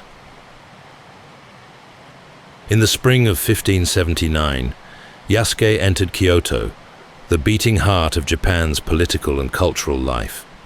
The city was crowded with narrow streets and bustling markets, temples rising above tiled roofs, and the steady rhythm of drums.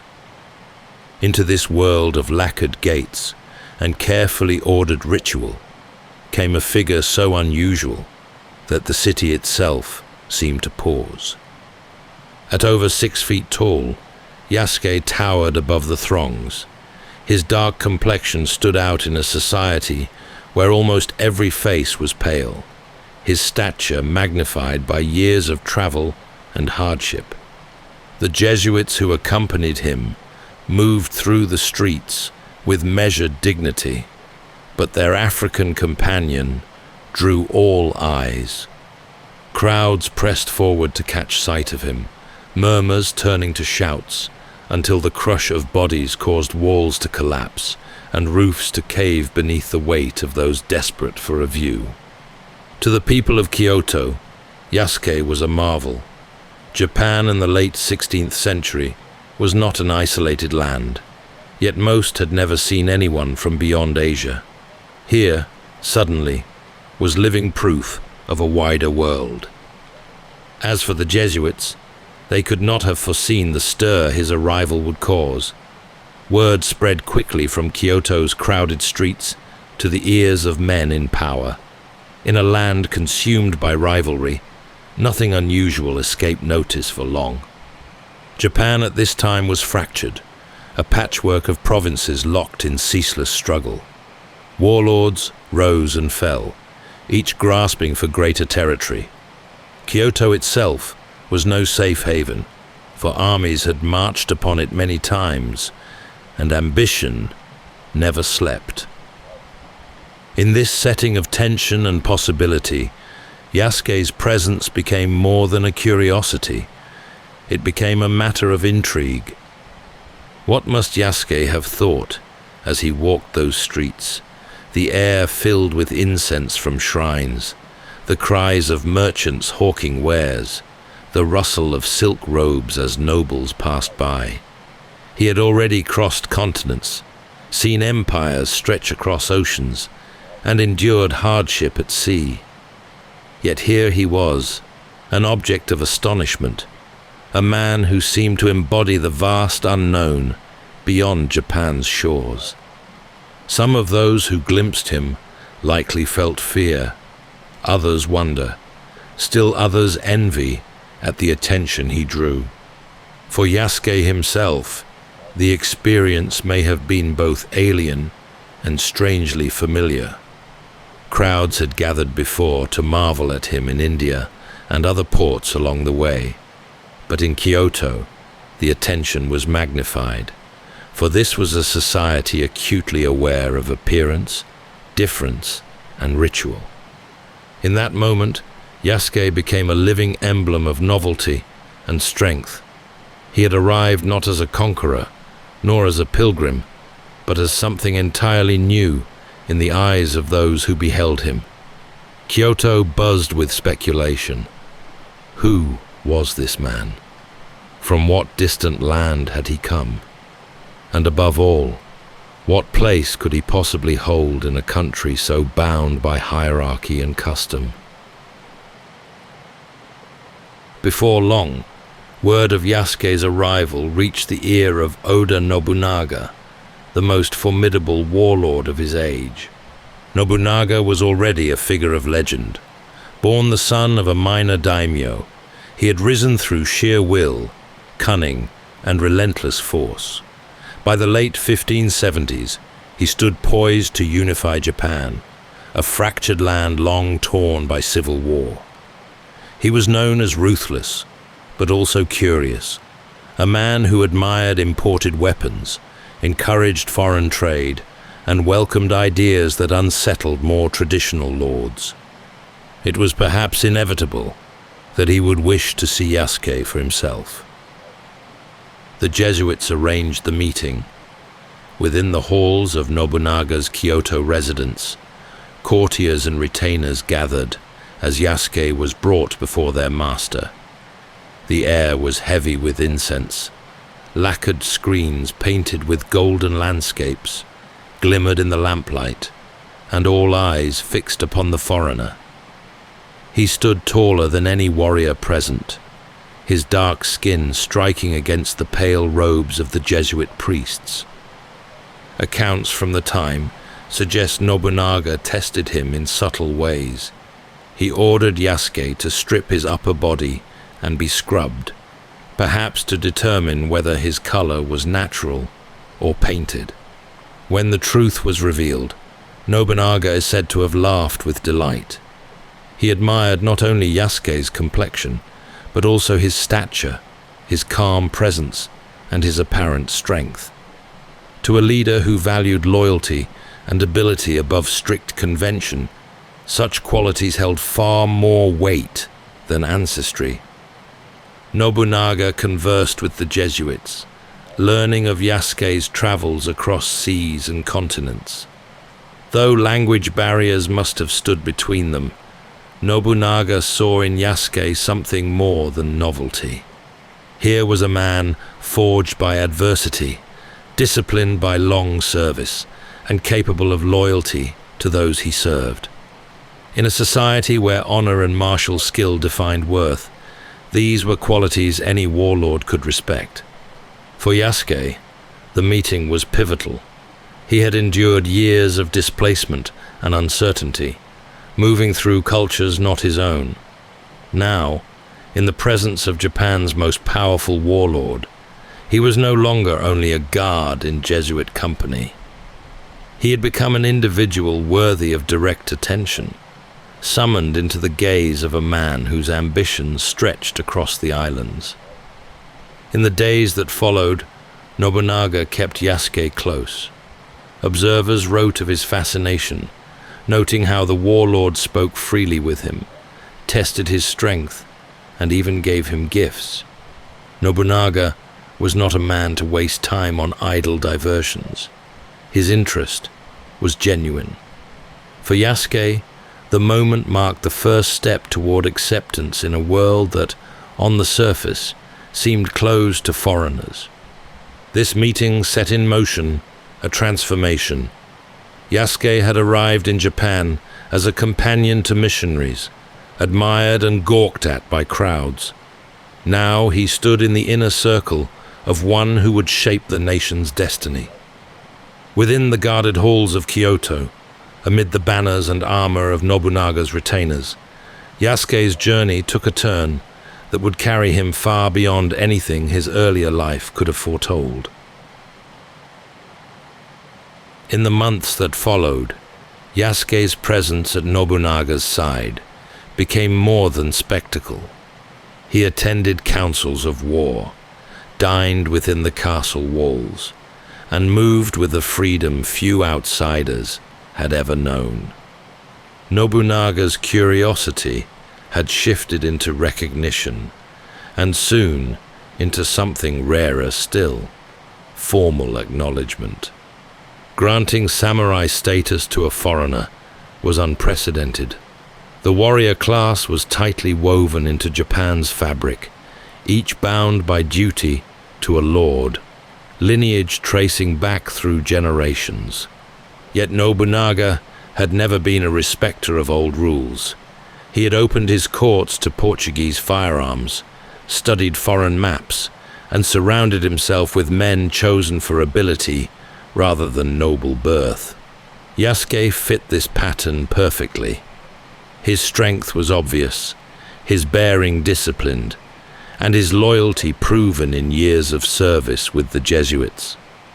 Contemporary accounts describe how Nobunaga delighted in Yasuke's presence. He ordered a residence prepared for him, complete with servants, clothing, and provisions. He gave Yasuke fine robes suited to the court, and later armor and weapons befitting a warrior. These were not gestures of amusement. They signaled something far deeper, acceptance into the military household of Japan's most powerful warlord. Why did Nobunaga grant such extraordinary honor? Some suggest he saw Yasuke as a symbol of his own openness to the wider world. Just as the Portuguese matchlock had transformed warfare, Yasuke stood as proof of the unknown, brought into Nobunaga's circle and turned to advantage. Others believe Nobunaga was drawn to him as an individual. His composure, his readiness to serve, his sheer presence. In either case, it reflected Nobunaga's willingness to cross lines others dared not. Yasuke himself must have felt the weight of this transformation. Only months earlier, he had been regarded as a curiosity by the crowds of Kyoto. Now, he was bound to a daimyo of immense power, entrusted with weapons, honored with rank, and placed in the heart of Japan's struggles. To be given a katana, the very soul of a samurai, was to be admitted into a brotherhood defined by honor, courage, and service unto death. Within Nobunaga's court, Yasuke's acceptance caused astonishment. Retainers who had inherited their places by birth watched as a man from beyond the seas was welcomed beside them. Some may have bristled at the breach of order. Others marveled at the boldness of it. Nobunaga did not care.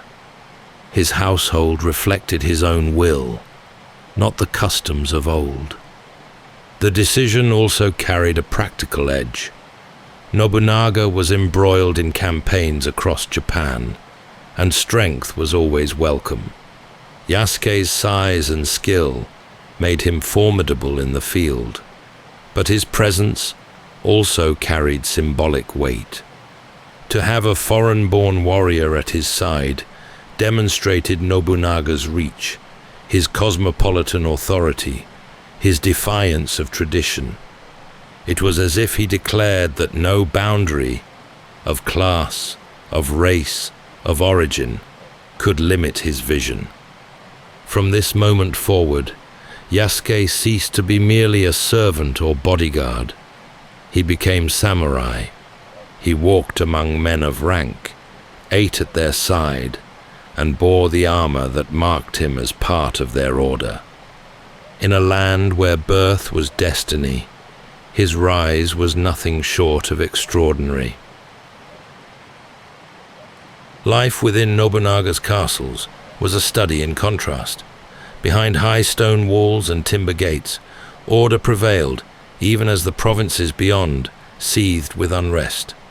For Yasuke, now a member of the household, daily life revealed a rhythm of ceremony, strategy, and preparation for war. The great fortress at Azuchi, built upon the shores of Lake Biwa, embodied Nobunaga's ambition.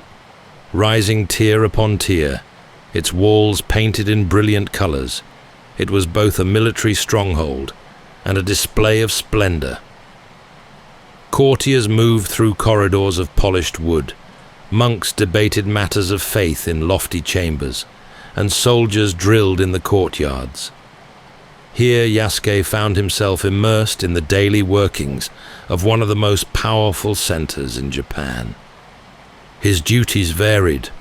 At times he stood among Nobunaga's personal guards, a visible presence whose height and bearing marked him apart. At others, he joined feasts in great halls lit by lanterns, where lords from across the provinces gathered to pledge loyalty or seek favor. Musicians played flutes and drums, dancers moved with deliberate grace, and food was served in abundance. The Jesuits who visited Nobunaga's court recorded their astonishment. Louis Froys, a missionary chronicler, wrote of the African samurai with admiration, noting his strength and discipline.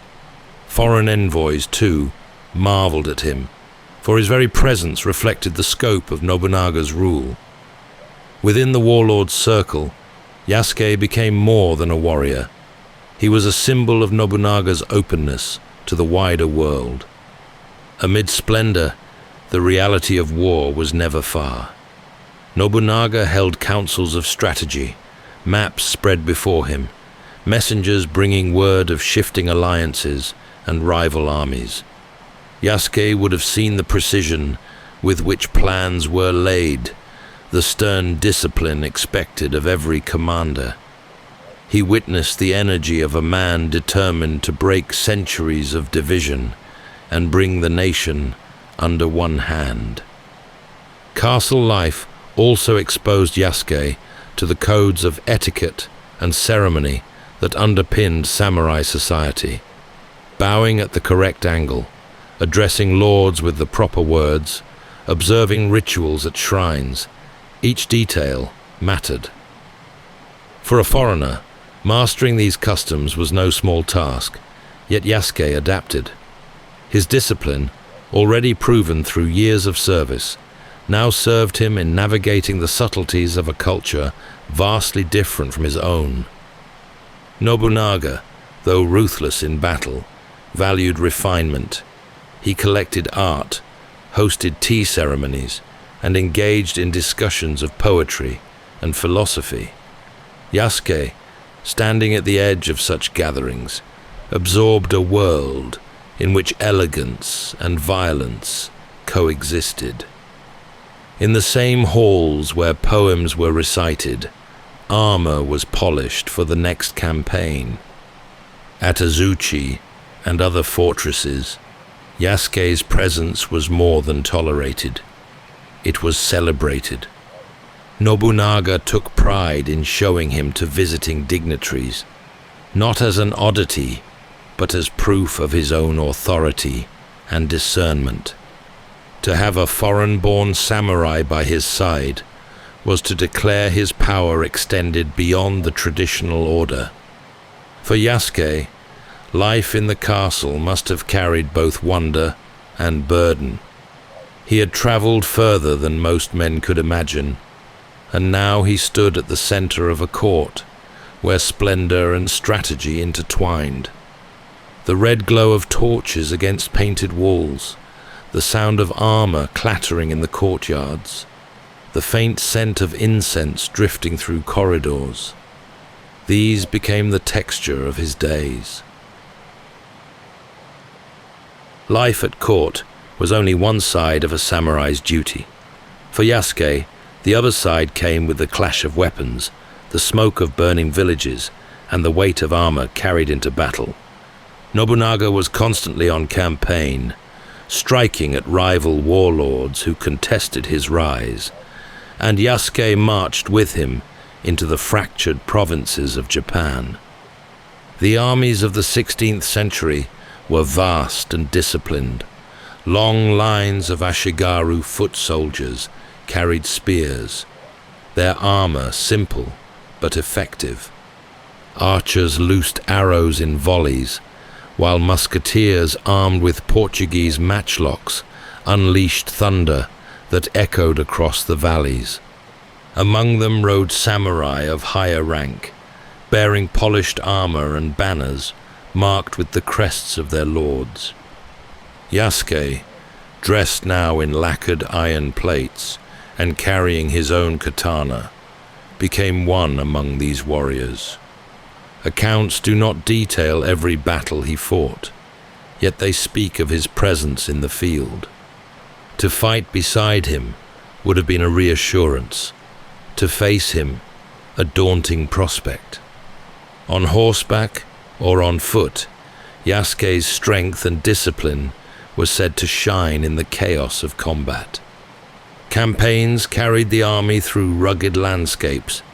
They marched across river valleys where mist clung to the water, climbed mountain passes where roads twisted between pines, and advanced on castles perched high on ridges. Supplies followed in long trains: rice, arrows, powder for muskets, each step measured and calculated. Yasuke learned to live by the rhythm of the march, to endure fatigue, and to keep vigilance when campfires glowed against the night. War was relentless. Villages fell under siege, castles resisted with desperation, and alliances shifted with the tide of fortune. Nobunaga demanded discipline from all who served him, and Yasuke's loyalty did not waver. Whether standing guard before his lord or pressing forward in the melee, he proved himself again and again. Witnesses recorded their impressions. Records tell of the African samurai's strength and courage, astonished at his ability to adapt so swiftly to the codes and practices of Japan. For Nobunaga, Yasuke became more than a bodyguard. He was a warrior in his household, one whose presence lent weight to his reputation as a lord open to skill wherever it might be found. By the early 1580s, Nobunaga's star burned at its brightest.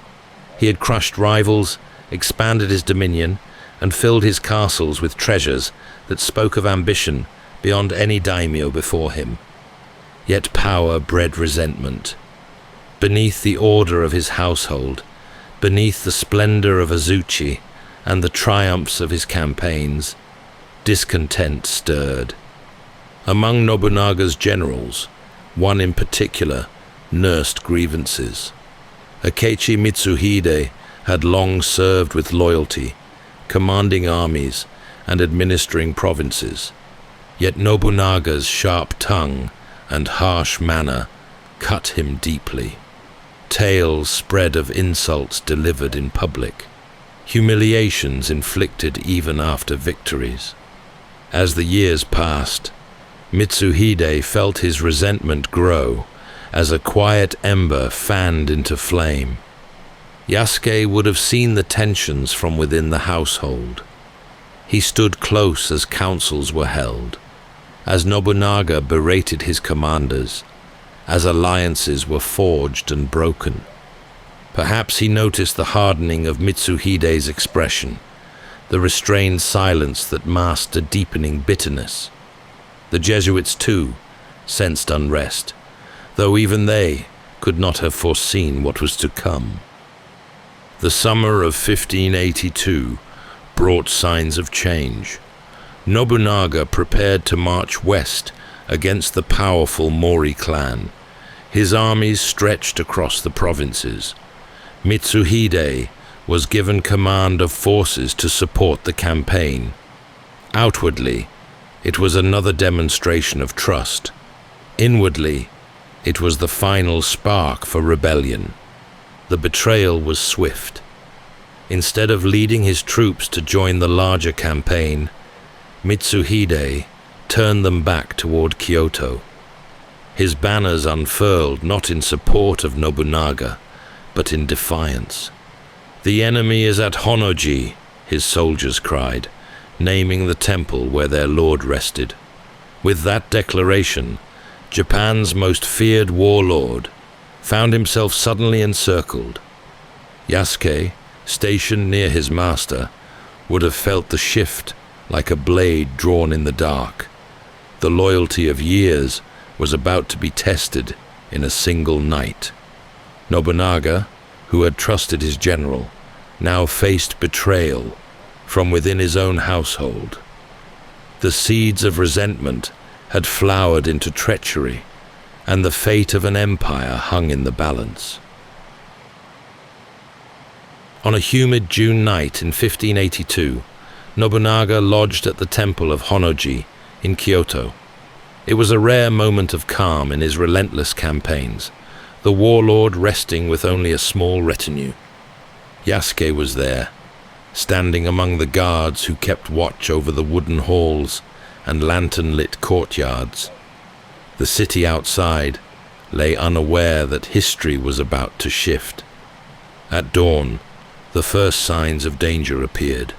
Shouts rose in the streets, the distant thud of marching feet grew louder, and soon the banners of Akechi Mitsuhide's troops came into view. Thousands advanced on the temple, their spears and matchlocks bristling. Inside, confusion turned quickly to grim resolve. Nobunaga realized at once the depth of the betrayal. The temple was lightly fortified, his household caught unprepared. Yasuke and the guards scrambled to meet the assault, but the sheer scale of Mitsuhide's force left little hope. Arrows rained down, muskets cracked, and the temple walls shuddered as flames took hold. The wooden beams of Honnoji groaned as fire spread. Smoke filled the corridors, choking the air. Yasuke fought fiercely in the chaos, his armor glinting in the firelight as he tried to hold back the attackers. Yet even his strength could not stem the tide. Nobunaga, refusing the dishonor of capture, chose the path of seppuku, the ritual death of a samurai. Within those burning halls, one of Japan's greatest figures ended his life by his own hand. For Yasuke, the moment must have been shattering. The Lord who had lifted him from obscurity, who had granted him the honor of samurai, was gone in an instant. Around him the household fell, retainers cut down, the temple consumed. Still he fought, not for victory, but for loyalty, until the last hope of defense was gone.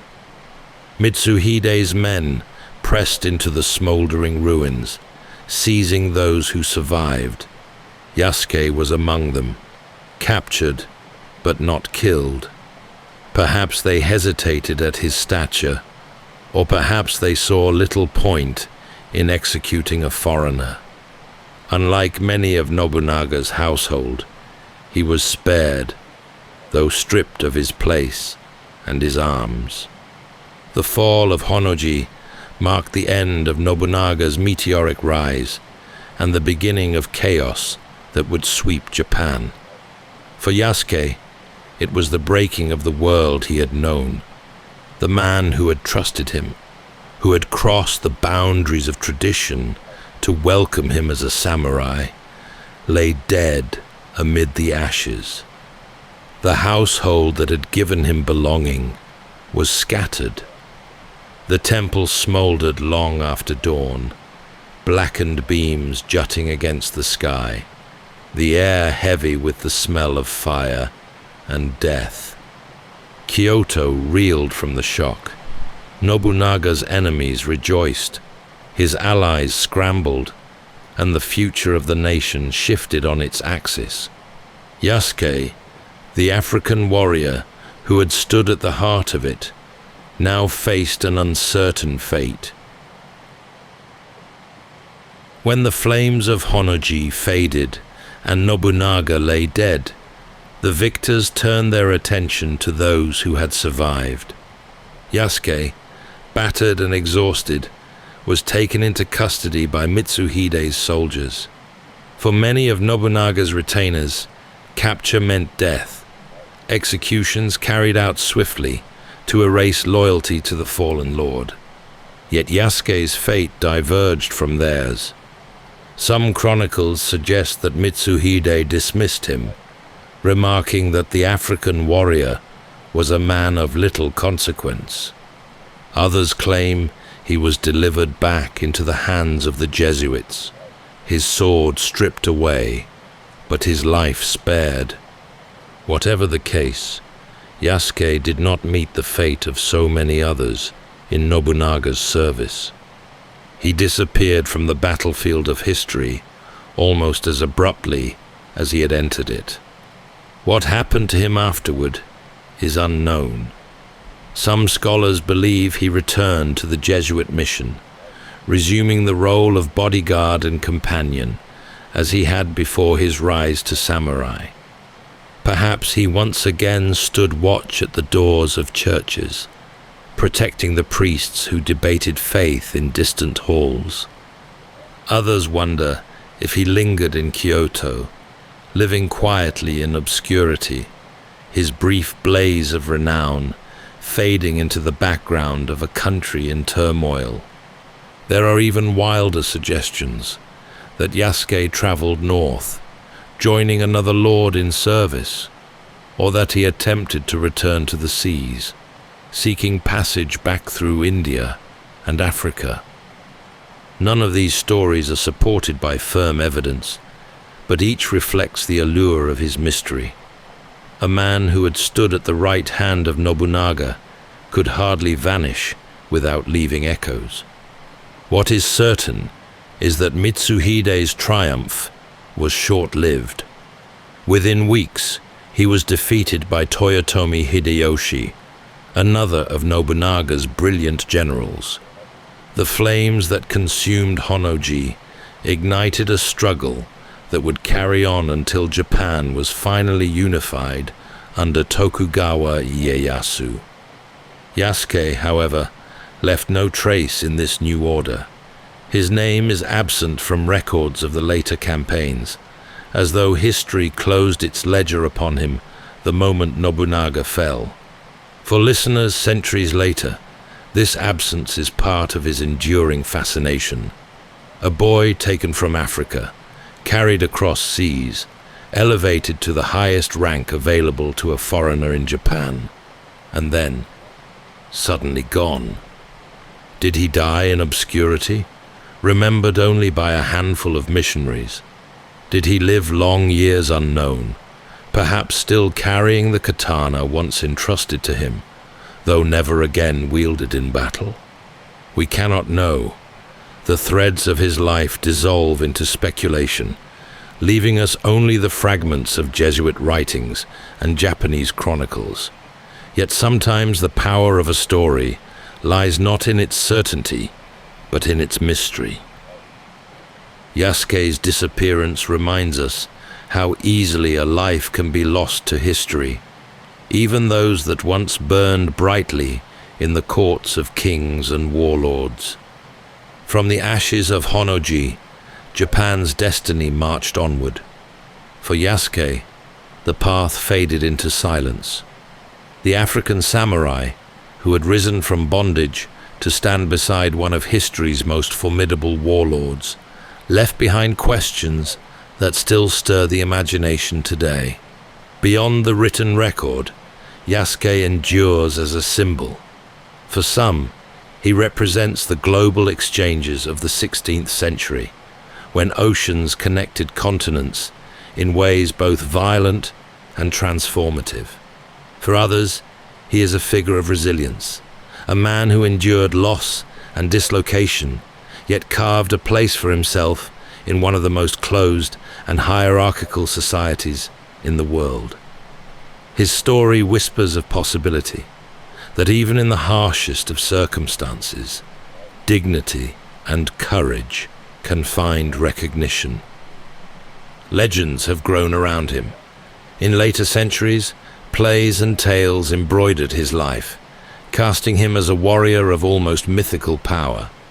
Modern retellings have made him a hero in novels, films, and art. Each reinvention speaks less to what can be proven, and more to the enduring allure of a man whose life seems too improbable to be forgotten. The truth, stripped of embellishment, is enough. Yasuke was real. He stood at Nobunaga's side, was granted the weapons and rank of a samurai, and fought in the defining conflicts of his time. His disappearance from record does not erase the fact that for a brief, brilliant span, he lived a life that crossed the boundaries of continents and cultures, leaving a story still told centuries later.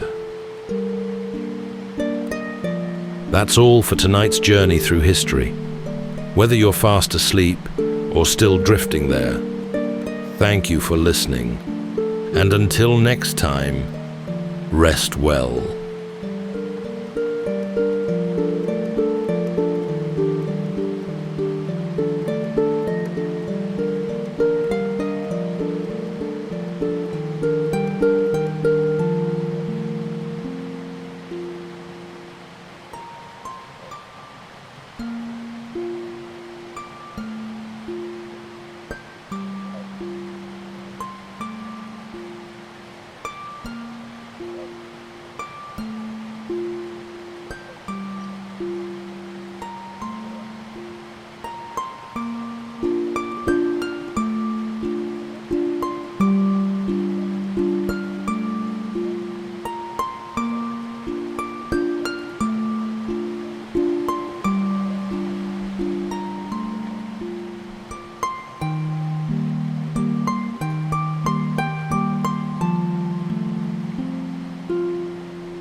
Welcome to Sleepytime History.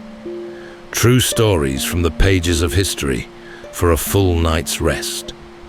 If this is your first time listening, let us know where you're tuning in from. And if you like what you hear, please consider subscribing or rating us on your preferred podcast app. You can also help us choose an upcoming feature by voting in our Spotify poll. Thank you for your support. It helps us immensely. All right, it's time to settle in, relax, and take a wander through the pages of history and storytelling. Tonight, we're going to be exploring the remarkable true story of Boudica, the Celtic warrior queen who openly defied a once invincible empire that dominated the length and breadth of the known world. Picture the misty hills of ancient Britannia. The air is alive with the scent of damp earth and wood smoke. Ancient megaliths flicker with bonfire light as the pounding of heavy drums rises above an ocean of black forest, thick with moss. Strange coins bearing the profile of a distant emperor begin to pass from hand to hand, and with them come taxes, penalties, and a faint shadow of unease that creeps from beyond the horizon. Here, we meet a formidable figure, tall and august with piercing eyes, a radiant sweep of auburn hair bound in elaborate braids, and grasping a long iron spear. This is Boudica, Queen of the Iceni, a proud people rooted for centuries in the windswept lowlands of modern-day Norfolk. Following the sudden death of her husband, the heavy hand of Rome fell upon her kingdom, stripping her of dignity and leaving her family scarred by their cruelty. Rome demanded her submission. Boudica answered them with destruction and ruin. Her rebellion was no reckless charge, but a calculated fury. With her army of woad-painted warriors, Boudica swept through settlement after settlement like a howling winter gale. The Romans, for their part, found themselves staggered and humiliated, seething with indignation at the audacity of their new subjects. Tonight, as we drift into sleep, we'll follow the path of a warrior queen who stood unflinching before certain death. So settle in, take a deep breath, and let's charge full tilt into the fray with Boudica, defiant Celtic warrior queen.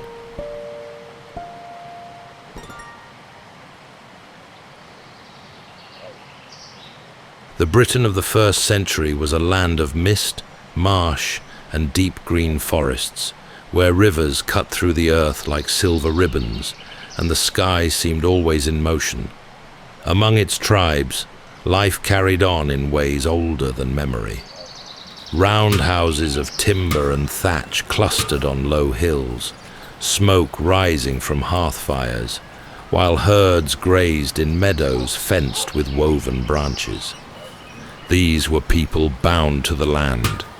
They worshipped in groves of oak and yew, believing the spirits of gods and ancestors lingered in the roots and stones. Druids kept knowledge alive in song and memory, for no sacred law was written. The tribes were proud and varied, each with their own customs, sometimes allies, sometimes enemies. They raided one another as they had for centuries, but nothing in their past rivaled the power that had begun to press from the south. Rome's legions had first landed decades earlier under Julius Caesar, though that invasion had faltered. Later emperors returned with greater determination, until Britain, or most of it, was drawn into their vast dominion. Across the island, the marks of empire spread. Straight roads cut through woodland, coins stamped with imperial faces clinked in trade, and new towns rose with stone walls and tiled roofs. Roman order seemed unshakable, yet beneath it, resentment simmered. Among the tribes, some tolerated Rome for trade and protection.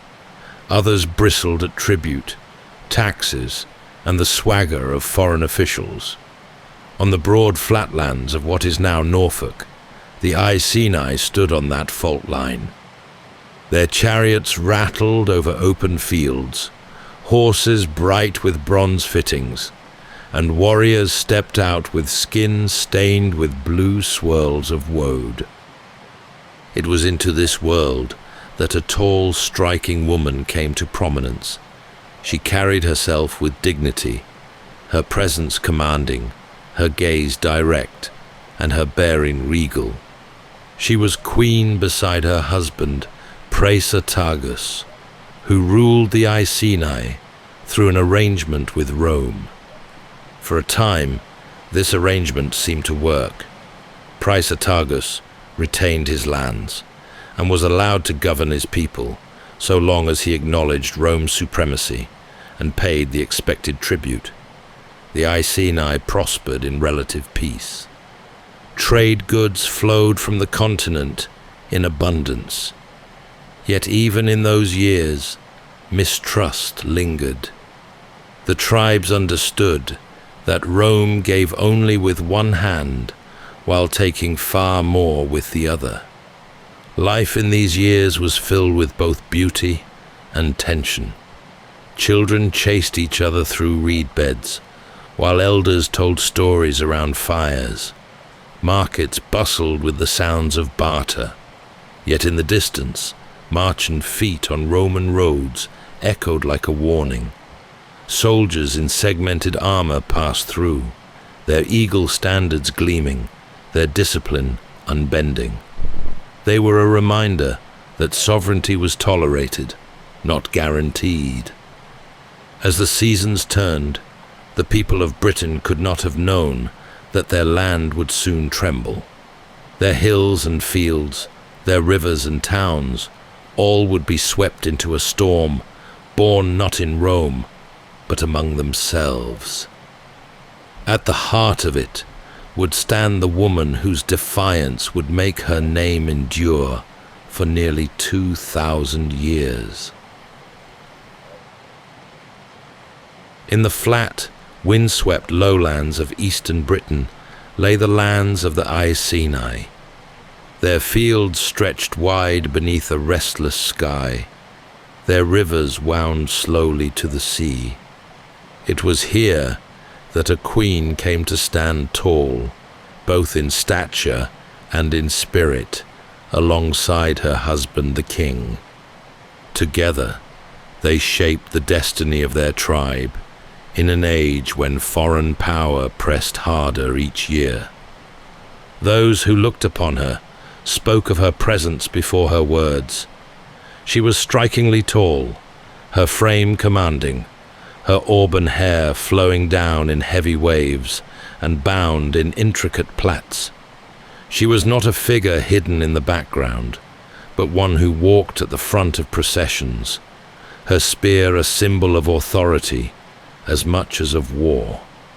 The people saw in her both the dignity of lineage and the fierce pride of a leader unwilling to shrink beneath the gaze of Rome. Praesatagus himself was no fool. He recognized the strength of the empire to the south and understood that open defiance too early would spell destruction. Mindful of Rome's habits, he set his affairs to protect his line, naming the emperor alongside his daughters in his will. It was a careful hedge that would soon be swept aside. This peace, uneasy though it was, brought some prosperity. The Iceni shaped fine talks of gold and bronze. Trade flowed through markets where local produce mixed with Roman imports. Chariots rattled across the countryside, carrying warriors whose horses were adorned with shining harness. Yet behind these scenes of daily life lay a deeper tension. Rome was patient, but its patience was rarely endless. The empire did not tolerate independence for long, and its governors carried instructions to tighten control where opportunity arose. For the people, Rome was both an opportunity and a shadow. Its coins made trade easier, yet they carried the faces of distant emperors few would ever see. Its soldiers were formidable, their armor glinting in sun or rain, but their presence reminded every tribe that true power lay elsewhere. Even within Iceni lands, there was a sense that the treaty was only a pause in a longer game. The queen bore this tension with unyielding dignity. She was both wife and mother, matriarch and warrior. Her daughters played within the roundhouse compounds, their laughter mingling with the sounds of livestock, smithing hammers, and the steady rhythm of village life. Around them, elders tended fields, druids observed the cycles of the moon, and warriors prepared spears and shields. It was a world that felt enduring, but its foundations were less secure than many realized. Rome allowed some local kings and queens rule, so long as they obeyed, paid, and provided troops, useful for a while, never permanent. Their system relied on submission, and when a monarch died, they often claimed the territory outright. Praesatagus surely understood this risk, yet he hoped to preserve his line by naming both the emperor and his daughters as heirs, balancing loyalty with family honor. His queen, with her stern gaze and strong voice, stood beside him in this choice, perhaps sensing even then that Rome's word was brittle. For now, the land was calm enough. The fires burned in roundhouses, the harvest was gathered, the roads were travelled by merchants and soldiers alike. Yet the balance was delicate. Each year, Rome's grip grew a little tighter, and as it did, the Queen watched and waited. The death of the king marked the end of a fragile peace. For years he had balanced his people's independence with the demands of Rome, keeping their land secure through loyalty and tribute. In his will, he attempted one last act of diplomacy. Half of his kingdom, he declared, would pass to the emperor and half to his daughters, ensuring both Rome's favor and his family's future. It was a compromise born of caution, but compromise was not in the empire's nature. When news of his death reached the Roman authorities, they swept aside the will as though it held no weight. To them, there was no half measure, no shared inheritance. A regional king's passing meant that his land now belonged fully to Rome. The Iceni were not heirs, but subjects, and their wealth was to be seized. The response was swift and cruel. Officials arrived to claim property, stripping the nobles of their estates, repossessing treasures that had been guarded for generations. The Queen herself was dragged before them, publicly flogged as though she were no more than a criminal. Her daughters suffered even worse. Enduring a violation meant not only to break their bodies, but to humiliate their people. The message was clear. The Iceni were to bow or be broken. Yet humiliation can spark something greater than fear. Among the tribe, anger burned hotter than any hearth fire. The elders remembered their dignity, the warriors their oaths, the women their lineage. The Queen, scarred but unbowed, stood before them not as a victim, but as a rallying figure. Her suffering had become their own, and her defiance was theirs to share. Across the lowlands, rumors spread. Other tribes heard of Rome's treatment of a queen and her daughters. Old grievances stirred, long simmering resentment rising to the surface.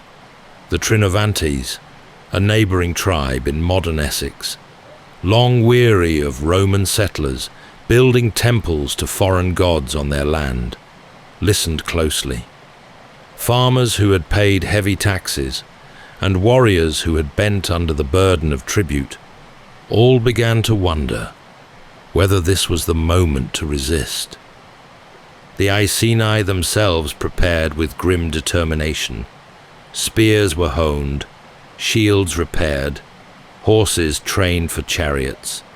In the roundhouses, druids spoke of omens, women crying out that destruction was near, waters turning red, statues of Roman gods toppling. These signs were read as the will of the divine, proof that rebellion was not only justified, but sanctified. For the Romans, it was business as usual. Governors and financiers counted their profits. Veterans settled on seized land. Merchants carried on trade. Few suspected the storm gathering beyond the forests and marshes. They underestimated the strength of memory, the depth of pride, and the fury of a people whose honor had been so callously trampled. The Queen, once forced to endure the lash, now stood taller than ever in the eyes of her people. She had become more than a monarch. She was the living embodiment of their defiance. Where Rome had sought to humiliate, they had instead forged a symbol too powerful to ignore. The death of the king opened to them a new path. It was not the one he had envisioned, nor the peace he had tried to preserve. It was harsher, darker, but also inevitable. The empire had broken its promise, and in doing so had awoken a rebellion that would shake Britain to its core. In the wake of Rome's cruelty, the Iceni did not stand alone. Across the fields and forests, word traveled swiftly, carried on the lips of traders, travelers, and discontented farmers.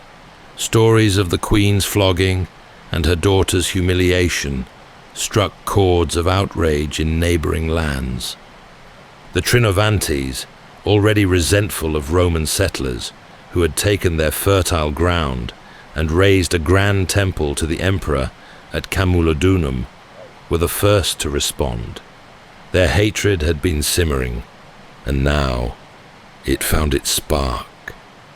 Around the campfires, leaders spoke of old grievances, taxes that drained harvests, land confiscations that pushed families from their homes, and the endless arrogance of Roman officials who dismissed Celtic laws as if they were nothing. The Queen's defiance became a rallying cry, her suffering proof of Rome's contempt. In villages from the eastern coast to the wooded valleys, chiefs listened to envoys from the Iceni and weighed their choices. Some feared Rome's retribution, yet others saw a chance to reclaim freedom. Preparations began quietly, but with determination.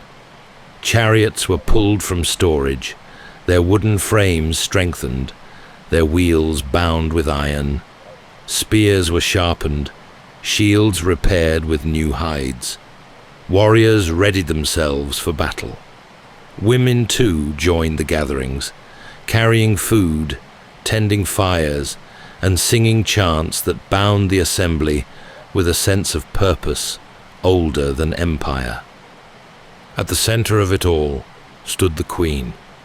She was not hidden behind walls or veils, but visible, her tall form commanding attention, her hair catching the light of fire and torch. She spoke to the assembled tribes of justice denied, of the gods who would not allow such insult to pass unanswered. Her words were measured yet fierce, her presence a living reminder of what Rome had done. The Druids lent their voices as well. They spoke of omens, statues of the goddess Victory turning from the Romans, the sea foaming red with strange tides, and voices heard in sacred groves predicting the fall of cities. These prophecies, whether born of faith or fear, deepened the conviction that the gods themselves favored rebellion. In this sense, the struggle was not only against legions, but against fate itself, and fate had shifted to their side. The Roman presence in Britain was formidable, yet their forces were stretched thin.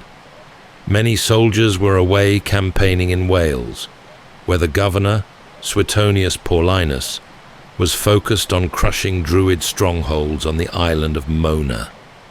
This left settlements in the east less defended, their garrisons small and complacent. It was an opportunity as fleeting as it was vital, and the tribes knew they must act before it slipped away. As alliances formed, an army began to take shape. Tens of thousands gathered. They came from fields and villages, from marsh and woodland, men and women alike, carrying whatever weapons they could muster. The host swelled, a tide of humanity driven not by pay or command, but by fury, memory, and the desire for vengeance. In these moments of gathering, the land itself seemed to tremble with anticipation. Fires burned through the night, drums sounded across hills, and the breath of countless horses steamed in the cool air. For generations the tribes had lived with rivalry and division, Yet now they were bound together by something greater than old disputes. Rome had overstepped, and in doing so had unified those who once stood apart. The first blow fell upon Camulodunum, the Roman colony known today as Colchester. Built upon the site of an old tribal capital, it had been reshaped in stone and tile, its streets laid out in orderly lines, its walls more symbolic than strong. At its heart rose the temple of Claudius, a gleaming monument to the emperor that to the tribes stood not as a shrine, but as a fortress of arrogance built with their labor and taxes. The settlers within the town were veterans of Roman campaigns, men who had been granted land as reward for their service. They lived with the assurance that their empire was eternal, and they treated the local Britons with disdain. Few believed the rumors of rebellion that spread through the countryside.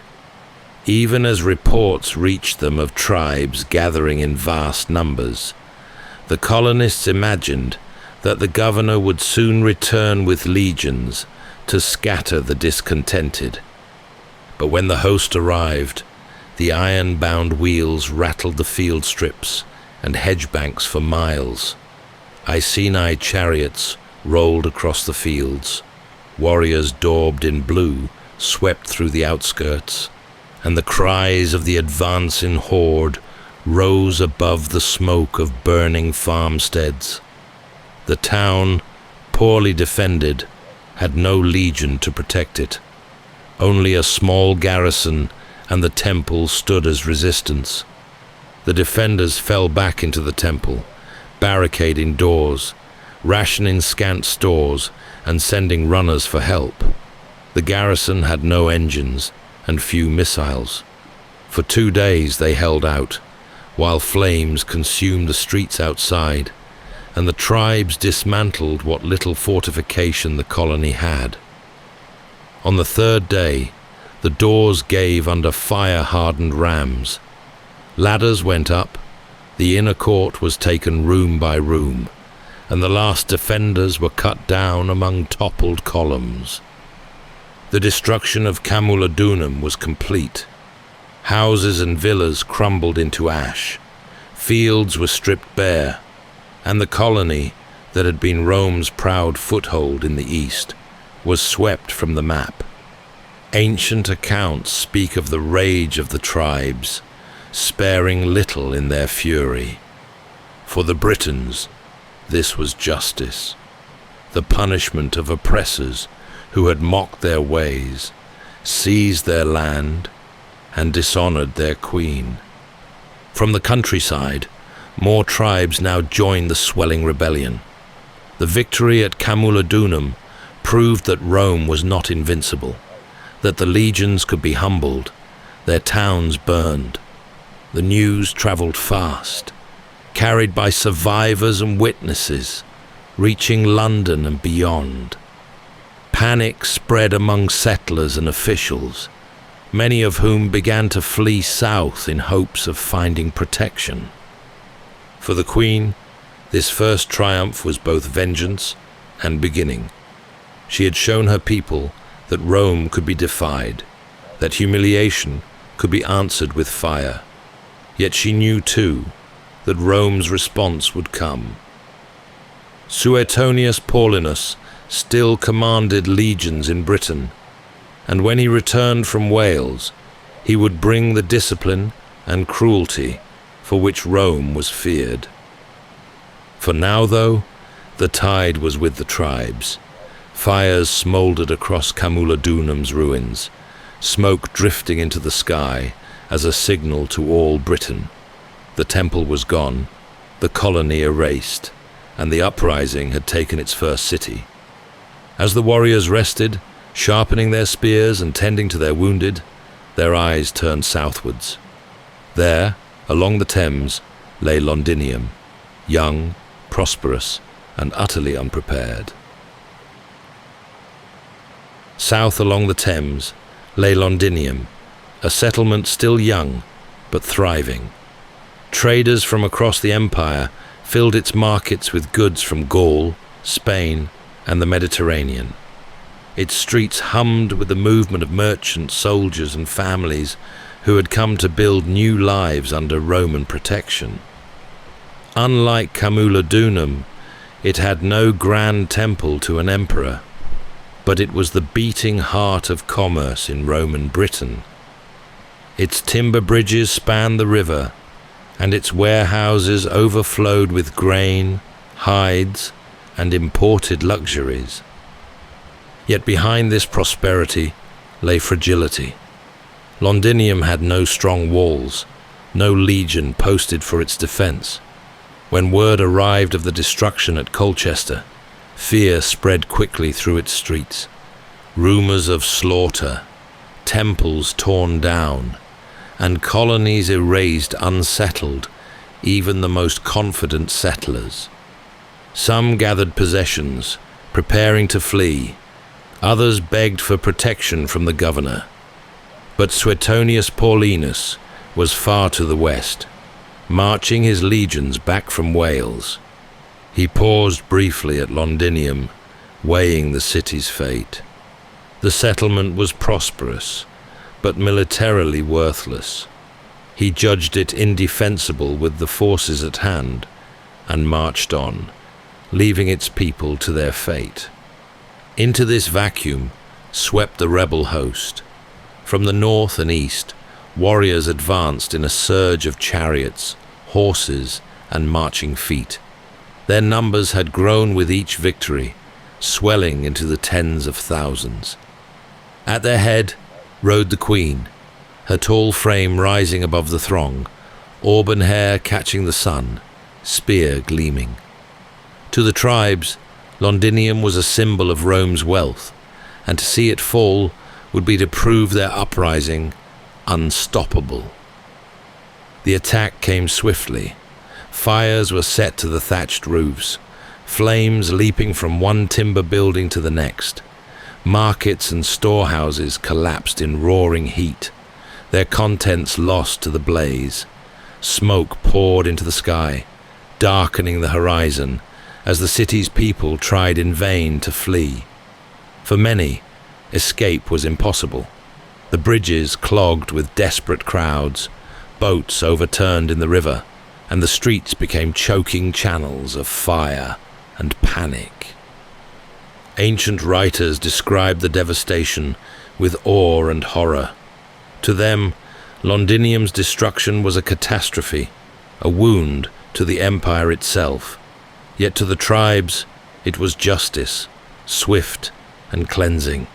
The warehouses that had stored their tribute were reduced to ash, the houses of Roman merchants leveled, their wealth scattered. For the first time, Rome's proud claim to permanence in Britain seemed fragile. When the flames at last subsided, Londinium was no more than smouldering timbers and blackened earth. Survivors crept southward, carrying tales of fire and ruin.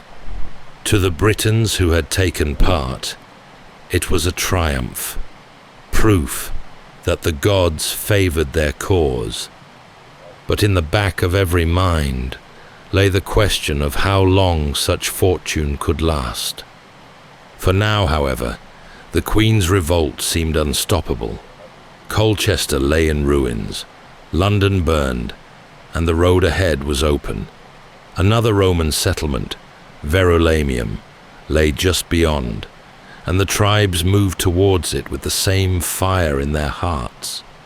Each step forward carried them deeper into defiance, their victories mounting, their resolve hardening. The land of Britain shook with their passage, and the empire itself, far away across the sea, began to feel the tremors. Northwest of London lay Verulamium, the Roman town we now know as St. Albans.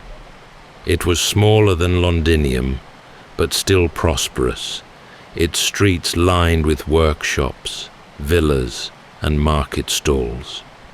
For Rome, it was a place of order and profit, an outpost of civilization among what they considered wild tribes. For the rebels, it was the next mark on their path, another settlement raised upon land that had once been free.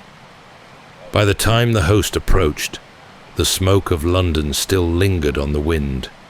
Survivors who had fled spread word of fire and destruction, their stories thick with fear. Some at Verulamium tried to flee, while others stayed, trusting that Rome would not abandon them as it had London. Yet the legions were still far off, and the town lay exposed. The rebels advanced with the confidence of triumph. Their chariots thundered over fields, horses snorting in the cold morning air, wheels flashing with bronze. Warriors marched in swelling ranks, their voices raised in chants that echoed across the hills. At their center rode their queen, fearless and unflinching. To the Britons, she was no longer only a monarch, but the living emblem of their struggle. Verulamium's defenses could not withstand such numbers. Fires were set swiftly, flames leaping from roof to roof, turning the timber town into a furnace. Workshops collapsed, markets vanished in smoke, and the cries of the desperate rose with the roar of fire. Ancient writers tell us that tens of thousands perished, their accounts heavy with the horror of what unfolded. To the Romans, it was massacre. To the tribes, it was vengeance long denied. For the Britons, this third victory carried enormous weight. In less than a season, 3 major Roman centers had been destroyed. Camulodunum had fallen, Londinium burned, and now Verulamium lay in ashes. The uprising had grown beyond anything the empire expected. Britain's tribes, once divided by rivalries, were united by triumph. The land rang with the sound of drums, and the smoke of conquest carried far into the distance. Yet in the embers of victory, a shadow loomed. Each settlement destroyed brought the Romans closer to a reckoning. Suetonius Paulinus, governor of Britain, was no ordinary commander. Hardened by campaigns in Africa and Gaul, he was ruthless, patient, and disciplined. Even as the towns burned, he was gathering what remained of the legions, drawing soldiers back from scattered posts, concentrating his force for one decisive clash. Among the rebels, there was both exultation and uncertainty. Some believed Rome could never recover from such blows, that Britain might finally be free of the invader. Others sensed the danger ahead. As Verulamium's ruins smoldered, the tribes celebrated in the fields. Horses stamped and whinnied, drums pounded, and warriors raised spears to the sky. The queen stood among them, the firelight reflecting in her hair, her figure tall against the smoke. Her defiance had carried them this far, her people transformed by her endurance into an army that seemed to sweep all before it. But on the horizon, beyond the forests and the hills, the legions were marching. They would not come as scattered settlers or panicked garrisons. They would come as Rome itself, determined to restore their dominion. The great clash was drawing near. While smoke still rose from the ruins of Verulamium, the governor of Britain was preparing his answer. Suetonius Paulinus had been far away when the revolt began, driving his legions through the mountains of Wales to destroy the Druids on the island of Mona. It was a brutal campaign, meant to break the spiritual heart of the tribes, but the rebellion forced his hand. He marched back east with grim purpose, gathering every soldier he could along the way. The rebellion had burned with terrifying speed, but Rome was patient. Suetonius understood that one defeat could mean the loss of the whole province, and so he refused to waste men in reckless defense. He had abandoned Londinium because it could not be held. He had allowed Verulamium to fall because he needed time. While the tribes exhausted themselves in fire and fury, he drew his legions together, forging them into a single, unbreakable spear. His forces were still small compared to the mass of rebels. Ancient accounts say perhaps 10,000 soldiers, hardened legionaries, auxiliaries, and cavalry, against a host that may have numbered in the hundreds of thousands. Yet Suetonius knew that numbers alone did not win battles. Rome's discipline was its strength. Each soldier had drilled until the shield was an extension of the arm, the short sword as natural as breath. In open ground, properly positioned, a Roman legion was more than an army. It was a machine. The countryside between the Midlands and the coast filled with fear. Refugees stumbled south, carrying stories of slaughter. Farms were abandoned, markets left empty. Those loyal to Rome prayed for the legions to return, while others weighed whether to join the rebellion or wait for its outcome. The land seemed to hold its breath, poised between liberation and devastation. Meanwhile, the rebels exulted in their triumphs. They believed the empire broken, the governor powerless, the soldiers too few to resist them. Confidence swelled like a rising tide. The queen urged her warriors onward, her tall figure a beacon of defiance. Victory had come so swiftly that many believed it would continue without end. But in their triumph lay danger. Their forces were vast, but unwieldy. Families followed the host, carts filled with food and possessions, slowing their march. Suetonius planned for advantage, not spectacle. He meant to compress the rebel front, force a head-on clash, and deny his flanks the space where numbers tell. He gathered what troops he had, stripped the baggage, and directed his men to prevail by drill, the weight of their shields, and timing rather than sheer numbers. As the governor prepared, messengers rode to and fro. Orders were barked, camps dug, weapons sharpened. The soldiers knew the odds, yet their confidence in Roman training held steady. They had seen tribes before, in Gaul, Spain, and in Africa. They knew the chaos of great hosts and trusted that order would prevail. The stage was set for a confrontation that would decide not only the fate of a queen, but of the entire province. Suetonius formed his army on a constricted shelf of ground, hemmed by thick woodland, with a gentle rise ahead. The legions dressed their line in tight ranks, auxiliaries held the wings, and the cavalry waited out on the flanks. Javelins were stacked ready. The front cohort knelt behind a fence of shields, while the standards lifted in the breeze. Across the open approach, the rebel host spilled forward, their wagons massed in the rear. The rebels arrived in a mass that seemed endless. Ancient writers claimed more than 100,000, perhaps 200,000, though such numbers were surely exaggerated. Yet to the Romans, looking out from their narrow line, it must have felt as though the entire island had risen against them. Men, women, and children had followed the host, and the warriors, daubed in blue and armed with spears and axes, shouted curses at the legion. At the center, the queen directed the chariot teams with clipped signals. drawing the surge toward the Roman front.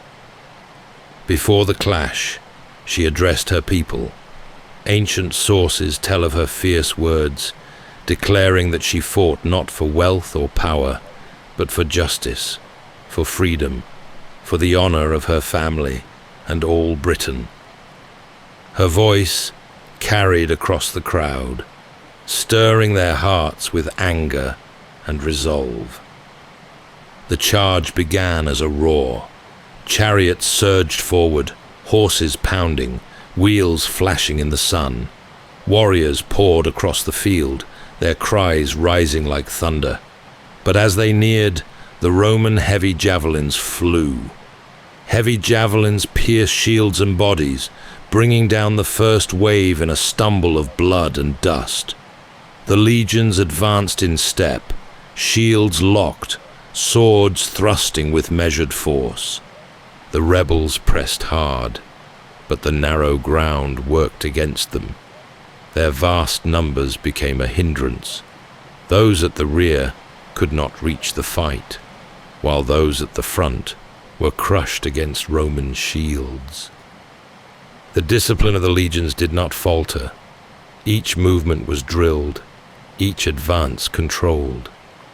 Slowly, inexorably, the rebels were driven back.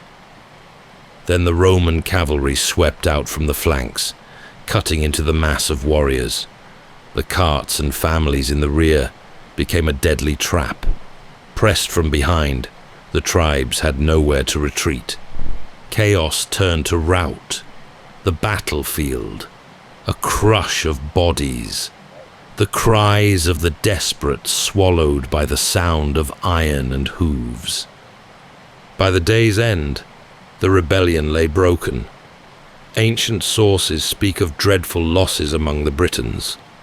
What is clear is that the uprising, so fierce and so close to success, had been shattered in a single encounter. The legions stood bloodied, but intact. Suetonius had gambled everything on this ground, and his decision had saved the province. For the Queen, it was the end of her defiance in the field. Defeated, but not forgotten, she vanished from the records soon after, her fate wrapped in mystery. When the battle was lost, the great tide of rebellion ebbed as swiftly as it had risen. Survivors scattered into forests and marshes, carrying with them the memory of fire and fury. The Queen herself slipped from the pages of certainty into the realm of legend. Some said she took poison, unwilling to be paraded in chains through the streets of Rome. Others believed illness claimed her after the strain of war. A few whispered that she escaped, vanishing into the wilds to live out her days unseen. Though her body was never found, her shadow endured. To the Romans, she was a savage leader whose defiance had nearly cost them a province. To her people, she was more than that: a mother, a queen, a symbol of a spirit that would not be subdued.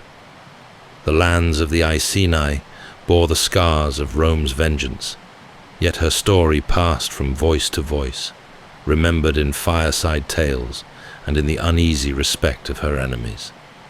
The scale of her revolt shook the empire. 3 towns had been reduced to blackened earth, tens of thousands of settlers and soldiers slain, and for a brief moment, the Roman hold on Britain tottered on the edge of collapse.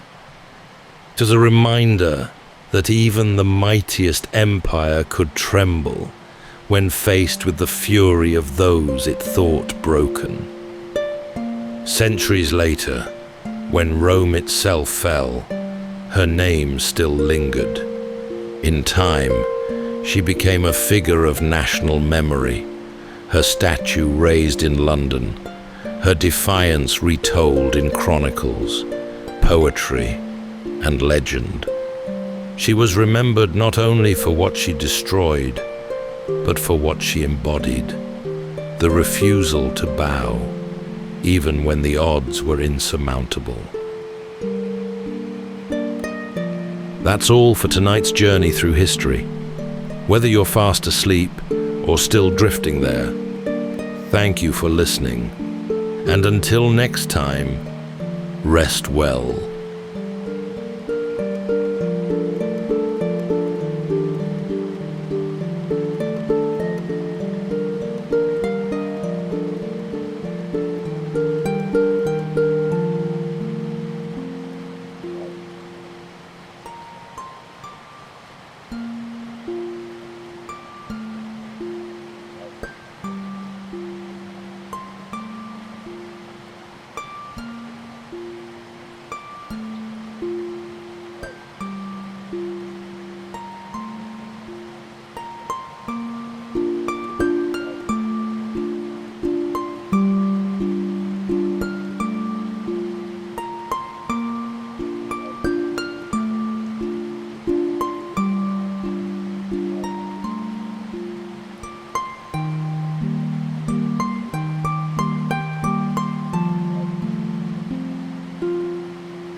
Welcome to Sleepytime History.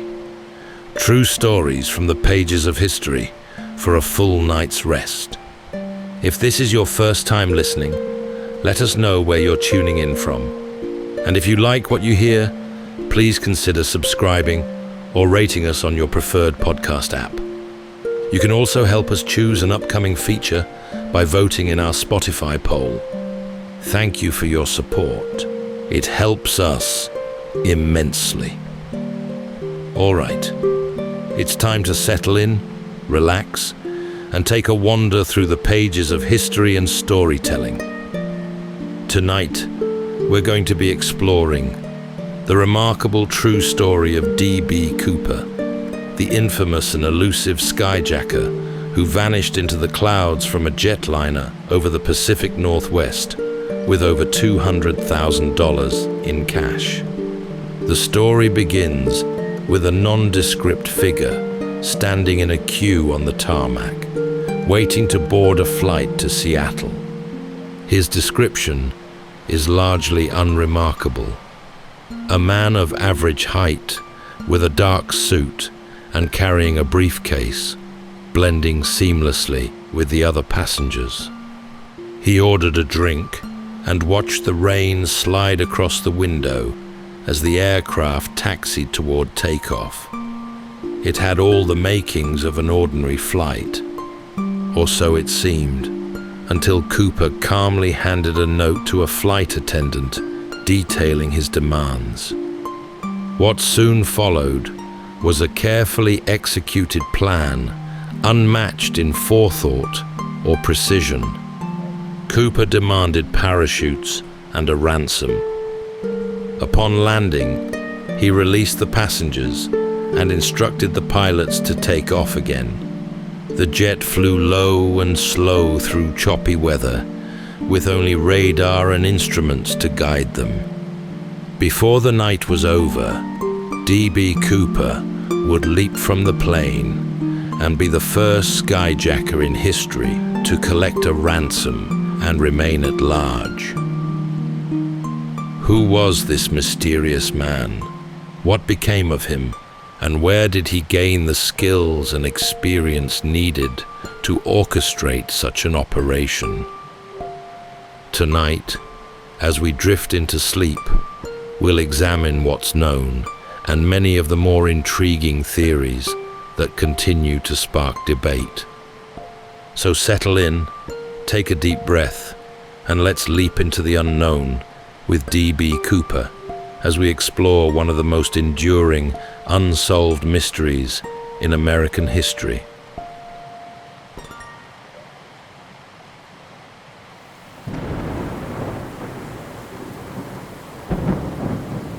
It was the afternoon of the 24th of November, 1971, the day before Thanksgiving, when a man joined the queue to board Northwest Orient Flight 305 in Portland.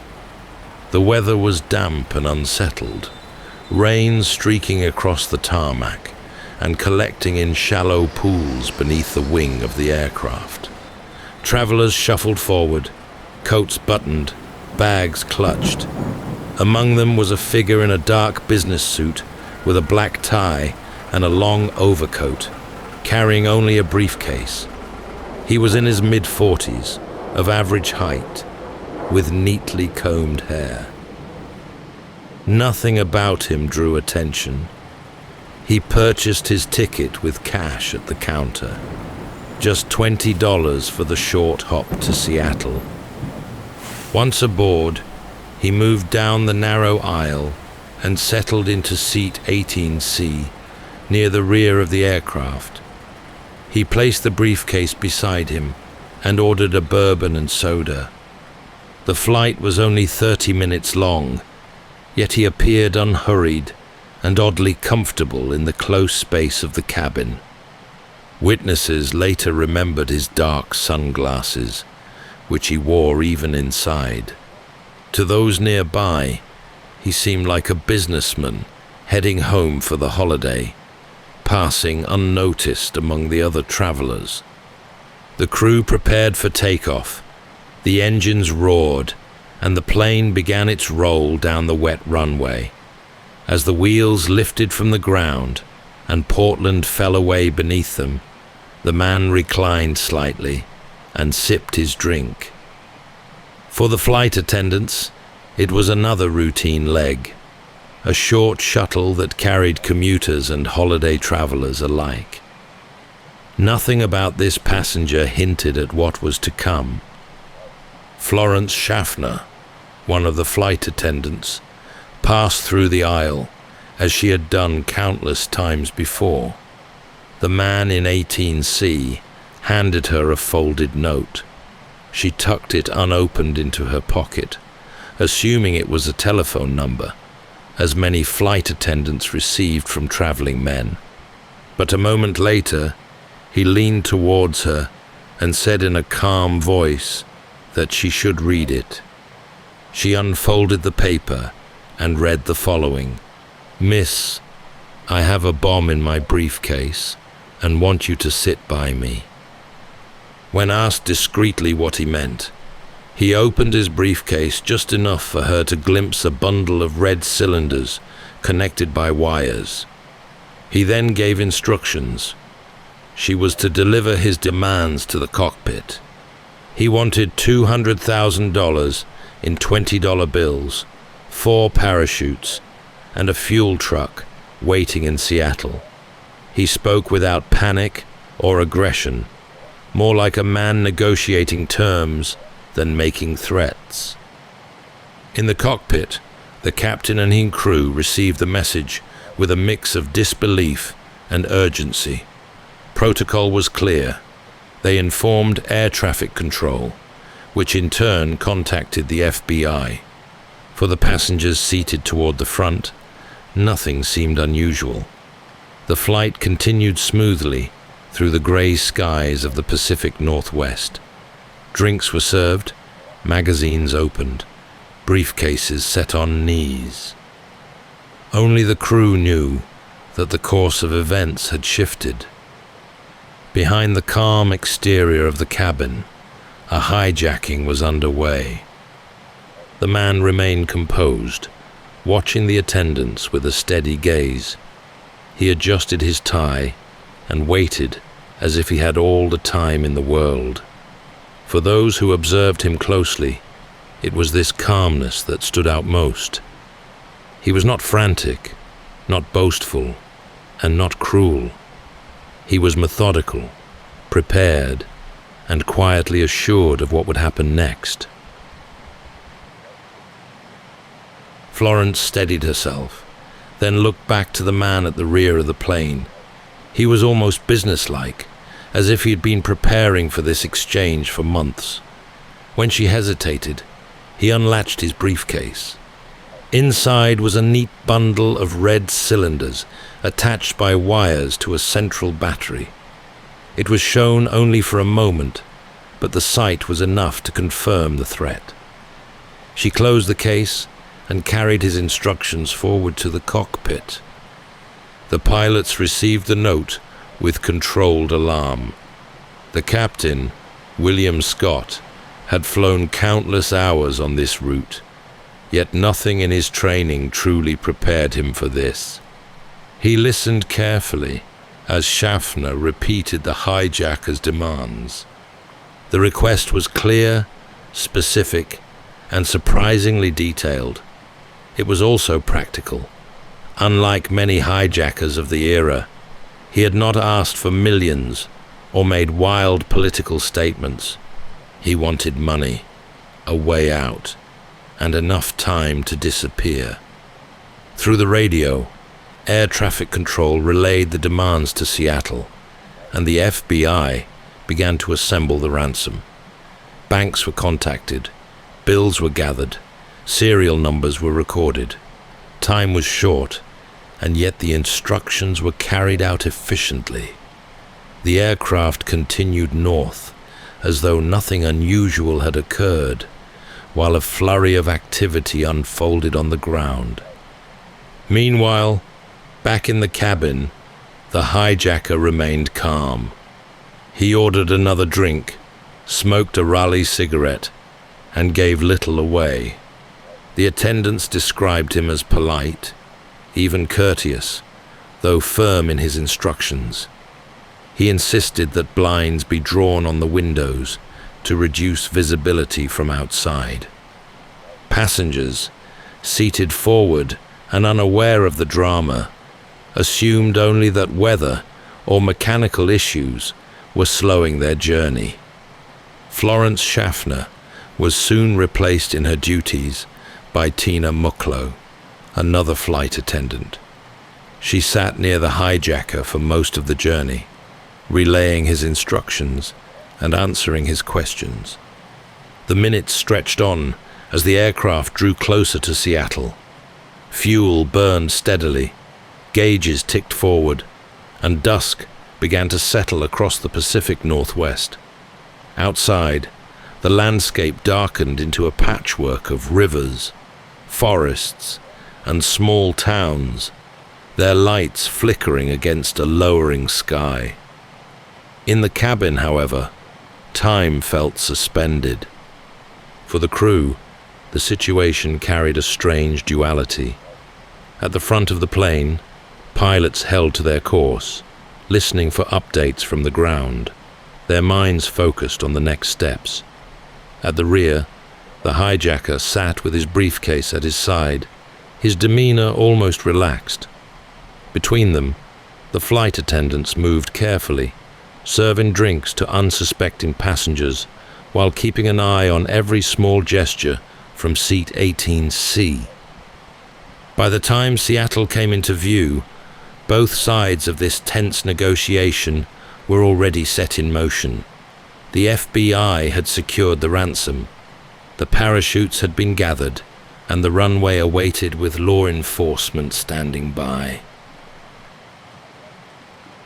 As the jetliner neared Seattle, preparations on the ground gathered pace. At the FBI office, phones rang in short bursts, while agents coordinated with a downtown bank to pull together the ransom and use $20 bills. Clerks worked a swift assembly line, photographing and logging serial numbers, stacking notes into rubber-banded bricks that would fit easily into a duffel bag. At the same time, agents contacted a local skydiving school for parachutes. Packs were checked for completeness, bundled into canvas bags, and driven to SeaTac under escort. No speeches, no grandstanding, only the urgent routine of a plan taking shape. At the airport, operations staff cleared a remote stand well away from terminal windows. Fuel trucks and stair units were positioned on call rather than in view. Police and federal cars held in the shadows beyond the floodlights. Blue beacons capped, engines low. Controllers reserved a taxi route that would keep the aircraft out of public sight as soon as it landed. The aim was simple: reduce opportunities for panic, contain risk, and keep options open. In the cabin, attendants maintained a measured rhythm. They checked belts, straightened galley latches, and moved with the practiced economy of people who knew every inch of the aisle. Up front, most travelers remained absorbed in their own small worlds. A newspaper folded to the crossword, a magazine article halfway done, a window view traded for a few minutes of rest. SeaTac's damp evening settled over the field, vapor rising off the concrete, thin spray drifting beneath the lights. The airside radios carried clipped exchanges: runway, stand, handlers, tower. None of it carried beyond the cockpit door. The crew received a final set of instructions from the man at the rear. The pilots acknowledged and focused on the descent. Touchdown came just after 5:30. Reverse thrust swelled and faded. The aircraft slowed and turned clear of the active runway. Following tower guidance, it taxied away from the terminal, threading past hangars and service roads toward the chosen stand. From outside, it looked like any other evening arrival diverted for a technical check. From inside, it was a narrow corridor of decisions, each one feeding into the next. The money convoy rolled through a secure gate, while the parachutes arrived by a separate route. Airfield staff kept their distance, deferring to the agents now clustered at a control point near the perimeter road. The orders were to move deliberately, minimize contact, and keep everything off the main apron. No rush, no crowding at the stairs. Engines stayed running as the cabin pressure remained steady. The smell of warm fuel drifted faintly through the air ducts. The jet came to a final stop at the remote position. The captain and first officer ran their checklists, eyes flicking across instruments, each line a small reassurance in an evening that offered few. Beyond the windows, shapes moved at the edge of the floodlit circle, unresolved and patient. The next phase would take place out of public view. No announcements over the loudspeaker, no scenes on the main concourse. The aeroplane had been positioned, the lists completed, the deliveries timed. What happened next would be between the people on the steps and the people on board.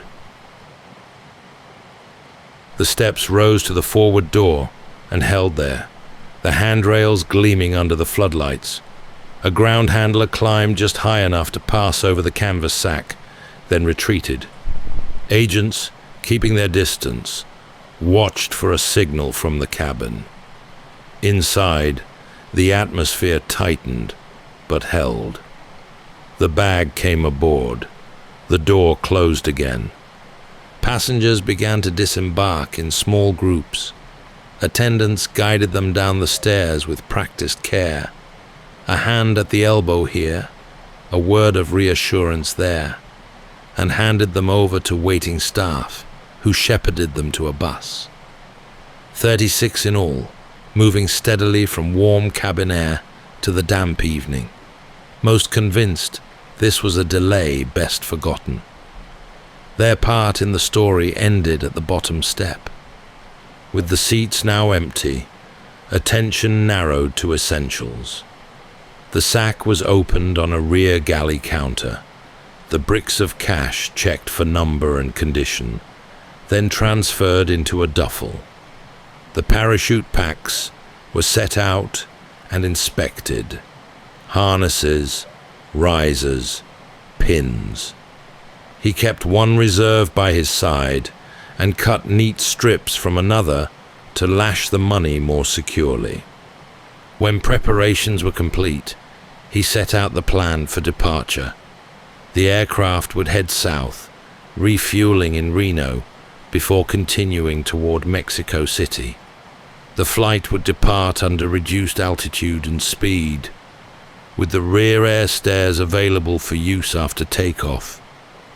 Lighting would be kept low, and the cabin managed to avoid drawing attention to the back of the aeroplane. The instructions were crisp and left little room for debate. The captain relayed the plan to Tower and Operations, who relayed it in turn to the agents at the perimeter.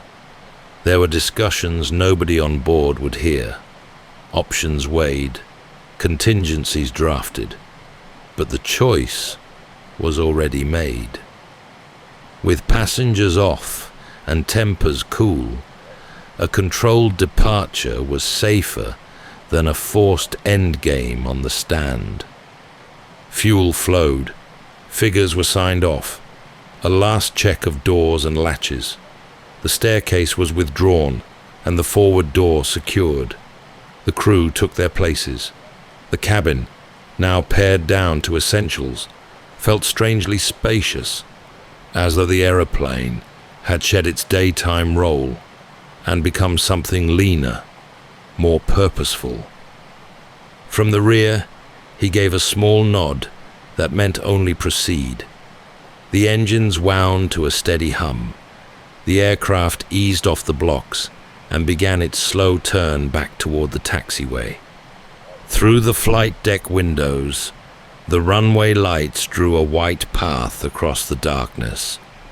On the apron behind, the cluster of vehicles remained still. Their presence felt more than seen. There was no announcement for the non-existent cabin, no wave from the door, only the practical rhythm of a departure at the edge of the field.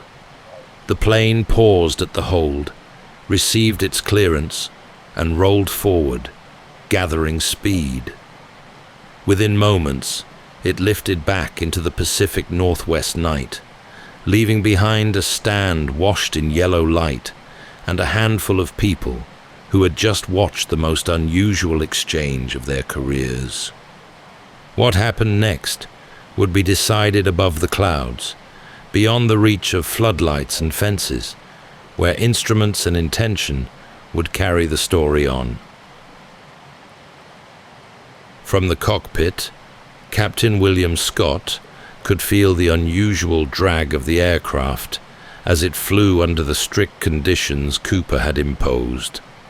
The landing gear stayed lowered, the flaps set at 15 degrees, and the altitude held at around 10,000 feet. The airspeed was kept just above stall level, far slower than usual for a passenger jet. The cabin itself remained depressurized, making the atmosphere inside feel heavier, as though the flight was already brushing against the edge of the wilderness below. In the cabin, the hijacker kept to himself. He ordered the flight attendant, Tina Mucklow, to sit away from him and draw the curtain. From then on, she would see only glimpses of his movements. He stayed calm, occasionally adjusting the duffel bag or the parachute packs.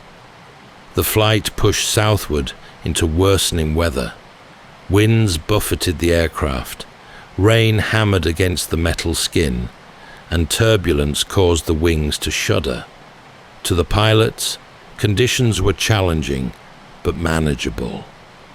To the man preparing to leap from the rear stair, It was a formidable test.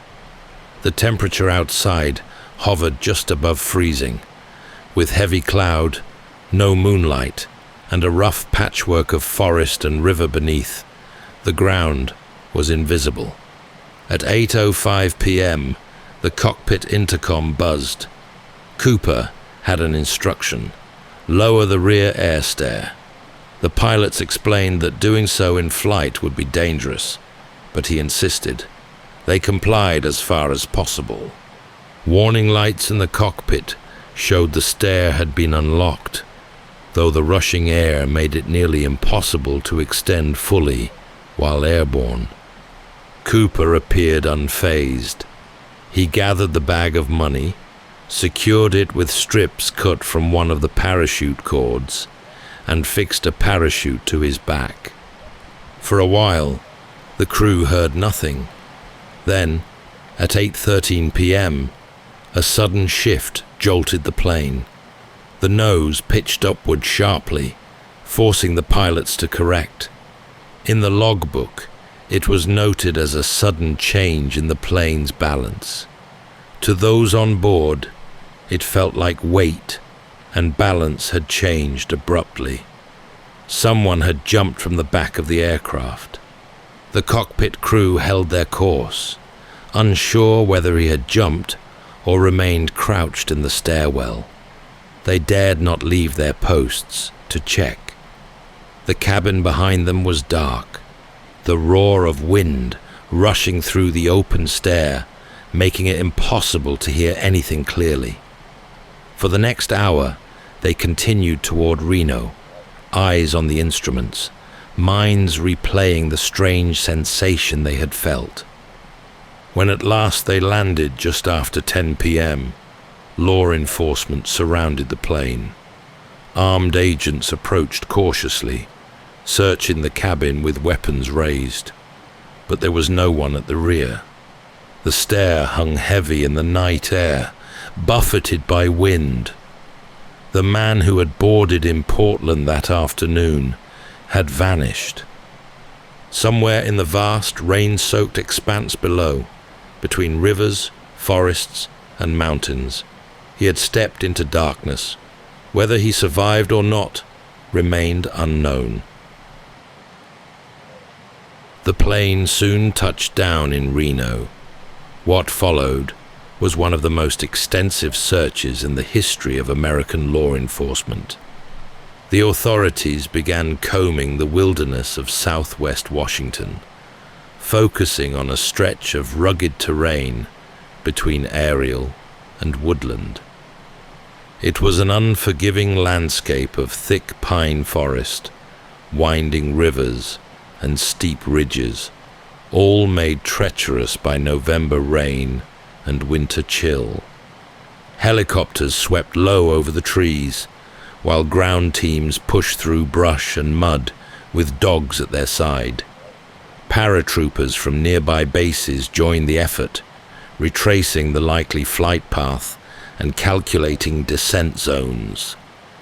Maps were pinned with grids, and each day new areas were marked off, yet no parachute, no body, no equipment, and no bag of money were ever found. Investigators faced serious challenges. The exact jump point was uncertain.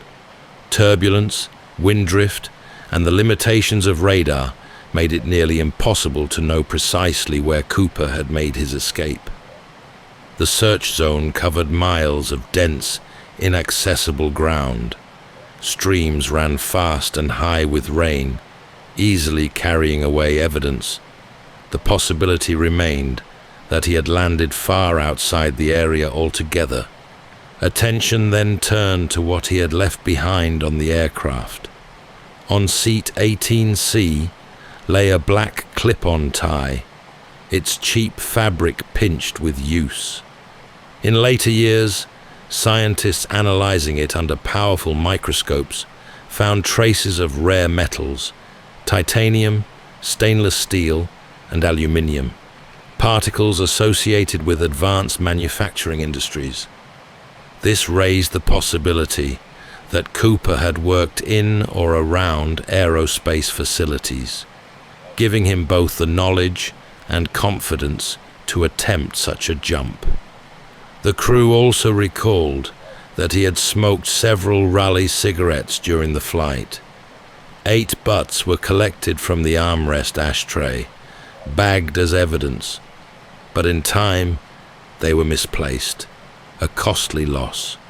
Had they been preserved, modern DNA techniques might have provided the strongest clue of all. Fingerprints lifted from the seat and from a few items were inconclusive, matching no one with certainty.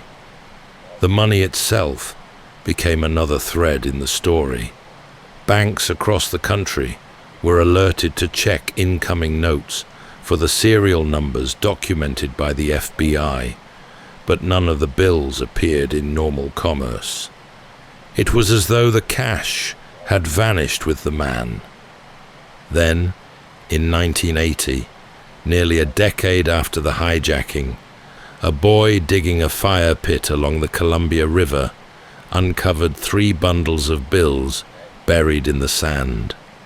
The notes, still bound with rubber bands, matched the ransom serial numbers exactly. In total, nearly $6,000 had resurfaced. The find raised more questions than it answered. Did Cooper bury the money himself, or had it washed downstream from some unknown resting place? Why only part of the ransom? The remainder was still missing. Despite thousands of hours spent searching forests, rivers, and financial records, the trail grew colder with each passing year. The evidence that remained was tantalizing but incomplete. A tie covered in mysterious particles. A handful of bills discovered by chance. And memories held by a crew who could never forget that long, rain-soaked night. For many who have studied the case, the most persuasive idea is that the man survived his jump and disappeared into the world. This theory rests on one central point. He seemed too well prepared, too deliberate in his choices, to have intended anything else. From the beginning, the hijacking showed signs of careful planning. He chose a Boeing 727, one of the few commercial aircraft with rear air stairs that could be lowered in flight. He asked for several parachutes, ensuring the authorities would not dare provide him with a sabotaged pack. He knew to order the plane flown at a safe altitude for a parachute descent, and at a reduced speed that kept the jump feasible. These were not random details. They suggested either prior research or direct experience in aviation and parachuting. Supporters of the survival theory argue that he could have landed near one of the many roads or clearings below, removed his parachute, and simply walked away. The Pacific Northwest was a region he may have known well, and in 1971, its forests offered endless places to hide. If he had transport waiting, he could have vanished within hours. Over the years, several suspects were considered strong candidates under this theory. One was Kenneth Christiansen, a former paratrooper and employee of Northwest Orient. He matched some elements of the composite sketch, lived in the region, and had the skills to manage such a jump. His family later suggested he had once hinted at involvement. Another was Dwayne Webber, who allegedly confessed on his deathbed that he was Cooper. His widow recalled him talking in vague terms about leaving fingerprints on an aircraft and suffering an injury from a parachute jump. A third suspect was L.D. Cooper, who was identified by a niece who claimed family members had suspected him for years. Each of these men carried fragments of the story, but none could be tied directly to the evidence. Fingerprints were inconclusive, DNA from the tie too limited, and witness descriptions too variable. Still, the suspicion lingered. They fit the profile of a man with the nerve and knowledge to carry off such a plan. What adds weight to the survival theory is the mystery of the money. Other than the small cash discovered in 1980, none of the bills have ever appeared in circulation. If Cooper had died in the woods with the ransom on him, searchers might have found at least part of the bundle in later years. Yet no trace emerged, suggesting he may have hidden or laundered it carefully, or chosen never to spend it at all.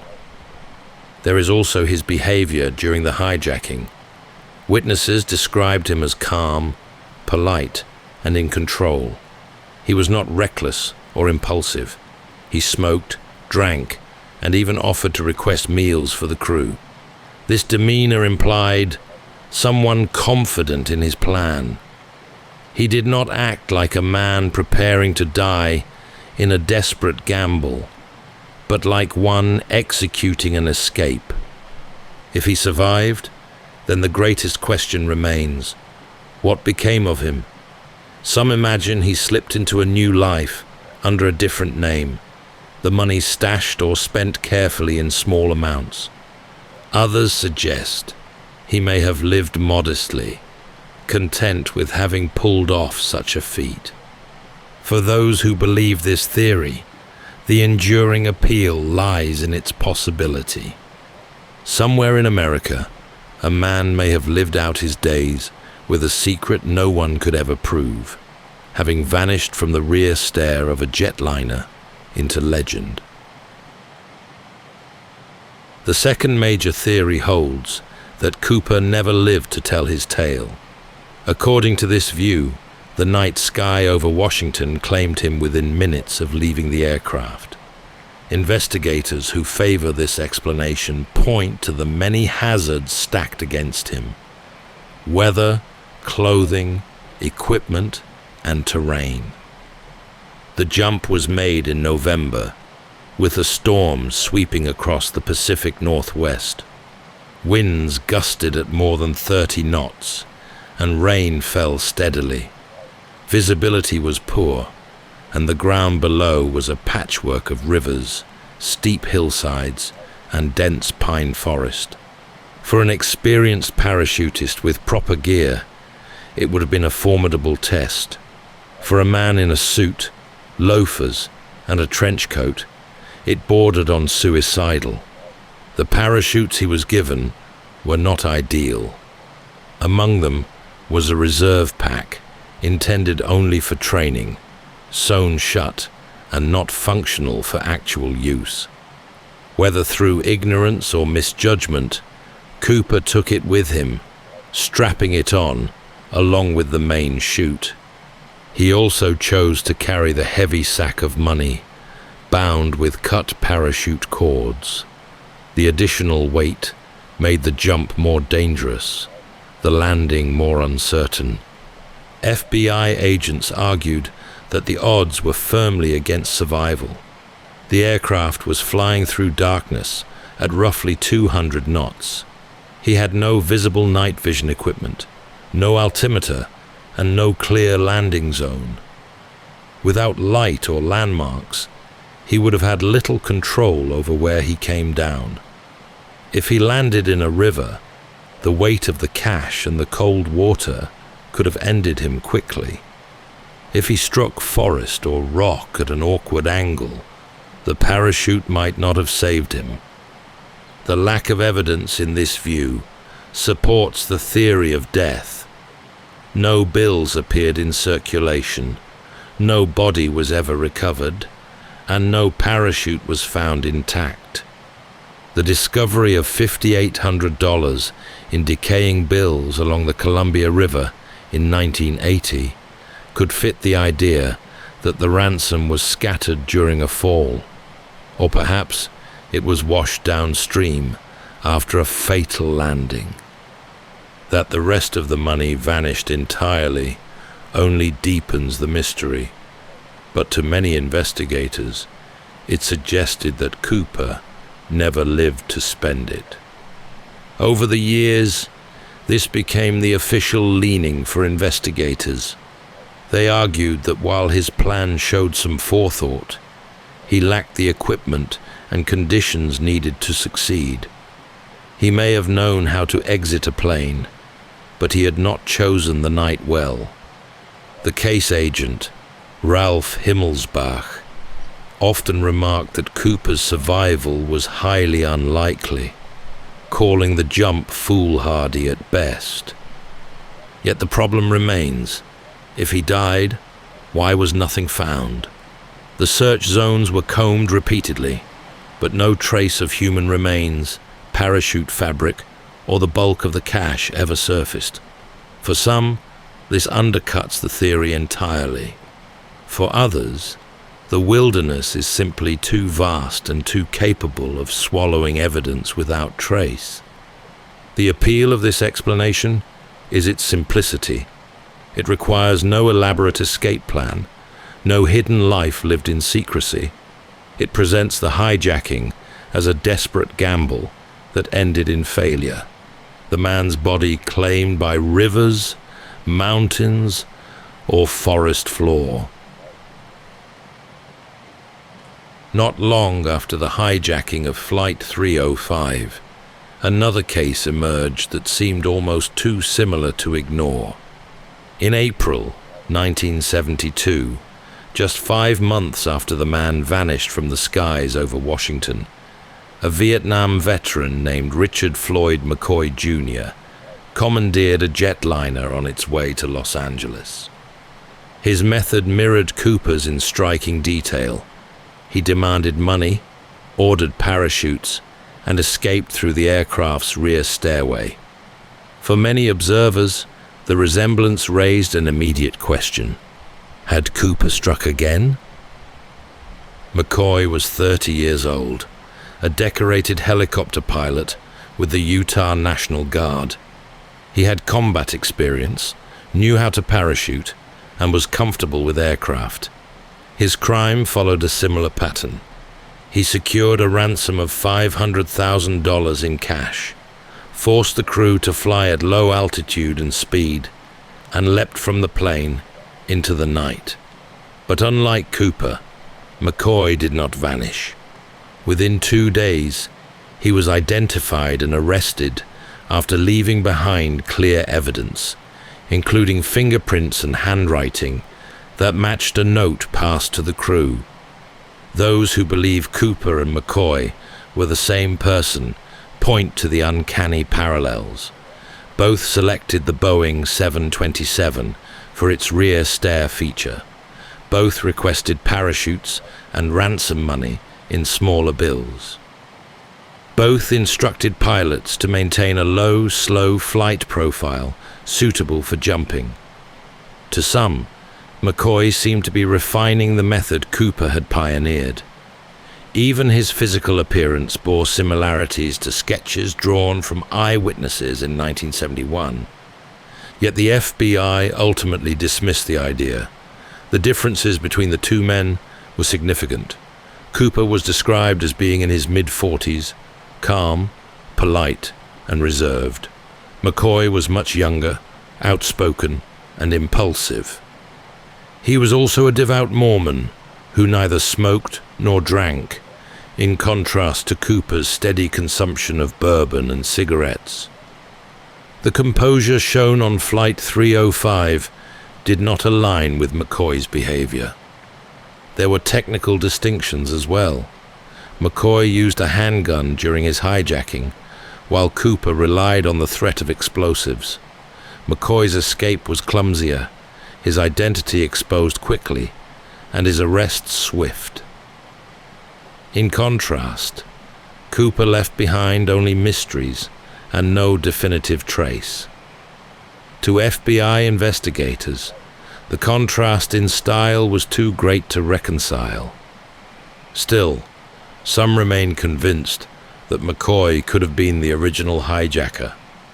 They suggest that Cooper may have been younger than witnesses estimated, disguising himself with dark glasses and a carefully chosen outfit. They note McCoy's military background, his parachuting skills, and his daring nature. For these theorists, the differences in personality might reflect nothing more than two different nights, one successful, the other less so. The story of McCoy ended violently. After being sentenced to 45 years in prison, he escaped with several accomplices in 1974, only to be tracked down 3 months later. During the attempt to capture him, a gunfight broke out, and McCoy was killed.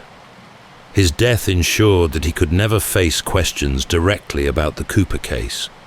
For some, that left an open door. For others, it closed the matter for good. Whether or not he was Cooper, McCoy proved that such an escape was possible, but the differences in manner, age, and detail remain obstacles too large for most investigators to ignore. The link between the two cases lingers mainly in the imagination. McCoy may have imitated Cooper, or perhaps not. In either case, McCoy's story highlighted how the Cooper hijacking reshaped air travel security and left investigators with questions they could never fully settle. More than half a century has passed since the night a man in a dark suit and sunglasses stepped from a Boeing 727 into storm and darkness. Yet his story endures, woven into American folklore as firmly as any tale of outlaws or explorers. The mystery of who he was and what became of him has resisted every attempt at resolution, leaving behind a legend that feels both improbable and irresistible. The hijacking changed aviation forever. Within months, new measures were introduced to prevent any repeat. Aircraft were fitted with a simple device known as the Cooper vane, a mechanical latch that stopped the rear stairway from being lowered in flight. Security at airports tightened, and the era of easy, low-cost skyjackings came to an abrupt end. Airlines and authorities alike recognized that the skies could never again be taken for granted. The case itself became the longest unsolved skyjacking in history. Thousands of suspects were investigated, from ex-military paratroopers to troubled loners with criminal pasts. Files swelled with interviews, tips, and speculation. Yet no one ever matched the fingerprints, the DNA, or the missing ransom. In 2016, after 45 years of inquiry, the FBI officially closed the case, conceding that the man they called Cooper may never be identified. Still, the fascination has only grown. Books, films, and documentaries revisit the details, each offering their own theory. Amateur sleuths pore over flight paths and weather records. Treasure hunters sift through riverbanks, hoping to find more bills scattered by time. Cooper has become part of popular culture, a symbol of defiance and mystery, his name invoked alongside figures who lived on the edge of the possible. What makes the legend so enduring is not only the daring of the act, but the absence of an ending. Did he die that night, swallowed by the wilderness? Or did he walk away, blending back into ordinary life with the satisfaction of having outwitted the FBI? The lack of closure gives the story its power, a riddle suspended between possibility and impossibility. For those who believe he lived, Cooper stands as a man who achieved the impossible, a clean getaway, vanishing with a small fortune. For those who believe he perished, he remains a reminder of human limits, a gambler undone by the very conditions he sought to exploit. Either way, his place in history is secure. Today, the name D.B. Cooper is known far beyond the aviation world. He represents an unsolved question, a moment when a man vanished between the worlds of the possible and the impossible. That's all for tonight's journey through history.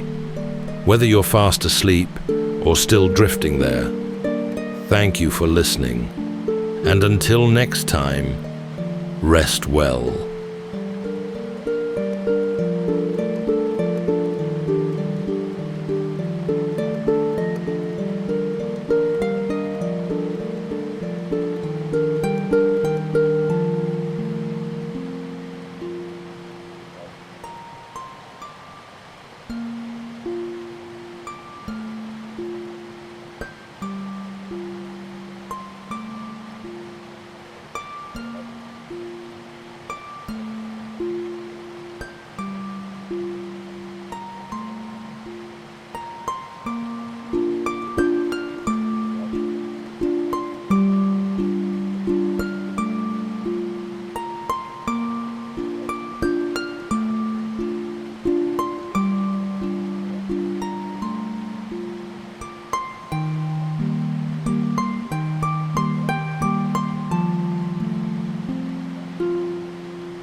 Welcome to Sleepytime History. True stories from the pages of history for a full night's rest. If this is your first time listening, let us know where you're tuning in from. And if you like what you hear, please consider subscribing or rating us on your preferred podcast app. You can also help us choose an upcoming feature by voting in our Spotify poll. Thank you for your support. It helps us immensely. All right, it's time to settle in, relax, and take a wander through the pages of history and storytelling. Tonight, we're going to be exploring the legendary Bermuda Triangle, that fabled stretch of ocean where myth and mystery have been woven together for centuries. In part one of our journey, we traced its foundations from Christopher Columbus and his account of strange lights flickering over the waters. Then to the hidden reefs of Bermuda that lured countless wooden vessels to their unfortunate end. We spoke of supposed ghost ships discovered sailing aimlessly with no one aboard, and endless mats of seaweed ensnaring its victims as if compelled by some unseen, sinister force. Tonight, we return to those same waters, not by galleon or caravel, but from the flight decks of the modern age. We'll step aboard an aircraft carrier to observe a squadron of American bombers vanish from radar in an instant. We'll wonder at the fate of a massive naval ship swallowed by the sea with hundreds of souls aboard. We'll hear of modern merchant ships slipping into fog banks, never to re-emerge. Throughout these tales of disappearance, truth and imagination coincide. Could it have been a rogue wave, or perhaps methane gases from the seabed? Or was it simply equipment failure, or a sudden storm? Other less credible theories include fables of long-lost cities, time slips, or visitors from beyond the stars, and we'll explore these too, but just for a bit of fun. In any case, what should we believe? And why does this corner of the Atlantic still hold our imagination so firmly? Tonight, as we drift into sleep, we'll follow these mysteries across both sea and sky, from believable theories to pure conjecture. So settle in, take a deep breath, and let's journey again into the enduring legend of the Bermuda Triangle.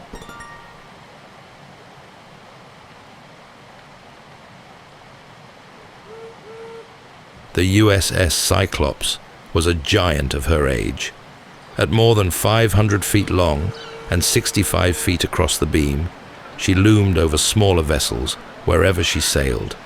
Her twin funnels gave her an unmistakable profile, black smoke curling into the sky as her engines churned. Commissioned in 1910, she had spent years supplying coal to the American fleet, carrying her cargo steadily between bases and across oceans. When the United States entered the First World War, Cyclops became even more vital.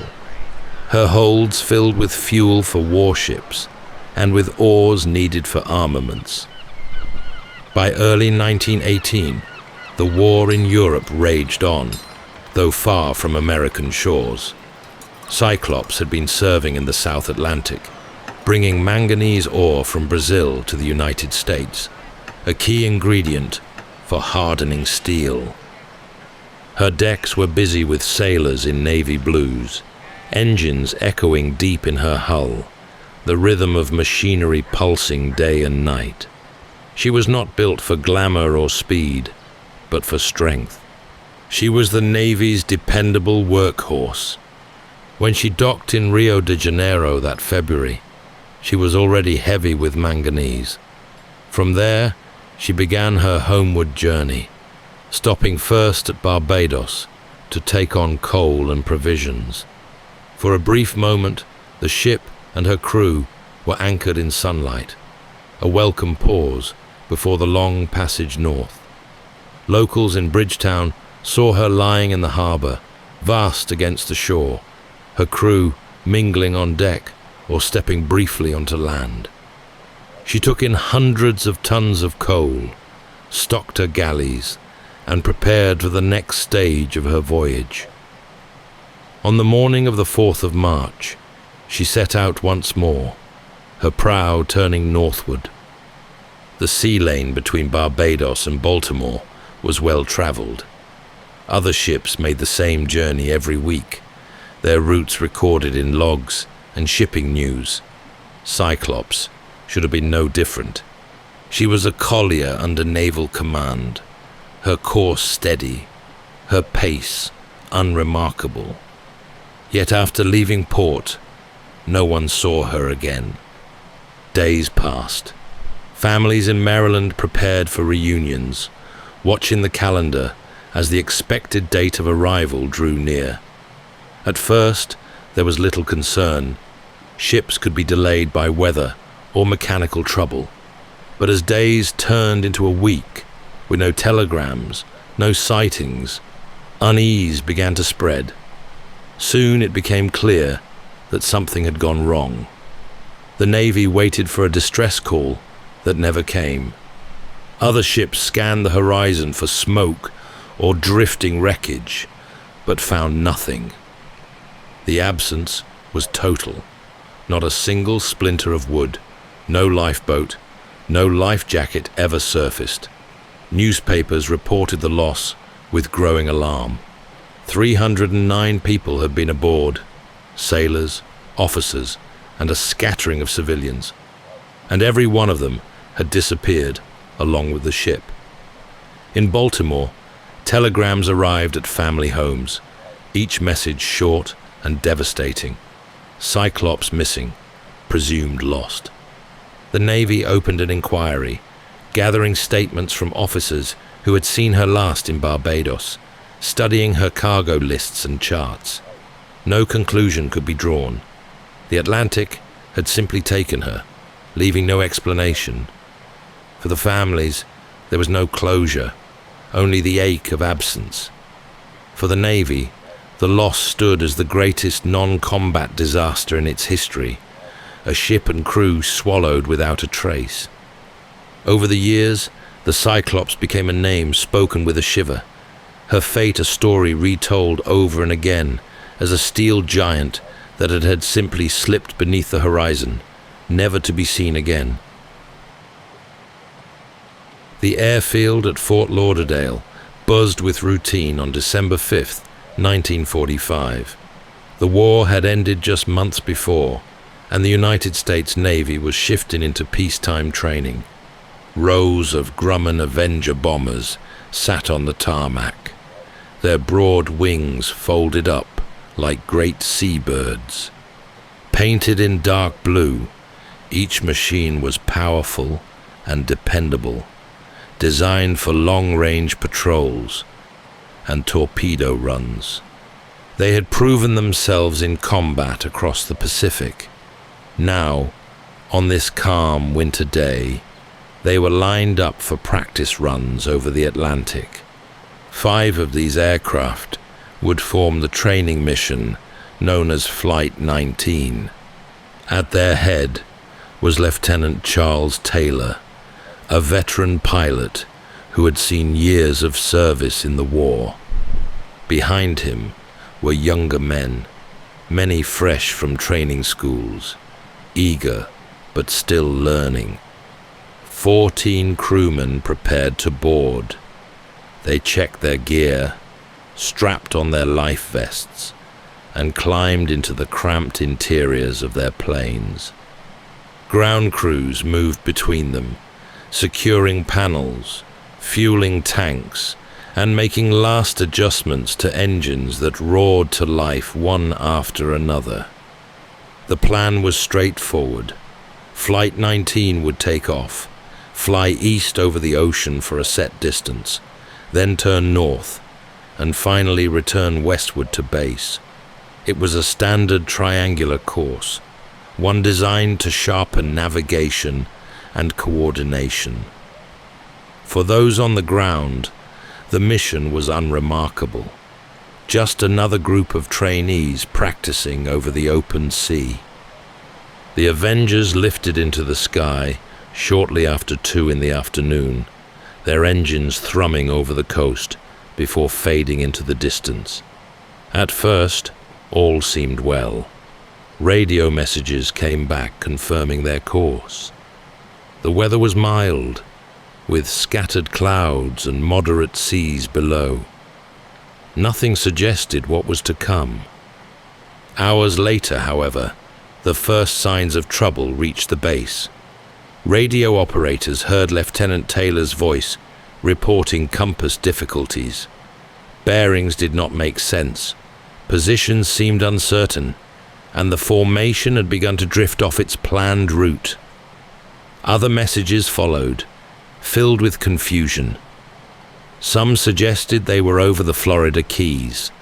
Others thought they had gone too far east. The crew's training was being tested in ways they hadn't expected. As the afternoon wore on, radio contact grew more fragmented. Static cut across transmissions. Voices strained with uncertainty. Controllers on the ground tried to guide the men home, offering bearings and reassurances. But the words seemed not to reach their mark. Flight 19 pressed on, low on fuel, lost somewhere between sea and sky. Darkness came swiftly in December. By nightfall, base commanders realized the planes were not returning. A search and rescue mission was launched immediately, with aircraft and ships fanning out over the waters east of Florida. Among them was a large Martin Mariner flying boat carrying 13 men. It too vanished after taking off. Around this time, a tanker reported seeing an explosion far off the bow.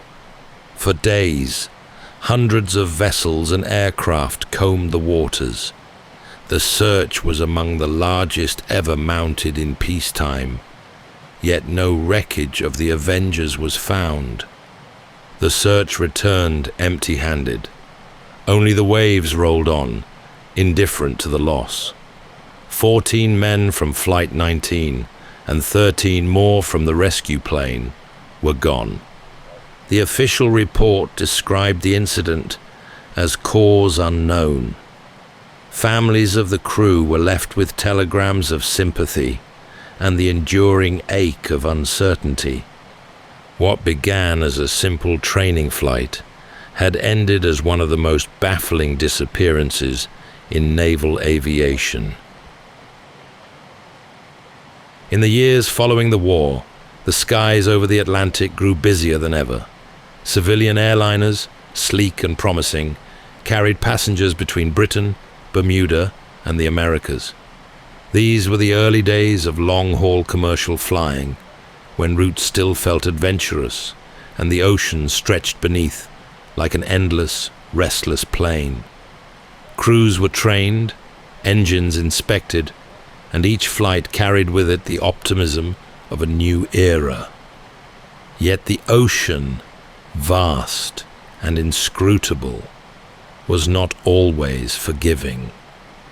On the 30th of January 1948, a British South American Airways plane known as Star Tiger prepared to leave the Azores for Bermuda. She was an Avro Tudor IV, a long-winged aircraft designed to carry dozens of passengers in relative comfort. That winter had been unusually harsh across the North Atlantic, and delays had disrupted her schedule. When she finally departed Santa Maria, she carried 25, including crew and passengers. The flight plan was direct. Star Tiger would fly low, below 2,000 feet, to avoid fierce headwinds. Her captain, David McMillan, was experienced and confident, supported by a skilled crew. As the hours passed, routine radio messages flowed back to air traffic control, confirming position and fuel. By dawn, the plane was nearing its destination. Then, the reports simply stopped. Radio traffic ceased without warning. Navigation beacons called into the void, and nothing answered. Bermuda prepared to welcome the flight, but watched in disbelief as the expected arrival time came and went without an aircraft in sight. Barely a year later, the story repeated itself. On the 17th of January 1949, another British South American Airways Tudor, this one named Star Ariel, lifted from Bermuda, bound for Kingston, Jamaica. She carried 7 crew and 13 passengers, including business people and holiday makers. Weather at departure was clear, visibility good, and spirits high. Shortly after takeoff, Captain John McPhee reported his position and course. His final transmission came minutes later, calm and routine. After that, silence. The loss of Star Ariel was perhaps even more confounding than that of her sister ship. Conditions had been near perfect, and the aircraft was in fine mechanical order. The search that followed was exhaustive. Dozens of planes and ships scoured the seas between Bermuda and Jamaica. They found no life rafts, no oil slicks, no floating debris. 20 souls were gone, just as the 25 before them had.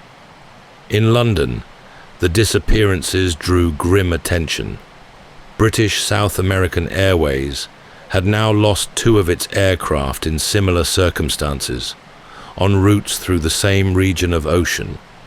Newspapers published photographs of the missing, their faces printed above headlines filled with unease. Families grieved without answers, and aviation authorities were left unable to explain what had occurred. These tragedies shook confidence in post-war aviation. The Tudor aircraft themselves were scrutinized, yet no clear fault was established. Crews had been capable, weather was not extreme, and the ocean beneath offered no clues. The Tudor fleet would eventually be withdrawn, but the mystery of those flights remained unsolved. For passengers stepping aboard planes in the years that followed, the names Star Tiger and Star Ariel lingered like faint shadows. They represented not only loss, but also the unnerving possibility that even in an age of radio, radar, and modern engines, aircraft could still vanish into the expanse between sky and sea. The mid-20th century brought an age of enormous ships. Freighters and tankers moved with heavy dignity across the trade routes of the Atlantic, carrying food, oil, and raw materials between continents.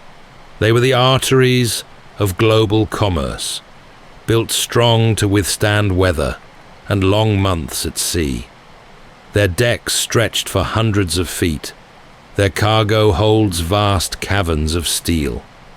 From the bridge, captains watched horizons for changes in wind and cloud, while crews tended engines and kept to the rhythm of watches. The Caribbean and Western Atlantic were especially busy. Tankers pushed north toward refineries on the American coast. Grain ships sailed from the Gulf of Mexico. Passenger liners threaded their way through the same waters, their decks crowded with holidaymakers. The routes were well established, mapped and charted since the days of wooden caravels, yet still the ocean remained unpredictable. The Marine Sulphur Queen was a ship fated never to return. She began her life as a T-2 tanker in the Second World War, built to ferry fuel across oceans, before being rebuilt in the 1960s to carry her cargo throughout the Gulf. On the 4th of February, 1963, she departed Beaumont, Texas, with nearly 15,000 tons aboard and a crew of 39. Her course took her through the Florida Straits, bound for Norfolk, Virginia. At first, everything seemed routine. She was sighted off Key West, her engines steady, her bow pointed northeast. Weather was mild, and no messages of trouble were sent. Then, without warning, she was gone. When she failed to arrive in Norfolk, the Coast Guard launched a vast search. Aircraft scoured the waters, ships swept the currents, and hundreds of miles were combed for wreckage. All that was found were a few scattered life jackets and pieces of wood. Too little to tell a story. The Marine Sulphur Queen was gone, her crew with her, but hers was not the only absence. In December 1967, the cabin cruiser Witchcraft set out from Miami with 2 men aboard, intending only a short pleasure trip to admire the city lights from the sea. Less than a mile offshore, she radioed the Coast Guard, reporting she seemed to have struck something or taken damage. A patrol boat rushed to her location within minutes. When it arrived, the Witchcraft had disappeared. No hull, no men, not even floating debris remained where she had been. Such incidents unnerved even seasoned mariners. Merchantmen were not fragile craft.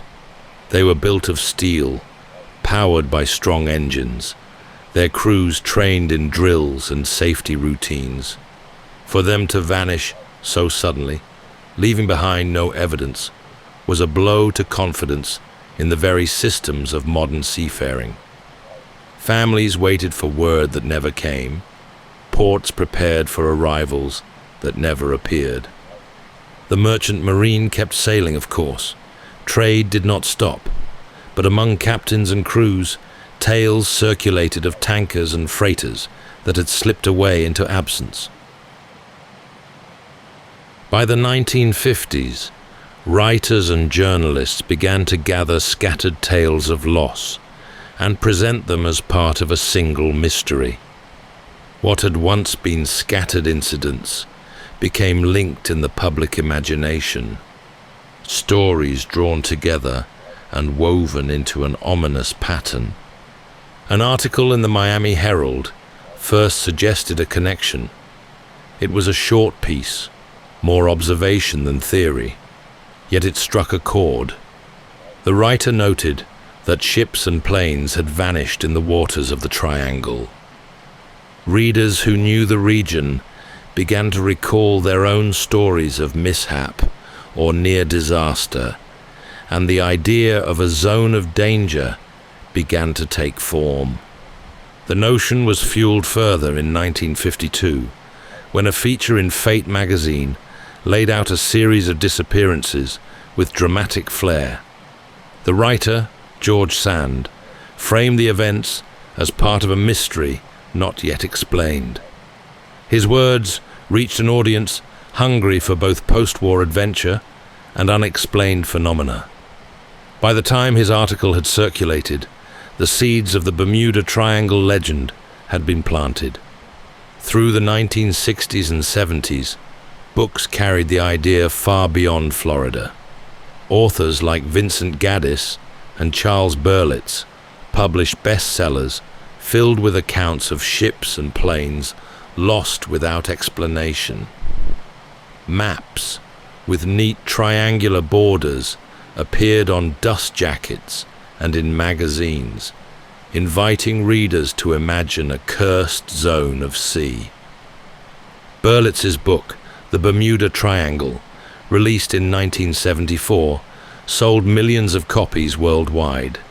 His book transformed the idea from maritime folklore into international fascination. These stories were written with drama and conviction. Accounts of Flight 19, the USS Cyclops, the Star Tiger, and many others were retold in ways that heightened their strangeness. Gaps in the record became evidence of mystery. Routine losses that might otherwise have been forgotten were bound together by a single phrase, the Bermuda Triangle. In headlines and paperbacks, a place that had been only ocean became something more, a region with a reputation. The media of the time thrived on such tales. Television documentaries followed, showing maps, animated reconstructions, and actors portraying the final moments aboard doomed vessels. Magazines with lurid covers sold at newsstands, promising new revelations about the Devil's Triangle. The legend became part of popular culture, mentioned in films, novels, and conversations wherever people spoke of the sea's dangers. For sailors and pilots, the name was more complicated. Many dismissed it as exaggeration, the product of writers who had never been to sea. Others admitted that the clustering of disasters was hard to ignore. But by now, the reputation had taken hold. To passengers stepping aboard a plane bound for Bermuda, the words Bermuda Triangle might stir an involuntary shiver. To children leafing through paperbacks, it became a mystery to share in hushed tones.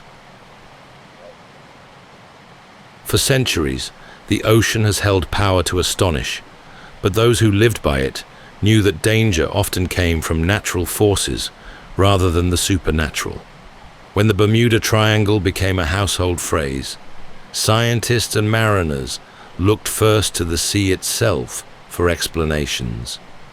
One of the most persuasive ideas lay in the waves. The Atlantic is no tame body of water. Within the triangle, currents twist and clash, storms sweep in without warning, and walls of water can tower over 90 feet. Such a wave, striking broadside, could overwhelm even a tanker, leaving little behind but scattered debris.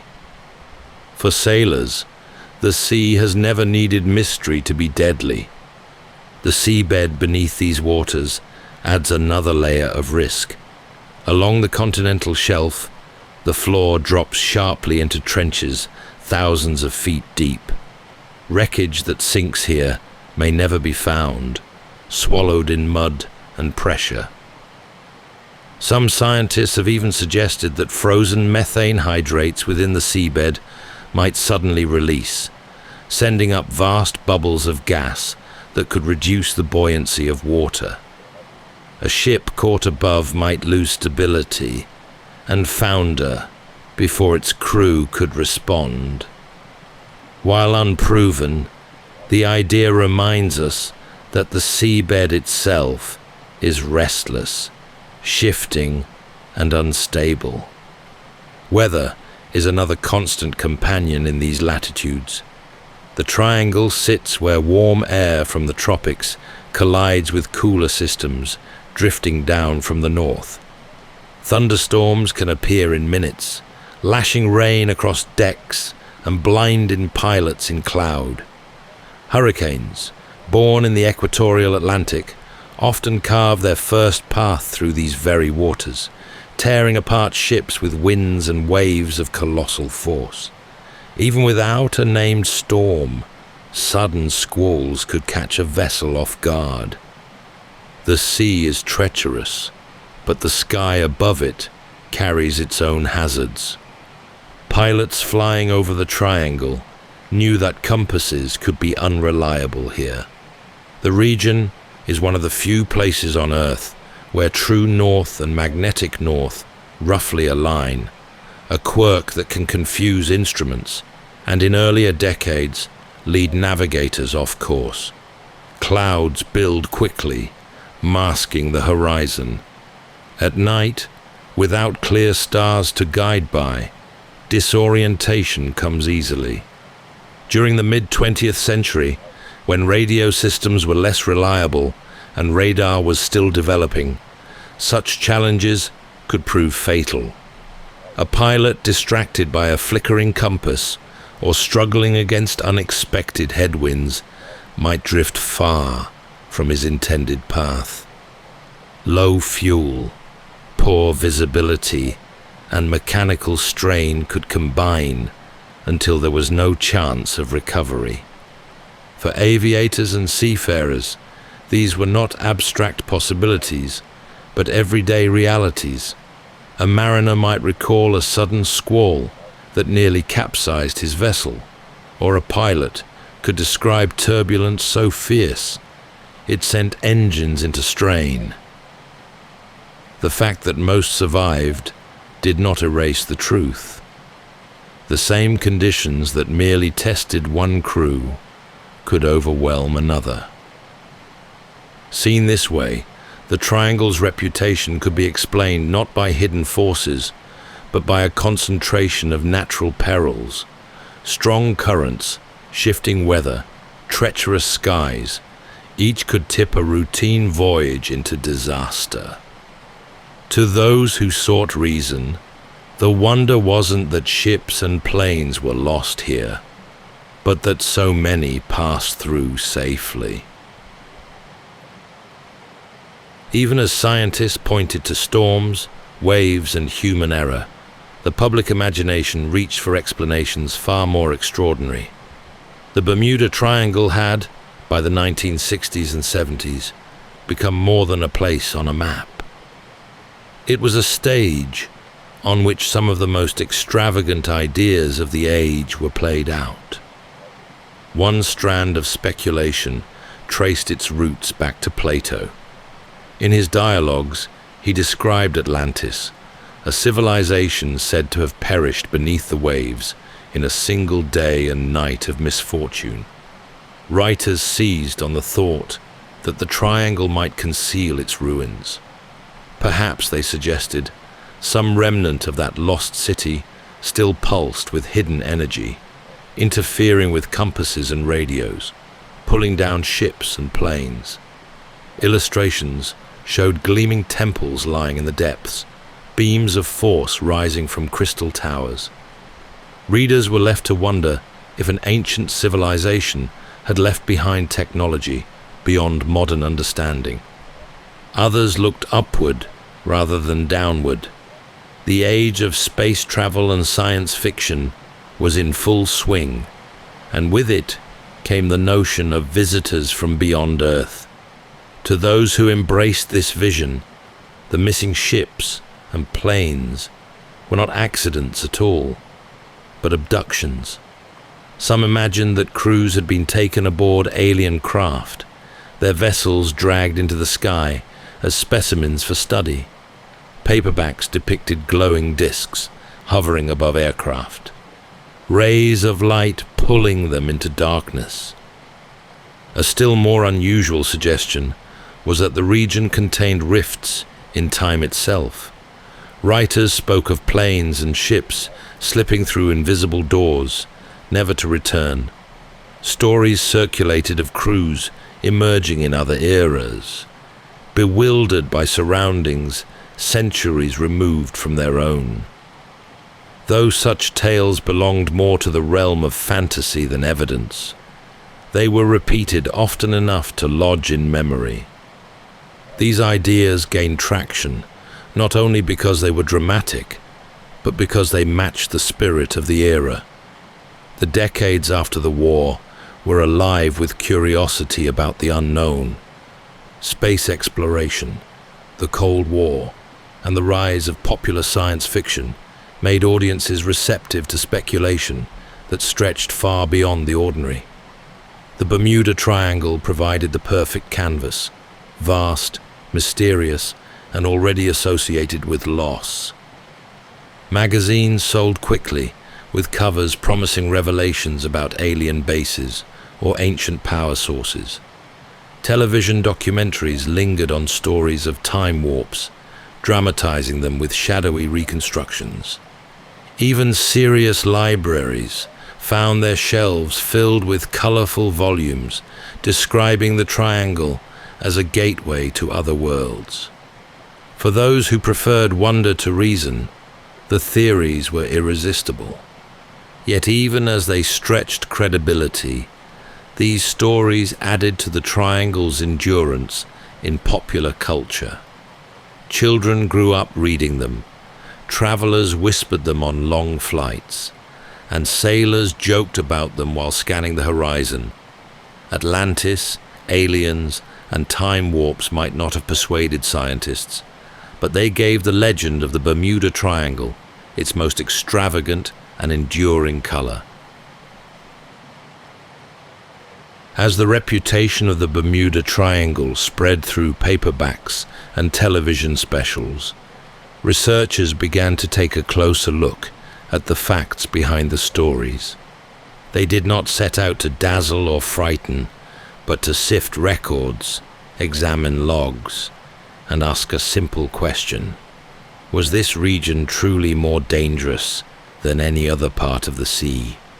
What they found was less a mystery of the ocean and more a mystery of reporting.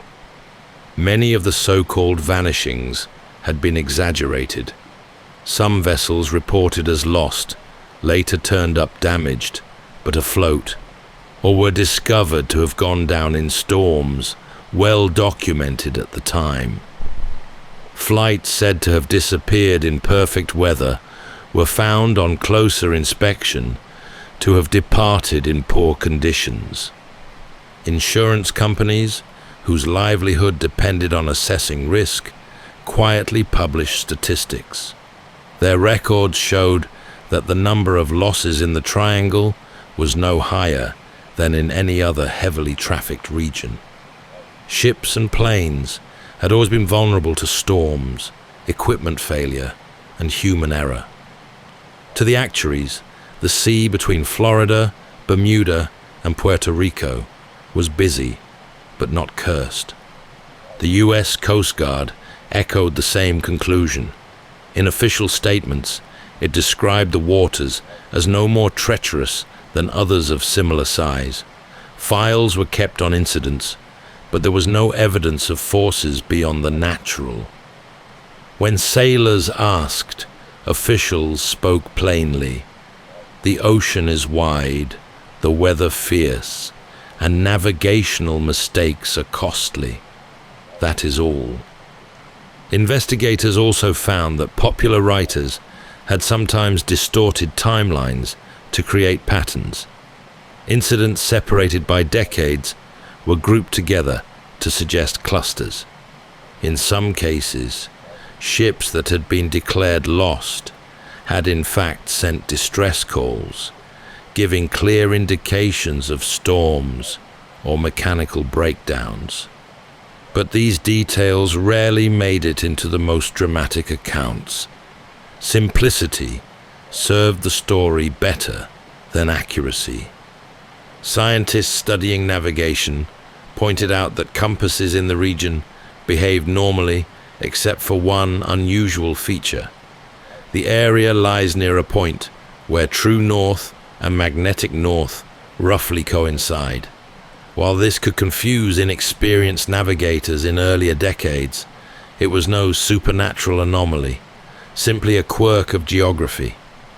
Likewise, the unpredictable weather, strong currents, and deep trenches of the Atlantic were hazards long known to mariners.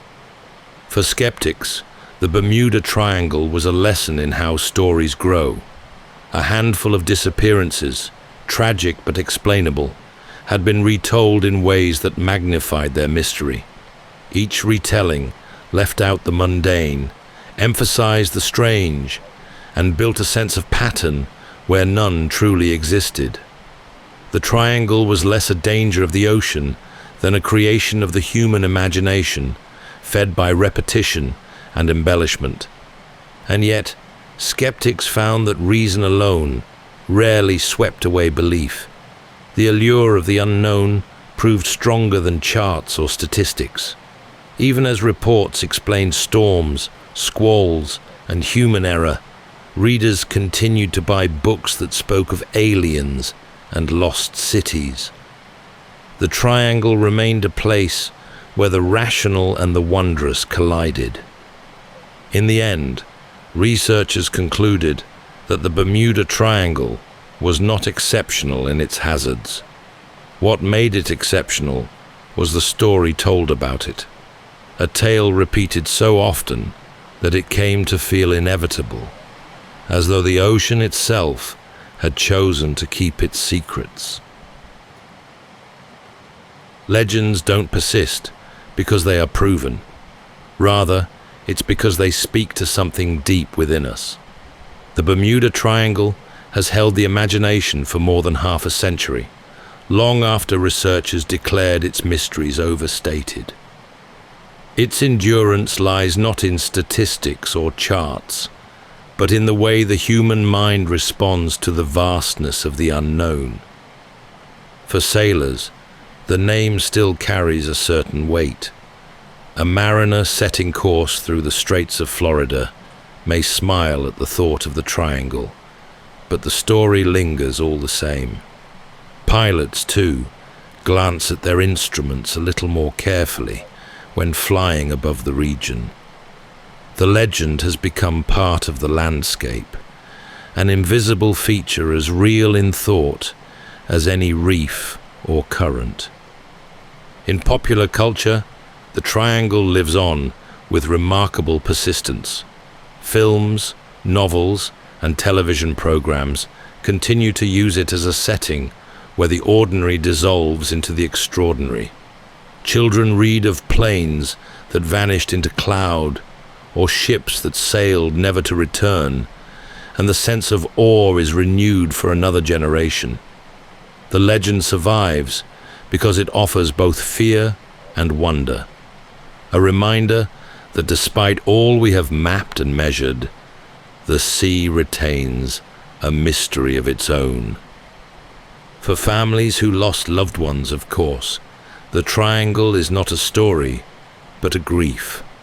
Behind every mystery stands a roster of names, each one a person whose absence left a mark. Their fates deserve remembrance not for myth, but for the lives lived and cut short. The legend may have grown around them, yet at its heart are tragedies as real as any storm. Still, the question remains, why this region? Why does the idea of the triangle hold such fascination when other seas have claimed as many, if not more? Perhaps it is because the stories fit so neatly within a shape we can draw on a map. Perhaps it is because so many tales were gathered at the right moment, in an age eager for mystery. Or perhaps it is simply because the mind resists the notion that the sea is indifferent, preferring instead to imagine it as deliberate, even enchanted. The truth is that the Bermuda Triangle is both less and more than its reputation suggests. Less, because the ocean here is no deadlier than anywhere else, its storms and currents part of the natural order. Yet more, because the legend has transcended fact, becoming a symbol of the unknown. It is not just a place, but an idea, a reminder of the illusion of safety and of how little control we hold when sky and sea close around us. That's all for tonight's journey through history. Whether you're fast asleep or still drifting there, thank you for listening. And until next time, rest well.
Welcome to Sleepytime History.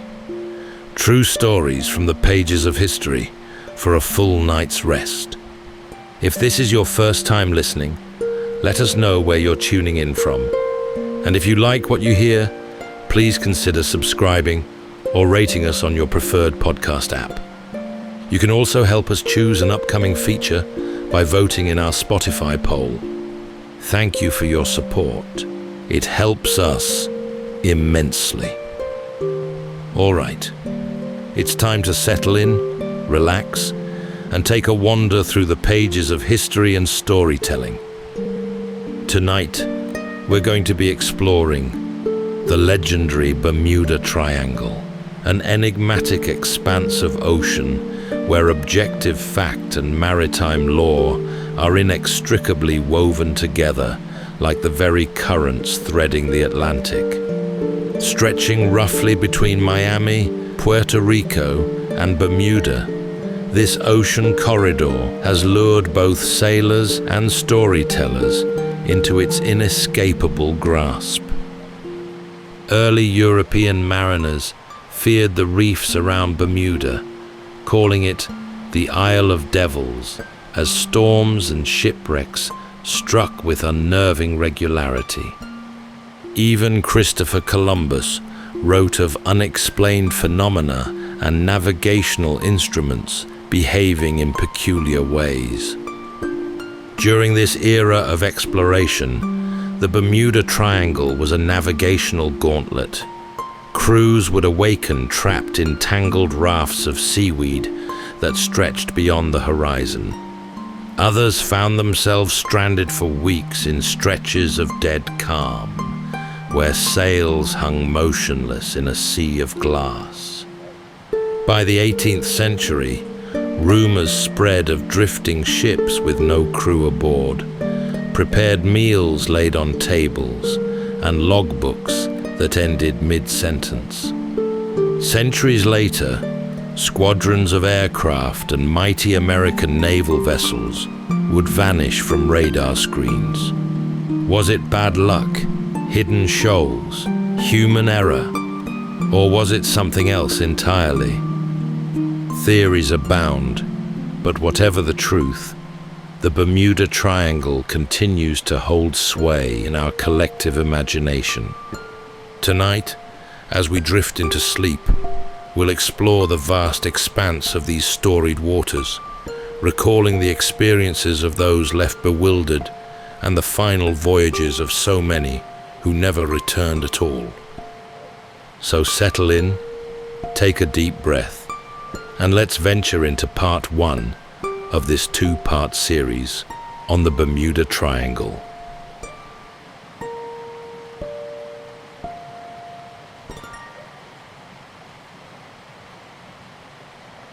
There is a stretch of ocean where the boundaries blur between wind and water, between fact and folklore. A triangle drawn not on official charts, but in the imagination of centuries. Its corners mark out an enormous swath of sea, reaching from the shores of Miami to the peaks of Puerto Rico and onto the reefs of Bermuda. Within it, storms rise with little warning. Currents run fast and strange, and the stories, well, they run deeper still.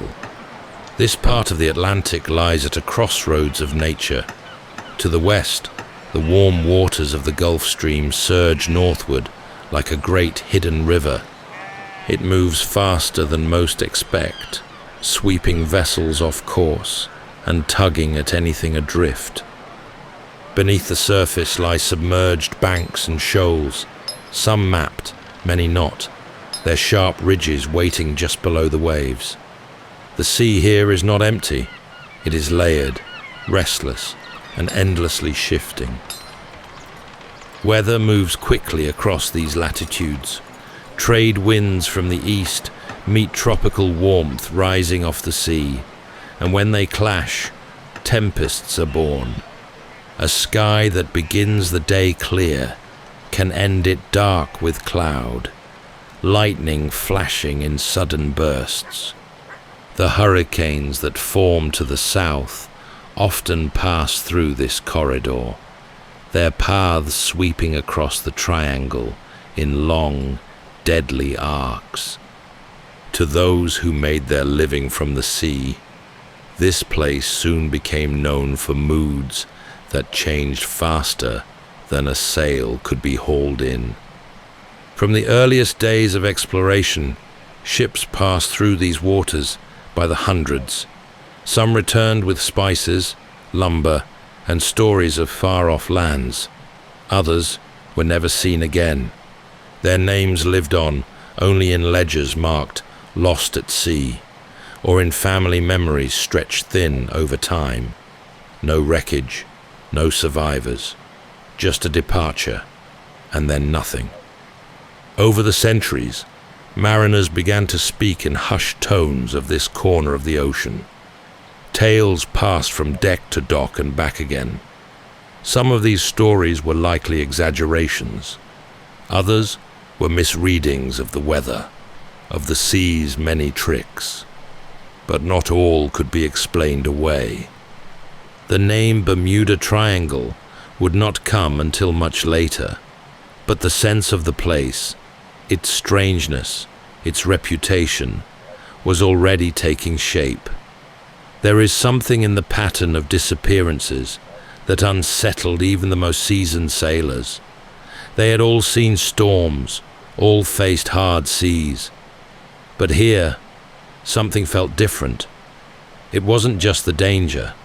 It was the feeling that the sea itself was watching. To travel through this triangle meant navigating not only weather and waves, but the accumulated weight of centuries. To those who first charted the North Atlantic, Bermuda was a place to be avoided, not because of enemy forces or wild inhabitants, but because the sea around it was cruel and deceptive. Sailors in the 16th century spoke of howling winds, sudden squalls, and the grinding sound of wood against reef. Even the most hardened crews approached it with caution, their eyes fixed on the horizon and their hands never far from the ropes. The island itself is beautiful, lush, green, and fringed with pink sand beaches. But that beauty conceals danger. Hidden just beneath the surface are vast coral reef systems, intricate and sharp. For ships built of oak and driven by wind, these reefs were often fatal. With few natural harbors to offer protection and no margin for navigational error, Bermuda became a graveyard long before it became a home. Storms seemed drawn to the place.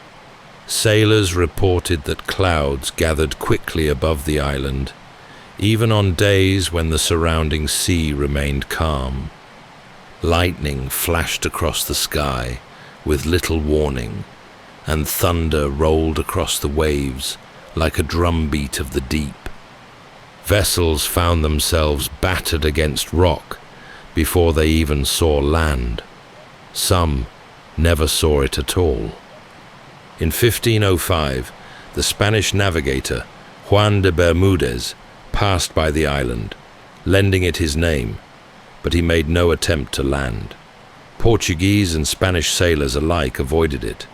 They believed evil spirits lived there, that strange forces caused the wrecks and wild weather. Some even claimed to witness voices in the wind and strange lights that danced above the surf. And still, ships continued to wreck. Their shattered hulls drifted ashore or vanished entirely. Survivors were few, and those who did crawl onto Bermuda's rocky beaches often found themselves stranded for weeks, months, or longer. The island, isolated and unforgiving, offered little comfort, but even as it became a colony, the island's reputation did not soften. Maps continued to mark its reefs in thick ink, a warning to any captain who thought to sail too close. In time, the name Isle of Devils faded from common use, replaced by its formal name and colonial ties. But the fear remained, tucked into the corners of maritime lore.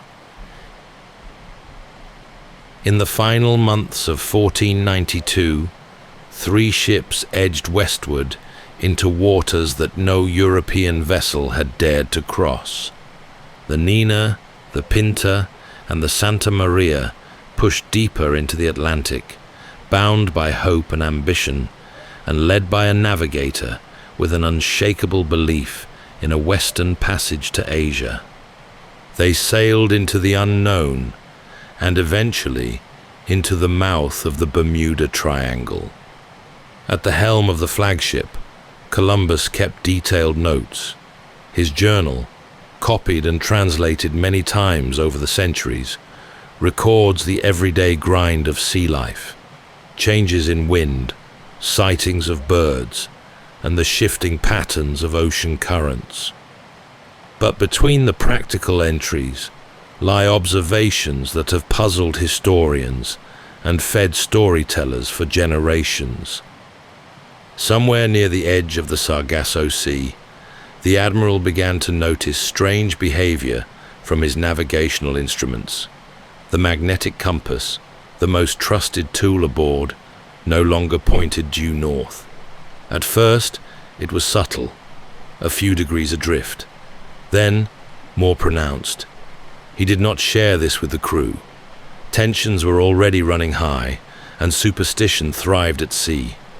Instead, he made note of it privately, a quiet record of something he could not explain. The sky brought more unease. On the night of October the 11th, just hours before land was first sighted, Columbus and several of his men saw what he described as a light, small, flickering, hovering above the sea, and moving up and down as if borne by the waves. It vanished and returned again, too distant to be reached, too strange to be dismissed. Some have speculated it was a torch from land, or phosphorescent sea life disturbed by wind. Others believe it was something more, but the journal simply records what was seen and moves on. The voyage was successful in its own terms. Land was found. A return journey was made. But Columbus had entered a place the world had not yet even begun to understand. He would pass through these waters again on later voyages. Each time, the logs noted turbulent seas and erratic weather. Islands would rise from the mist and vanish again. The compass variation Columbus observed is now understood as a natural effect, caused by the shifting lines of Earth's magnetic field. Today, it's called magnetic declination, and it changes slightly depending on your location.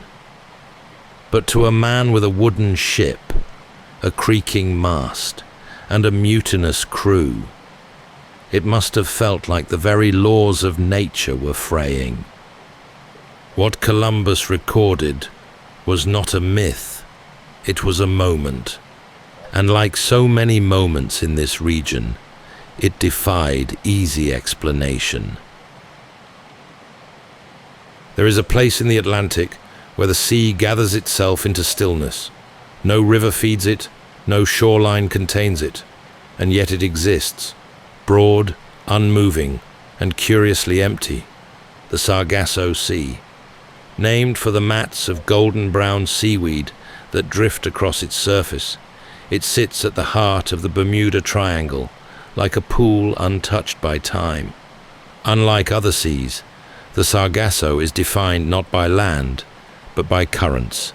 4 powerful flows: the Gulf Stream to the west, the Canary Current to the east, the North Atlantic Drift to the north, and the Equatorial Current to the south. All circle around it, trapping its waters in a slow, clockwise rotation. Inside this swirling gyre, the wind slackens, waves soften, and the ocean becomes strangely passive. For early mariners, the experience of sailing into the Sargasso Sea could feel like stepping into another world. The wind would die down with little warning. Sails hung limp against the masts, their canvas folding in on itself like sleeping wings. The seaweed, sargassum, gathered in vast drifting rafts, clinging to hulls, wrapping itself around rudders, and trailing from the sides of ships in long golden streamers. From the deck, it could appear as if the ocean had solidified. One moment, a vessel would be moving briskly. The next, nothing. Hours passed, then days. Some crews found themselves becalmed for weeks. Provisions dwindled, tempers frayed. The same view met their eyes each morning. Endless mats of weed, a still horizon, and water so clear it felt like looking into a glassy void. The seaweed itself was unlike anything most had ever seen. It floated freely, anchored to nothing, and teeming with small creatures, crabs, shrimp, and fish that lived their entire lives among its fronds. It gave the sea an uncanny appearance, alive yet unmoving. Some sailors believed it to be enchanted. Others feared it would entangle their ships completely, dragging them down into the depths. Over time, stories began to spread. Vessels that entered the calm found themselves unable to leave, their crews slowly driven mad by heat, thirst, and the unchanging view. One sailor wrote of waking to find seaweed wrapped tight around the rudder, as if the ocean had reached up during the night to hold them in place. Another described nights so still that every footstep echoed across the deck. Every groan of the ship's frame felt like it might carry for miles. Of course, many ships passed through the Sargasso Sea without incident. The calm could be escaped with patience and a shift in wind. Long before the term Bermuda Triangle was ever spoken, this sea within a sea had earned a reputation. It was a different kind of danger, no less real, no less unsettling. For those crossing the Atlantic, the Sargasso became a place of tension, a stretch of water where the world seemed to pause, where the wind held its breath, where the horizon refused to change. Among the most haunting tales passed down by sailors are not those of storms or pirates, but of ships found drifting, intact yet empty. Vessels moving slowly with the wind, sails half lowered, rudders groaning softly with each shift of wave. No crew on deck, no signal from within, just the quiet creak of timber and the eerie suggestion that something or someone should be there, but wasn't. These were the ghost ships, derelicts discovered on calm seas, sometimes weeks or months after they had last been seen. They arrived with no explanation, carrying no answers, only questions that seemed to multiply the longer one stared at their vacant decks. One such story surfaced in 1840, when the merchant vessel Rosalie was found adrift near the Bahamas. Her cargo, cotton and other trade goods, was untouched. The hull was undamaged. Even the sails were still set. Yet not a soul remained aboard.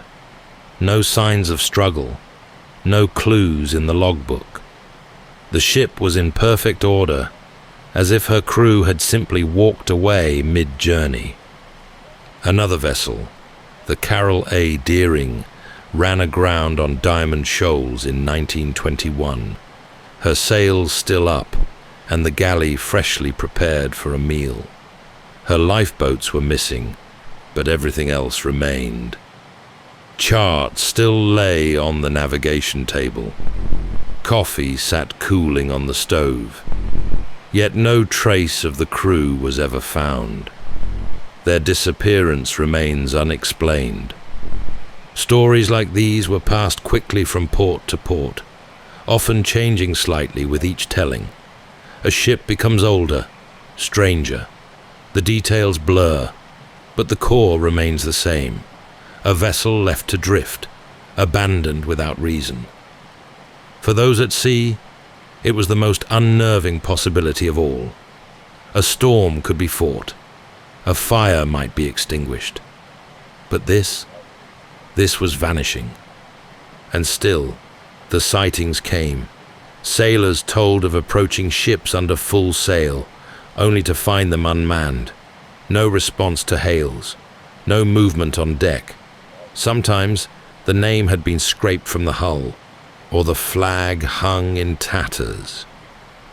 The ships looked as though they had been emptied by the sea itself. There were more dramatic tales too. Entire fleets found derelict, or ships with cargo removed, but no sign of violence. One story tells of a schooner seen drifting near the Sargasso Sea, its crew frozen in place below decks, as if caught mid-motion. The truth of these accounts is hard to pin down. Some likely stem from misidentifications or exaggeration. Others may have explanations lost to time, mutiny, illness, or evacuation in the face of danger. But the stories, even when unprovable, took root. It was not just the emptiness that disturbed those who found these ships.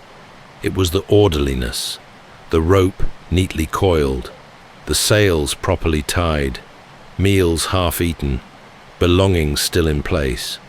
Whatever had happened, it had come swiftly and without warning, and it had left nothing behind but questions.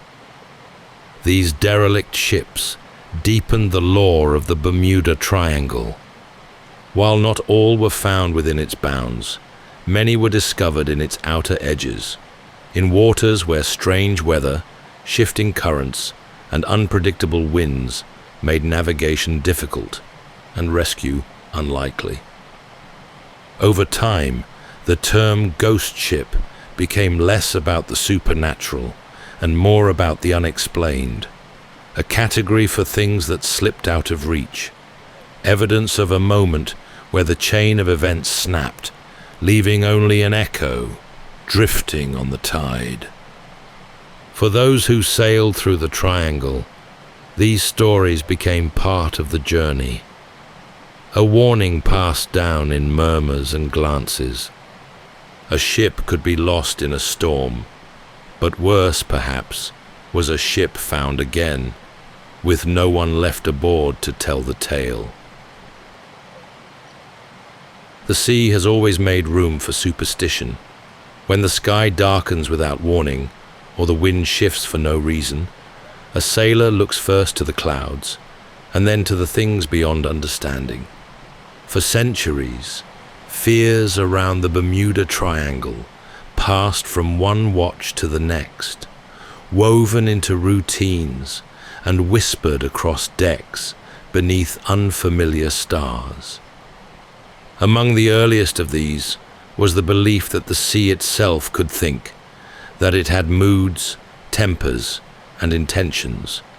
The triangle, they said, was where the ocean chose to be cruel, where the wind could vanish and leave a ship stranded, or return in an instant to tear its mast away. The unpredictability of it all became fertile ground for stories that explained the inexplicable. Some feared terrible sea monsters of the deep, great serpents or creatures with tentacles and glowing eyes that lived beneath the sargassum. These tales were often born in the flickering edge of sight, in the shadow of something just below the surface, moving too fast to follow. Others believed in curses, ships that passed through the triangle without offering respect to the sea might be marked. Equipment would fail, ropes would snap, crew would fall ill. Bad luck, they said, didn't come from within, it came from the water. There were omens too. The lights in the sky were described as flickering like fire, sometimes racing from cloud to cloud. St. Elmo's fire, as it was later called, would dance along the tops of masts during electrical storms, a pale blue glow that crackled across the rigging. Sailors once believed it was a sign from the heavens. Some saw it as protection, others as a warning. Either way, it was unforgettable. Mariners began to carry charms, talismans stitched into the lining of their coats, coins nailed to the mast, or carvings tucked beneath the wheel. Certain sailors would refuse to speak aloud of their fears, believing that naming a danger would invite it. Others swore by small rituals, walking the deck sunwise each morning, tossing salt over the rail at dusk, never whistling while underway. The superstitions were more than folklore. They were a kind of logic, born of a need to shape the shapeless. When a man goes to sea and sees his friend vanish overboard without a sound, when a ship disappears after being spotted just days before, he begins to look for meaning. These weren't tales told for fun. They were part of the fabric of life at sea, shared in the way one might share weather advice or warnings of shallow shoals.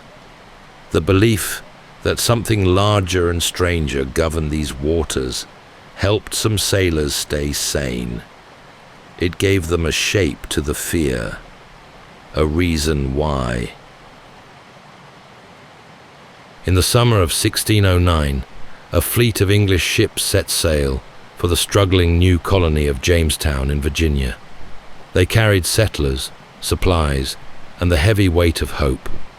Among them was the Sea Venture, the flagship of the expedition, carrying the newly appointed governor and over 150 souls.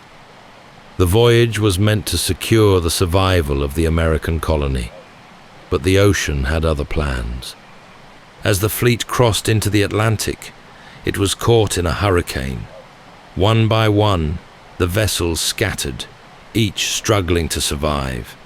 The Sea Venture, larger and slower than the rest, took the worst of it.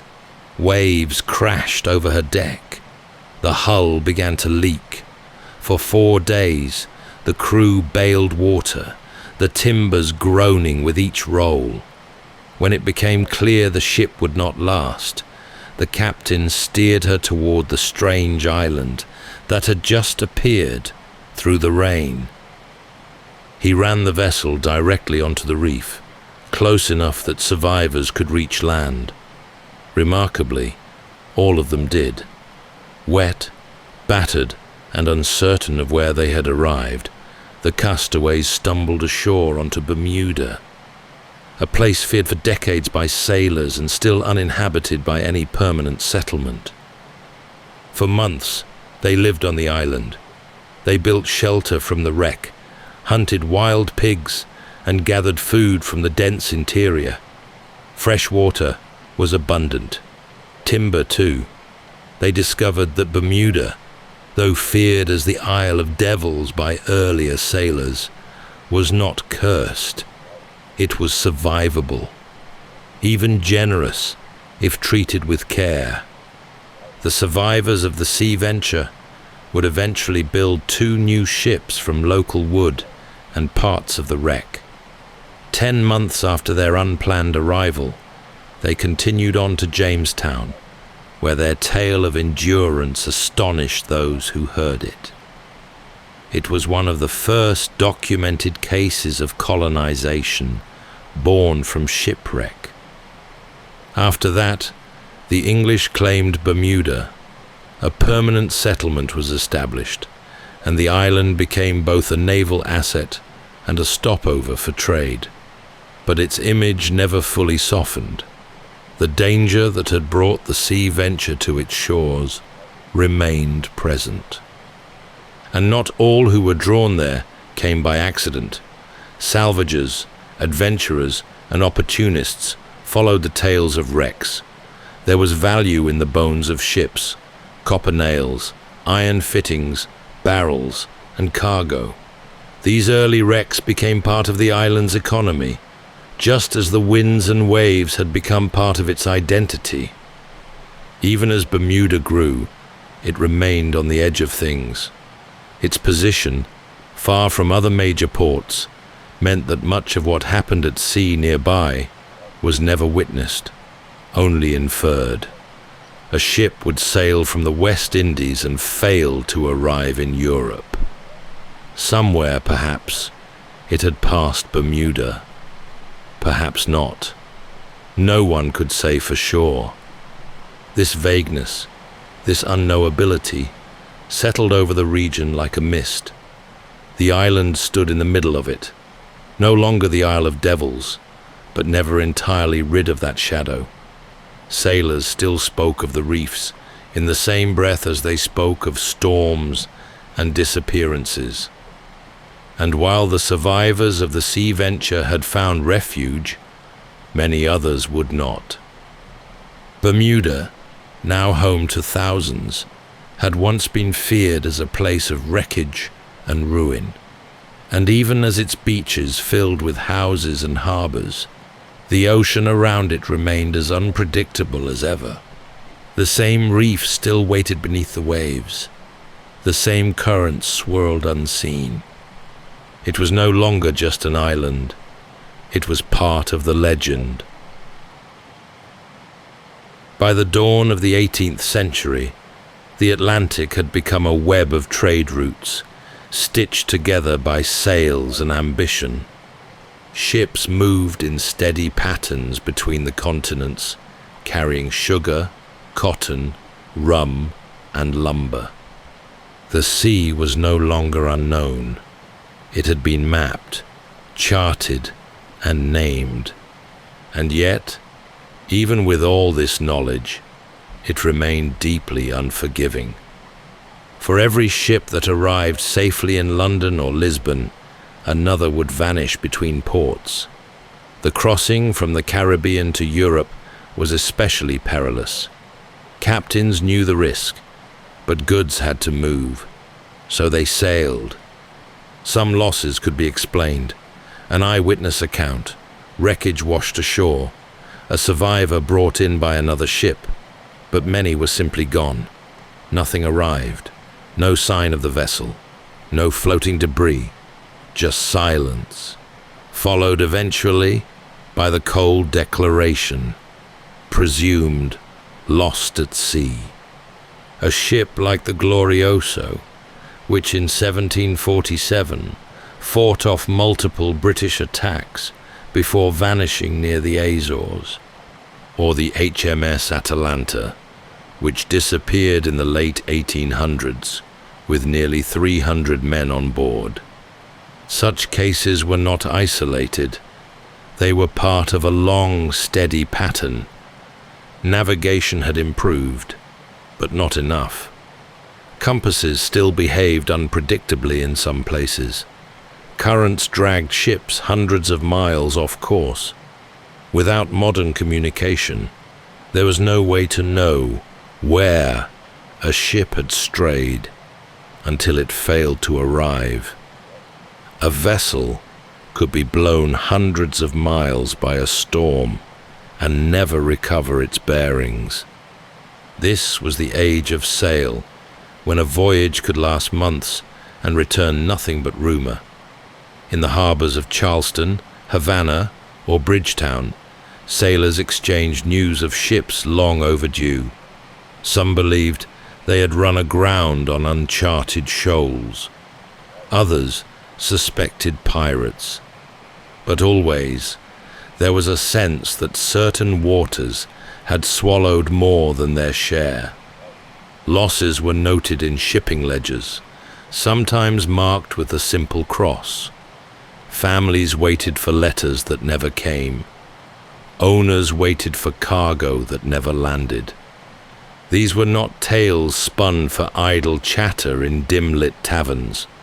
They were facts entered into books, confirmed by insurers, and mourned by widows. And still, the ship sailed. They had to. Empires depended on it. The Triangle, as it would one day be known, remained a thoroughfare, busy and brutal. Some captains avoided its heart when they could.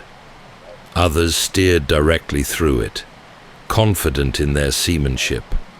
But even the best found themselves humbled by sudden storms and seas that turned against them. Charts improved, weather predictions became more reliable, steam replaced sails, but the losses did not stop.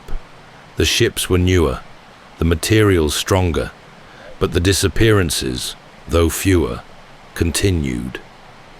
And by now, the pattern had become part of the law.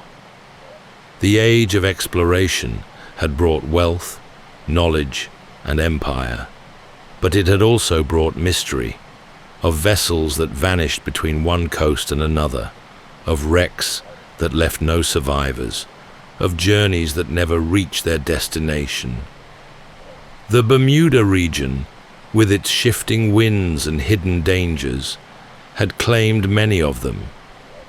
And as time moved on, and the triangle's name became known to the wider world, the question remained: how many had truly been lost here, and how many more would follow? Long before anyone called it the Bermuda Triangle, the region already carried the weight of centuries. Sailors gave it names of their own, but the meaning was always the same. There was something about this stretch of ocean that could not be trusted. The ships lost here were not all victims of drama. Many disappeared with no storm, no fire, no battle. One moment they were seen, the next they were simply gone. Their fates recorded only as question marks in a logbook, or not at all. Over time, the pattern became harder to ignore. The volume of loss, the repetition of strange details, no wreckage, no distress signals, no good explanation, left a growing sense of unease. Still, no one had yet connected the dots in a formal way. The disappearances were known, but scattered across generations and geographies. By the 20th century, shipping lanes had modernized. Radio brought new ways to call for help. Steam replaced wind, and steel replaced wood. And yet, the disappearances did not stop. In fact, they began to change. Aircraft now vanished as well, faster, more advanced, more connected, and sometimes in groups. Whole squadrons lost without a single transmission. That was when the pieces began to come together. Journalists, researchers, and armchair theorists started collecting the data, drawing lines between events that had once stood alone. Books were written, headlines appeared. The term Bermuda Triangle was coined in the mid-20th century, and suddenly, what had once been a murmur among sailors became a global fascination. The stories had always been there waiting, but now people were finally listening. Not all agreed, of course. Scientists pointed to storms, to magnetic variation, to human error, and they were not wrong. The sea is unpredictable, and the sky even more so. But the mystery was never about one explanation. It was about the weight of repetition, the feeling that this particular stretch of ocean asked questions the world had yet to answer. And so, the foundation of the myth was laid, not with fantasy, but with centuries of lived experience, with real vessels and real people, with loss, with wonder, and with the knowledge that even in the age of engines and radar, the Bermuda Triangle can still surprise us, even to this day. But we're getting ahead of ourselves. Some of the most peculiar chapters belong to the 20th century, and that's exactly where we're headed in our next episode. So make sure to stay tuned for part 2 of the Bermuda Triangle. That's all for tonight's journey through history. Whether you're fast asleep or still drifting there, Thank you for listening, and until next time, rest well.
Welcome to Sleepytime History.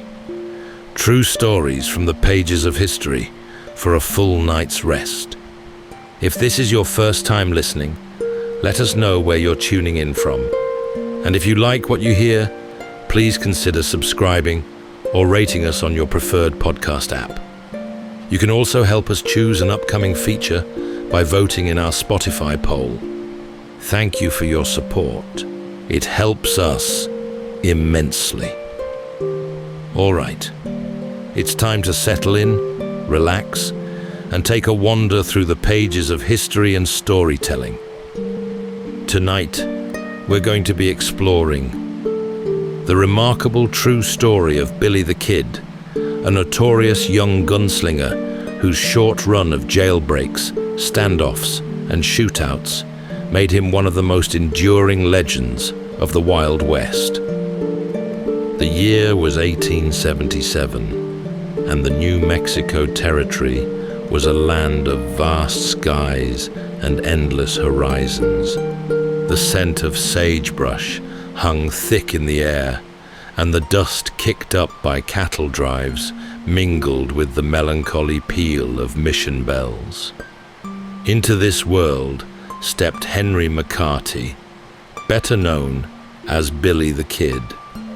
He was barely out of boyhood when stories of violence, escape, and revenge began to spread through dusty saloons from the mesas of Lincoln County to the gambling dens of Seven Rivers. With a disarming smile, near impeccable manners, and a boyish charm that belied his deadly reputation, he could just as easily win over a room as he could empty it with the flash of his Colt. Billy had a price on his head and a name that changed with the seasons. He lived fast, moved often, and left nothing but trouble in his wake. His sharp eyes missed little, and his quick wit often kept him one step ahead of the law, even as the weight of his choices pressed heavier with each passing day. Billy more than once slipped the noose, shot his way through ambushes, and outlived many who swore they would see him hang. To lawmen, he was a menace. To others, a folk hero who stood against the greed and oppression of the wealthy and powerful. Tonight, as we drift into sleep, we'll reflect on whether Billy was a killer by choice or merely a victim of circumstance with no other path left open to him. So settle in, take a deep breath, and let's ride alongside Billy the Kid through swirling gunsmoke and dancing dust devils into the fading twilight of the Old West.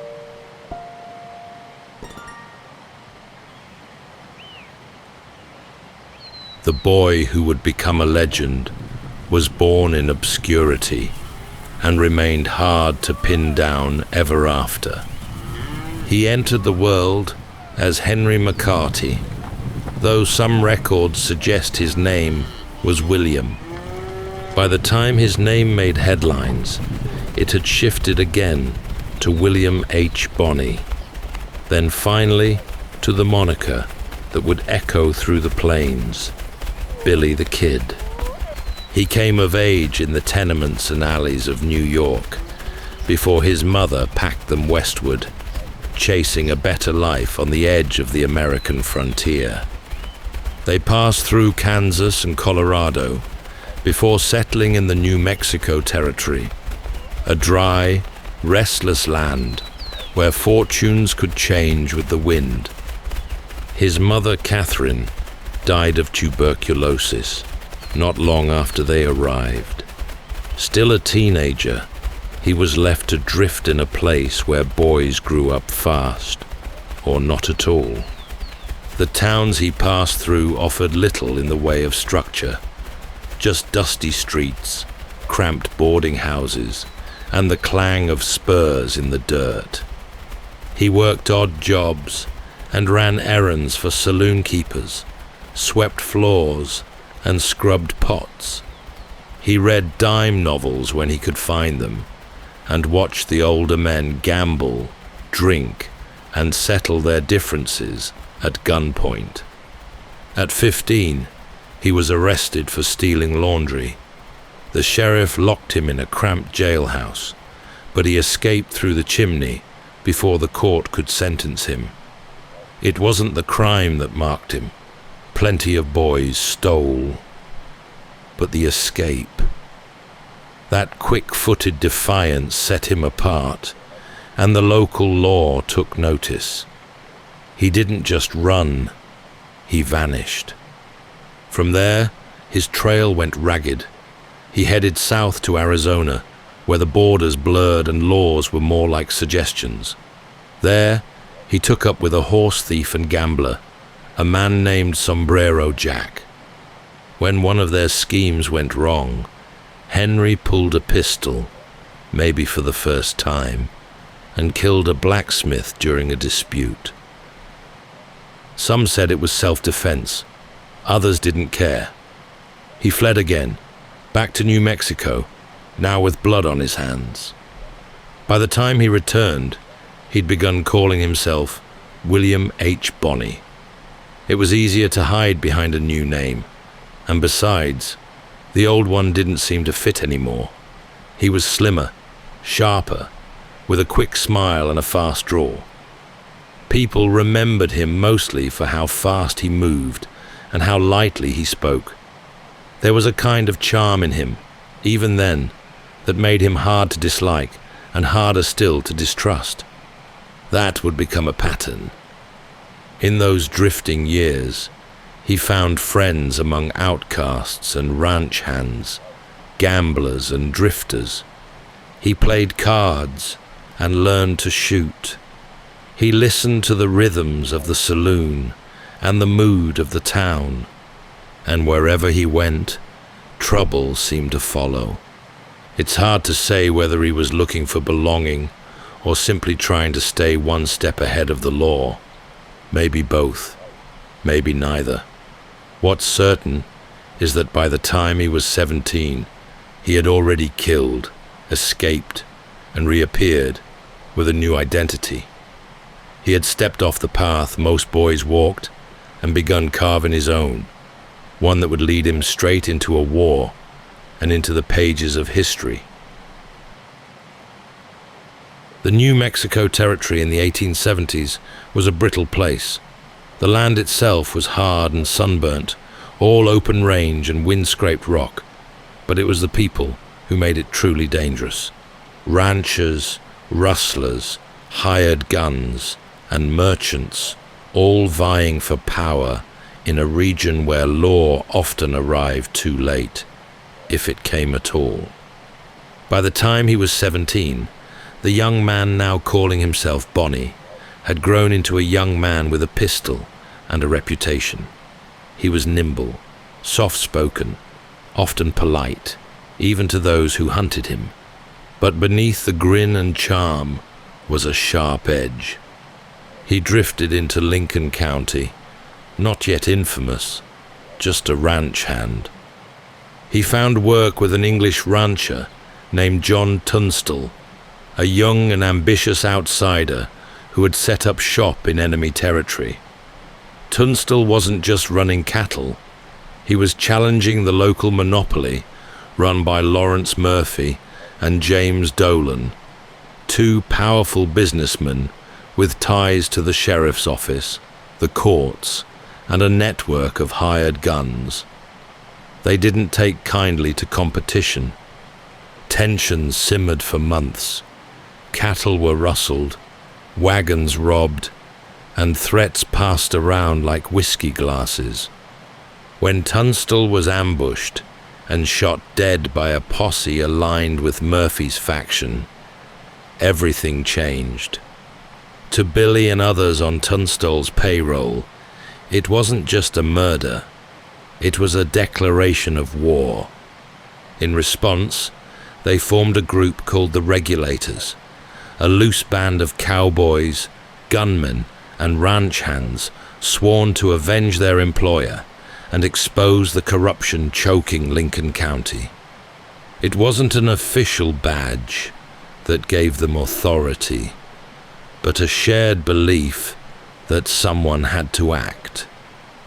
Billy wasn't the leader, but he quickly became the most recognizable face. He rode with the Regulators as they tracked down men linked to the killing.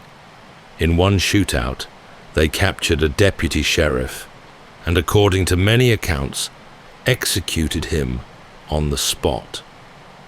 It was a clear message. There would be no trials, no courtrooms. Justice, such as it was, would come from the barrel of a gun. Word spread fast. The newspapers, hungry for drama from the lawless frontier, printed exaggerated tales of the young gunman with nerves of steel. Some painted him as a folk hero, a youth standing up to crooked businessmen and the broken law they controlled. Others made him out to be a rising menace, reckless and deadly, with no respect for order. The violence escalated. Ambushes turned to raids, homes burned, and both sides counted their dead. Billy's reputation grew with each gunfight. His age only added to the drama, a teenager trading shots with grown men, and often walking away unscathed. He moved like someone who knew time was against him, and perhaps it was. By the end of 1878, the Lincoln County War had claimed dozens of lives. The town of Lincoln was left pocked with bullet holes and scarred by grief. Murphy and Dolan's faction regained control, backed by political pressure and federal troops. The Regulators scattered. Some were killed, some fled, and a few went underground. Billy did neither. He stayed just long enough to be branded an outlaw, then vanished into the folds of the territory, wounded, wanted, and watched. He was no longer a hired hand, or even a rebel. From that point on, he was something else entirely. The town of Lincoln sat low against the hills, a cluster of adobe buildings and wooden facades, hemmed in by dry hills and dust-blown trails, and by 1878 it had become the crossroads of power, greed, and blood. After the murder of John Tunstall, the Lincoln County War erupted in earnest. On one side stood the regulators, formed in retaliation, a patchwork crew of ranch hands, cowboys, and young guns like Billy, who had found both purpose and loyalty in Tunstall's camp. On the other side were the Murphy-Dolan faction, backed by the local sheriff, the courts, and a handful of hired killers. The violence began to unfold like a slow, grinding feud, marked by surprise attacks and revenge killings. Ambushes were laid on the trails, men were shot off their horses, homes were torched. The law, such as it was, did little to stop it, and in many cases took part in the fighting. Billy found himself not just caught in the middle, but quickly rising to the front. He was young, but already trusted with a gun and given the kind of work most men didn't survive. One of the war's most infamous moments came in April of that year, when Billy and the regulators engaged in a running gunfight through the streets of Lincoln. They'd cornered Sheriff William Brady, a known ally of the Murphy faction.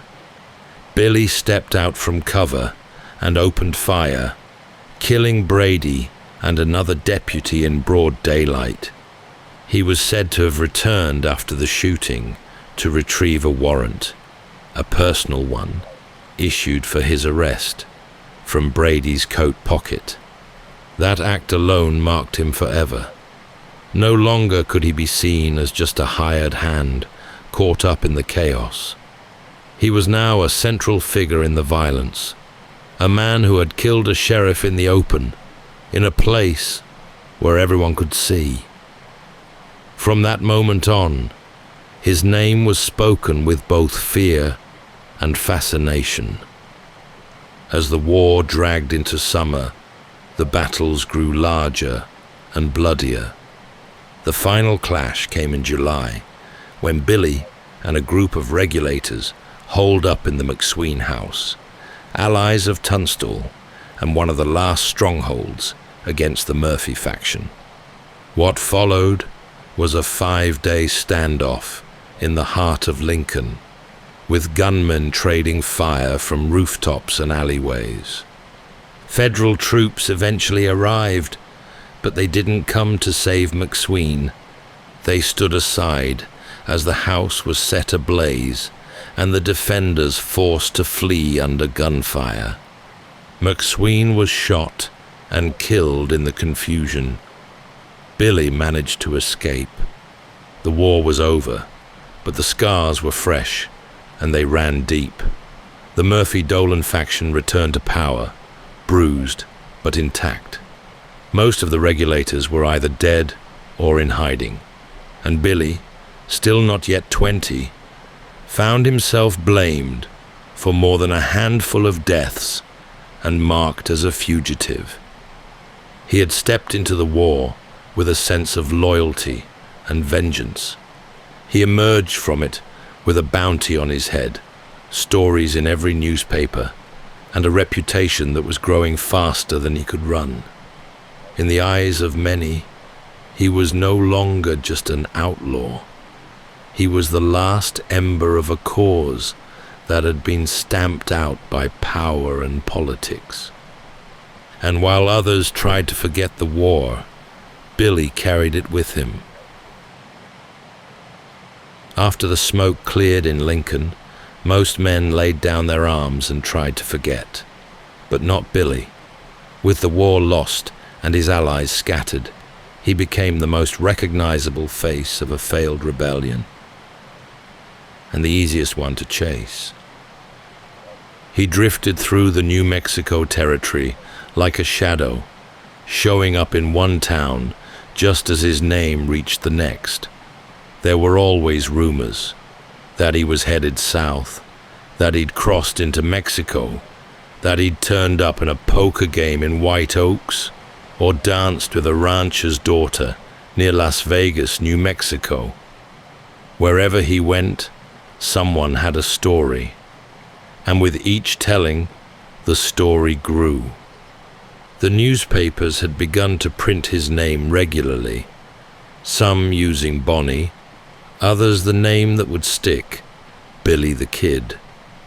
They exaggerated his crimes, inflated his body count, and painted him as a remorseless killer. Some claimed he'd killed 21 men, one for each year of his life. In truth, the number was lower, closer to 4, maybe 5. Newspapers outran the court records, and few could be bothered to read the small print. He stayed in motion. The land gave him cover. Vast deserts, broken hills, canyons, and ranches tucked away from the eyes of the law. He'd find shelter with friends, or friends of friends, sleeping in barns or bunkhouses, moving on before trouble could catch up. He earned money through card games, odd jobs, and sometimes by helping rustlers move cattle.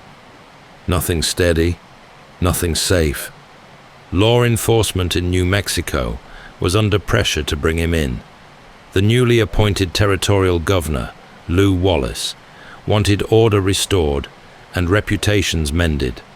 Wallace extended an offer: surrender, testify against those involved in the Lincoln County War, and a pardon might be arranged. It was a rare opportunity for amnesty. Billy agreed to the meeting. The two men reportedly sat down together, one a politician in a suit, the other a wiry young fugitive with a reputation too large for his boots. Wallace promised fair treatment. Billy agreed to testify. For a moment, it looked like the story might take a turn toward redemption. But the promise fell through. Billy kept his end, testifying in a murder case linked to the war, but the pardon never came. Whether it was political pressure, legal confusion, or a broken word, the result was the same. He was betrayed. He waited weeks in jail, then escaped again. After that, something hardened in him. He was no longer a man seeking a way back. He became a man with fewer illusions, living day to day, trusting almost no one.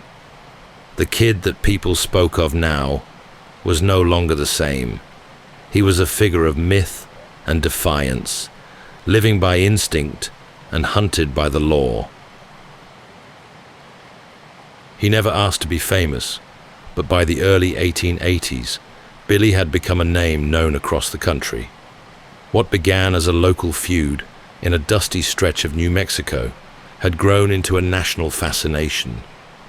And at the center of it all was a young outlaw, barely into adulthood, who rode fast, escaped often, and killed just enough to be remembered.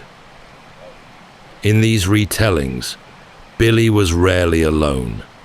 He was accompanied by loyal friends, faced off against armies of corrupt deputies, and rode with the kind of poise no real man ever managed. The gunfights were clean, the motives were simple. The real Billy the Kid was lost beneath the stories written in cheap ink and sold for 10 cents apiece. Yet those who had met him often spoke differently. They remembered a slim young man, quick-witted and polite, with a fondness for dancing and a knack for getting along with strangers. He was fluent in Spanish and spent much of his time among Mexican communities, where he was often welcomed as a friend, not a fugitive. He laughed easily, carried himself lightly, and didn't talk about the killings unless he had to. If you didn't know better, you might have mistaken him for any other drifter passing through. And that's what made him unique. Few outlaws had accomplished so much in so little time. His jailbreaks especially stirred the public imagination. That someone so young could repeatedly slip through the fingers of lawmen only added to the mystique. What also set him apart was how many saw him not just as a criminal, but as a kind of symbol. For some, he represented rebellion against injustice. He had fought for a murdered employer, taken up arms against monopoly, and defied a legal system many believed was already broken. Right or wrong, he'd done it on his own terms. That mattered. Children whispered his name in alleys. Old men argued about him over whiskey. Women passed along tales of his charm and quickness. His enemies saw a threat. His supporters saw a spark. And in between stood a young drifter with a borrowed name, who may have been no more than a good shot with bad luck. As the months wore on, he continued to evade capture. The law grew more frustrated, and the stories grew taller. In the still spaces between gunfire and galloping hooves, he was becoming something else entirely. No part of his legend shone brighter than his knack for slipping through the bars of justice. Jailbreaks, ambushes, narrow escapes. They didn't just keep him alive. They fed the myth. The law could catch him, yes, but holding him was another matter entirely. His first escape, years earlier, had been almost laughably simple. Up a chimney and gone before the jailer even noticed. But as he grew older, and his name more dangerous, the stakes grew with him. And still, he kept vanishing. After the Lincoln County War, he was captured more than once. Deputies would drag him into custody, lock him behind iron bars, and issue fresh warnings to the press. And then, somehow, he'd be gone, vanishing into the hills, the desert, or the maze of backcountry trails only he seemed to know. He had a gift for reading people. He could sense when guards grew careless, or when a door had been left just slightly ajar. In one instance, he charmed his way into the trust of a jailer, then slipped out during a shift change. In another, he bribed someone for a smuggled pistol. He moved quickly, without hesitation, and disappeared before the dust had settled. The most dramatic escape came in April of 1881, after he'd finally been sentenced to hang. He was being held in the Lincoln County Courthouse, the very town where his story had begun. 2 deputies were assigned to guard him. It should have been the end. The noose was ready, the date set. But Billy had no intention of going quietly. On the afternoon of April 28th, he somehow acquired a revolver. Whether it was hidden in the privy, slipped to him by a friend, or taken from a careless guard, remains unclear. What's known is that he acted fast. He shot 1 deputy, then seized a second weapon and killed the other as he attempted to flee. Witnesses later claimed they heard his boots on the stairs, pacing calmly as he gathered ammunition. He walked through the courthouse, reloaded, and stepped out into the dusty street.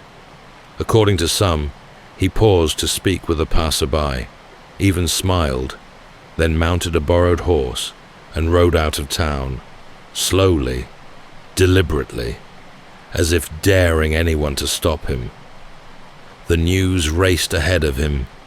The escape was printed in papers as far away as New York and Chicago. A condemned man had killed 2 deputies and ridden free, with no posse close behind. It was almost too perfect to believe, and that made it all the more irresistible to the public.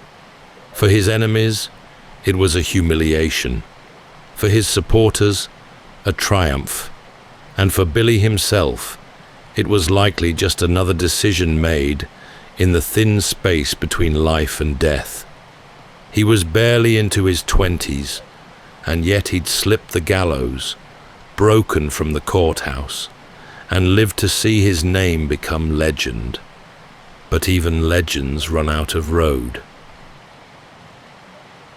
By the spring of 1881, New Mexico's most wanted man was again on the run, and the noose he'd once escaped was tightening.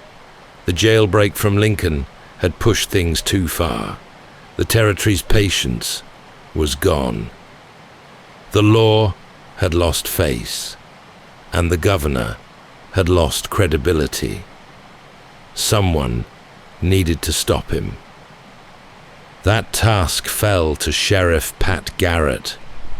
Garrett had once known Billy, not well, but well enough to recognize his charm, his cleverness, and the danger in underestimating him. They'd crossed paths in saloons and stables before fate placed them on opposite sides. Garrett was taller, colder, and far more cautious. He didn't underestimate the kid, and that was why he succeeded where others had failed. After the courthouse escape, Billy had disappeared into the familiar folds of the territory. He rode to Fort Sumner, an old military outpost turned farming settlement, where friends still offered food and a place to sleep. There, among the adobe walls and cottonwood trees, he tried to rest. But the manhunt had already begun. Garrett gathered information. He spoke to locals, tracked movement, and sent men ahead to watch. He didn't race after Billy. He crept closer, week by week, tightening the circle. Billy knew the land better, but Garrett had the momentum now, and the political pressure behind him. By mid-July, Garrett believed he had found his man. Word reached him that Billy was hiding near Fort Sumner. Garrett rode in with 2 deputies and waited for nightfall. He knew Billy's habits, the people he trusted, the places he liked to visit. It wouldn't take much. On the evening of July 14th, Garrett visited the home of Pete Maxwell, whose family ranch was a gathering place for many in the area. Garrett waited in Maxwell's darkened bedroom, unsure whether Billy would come, but certainly had few other options. Around midnight, footsteps approached the house.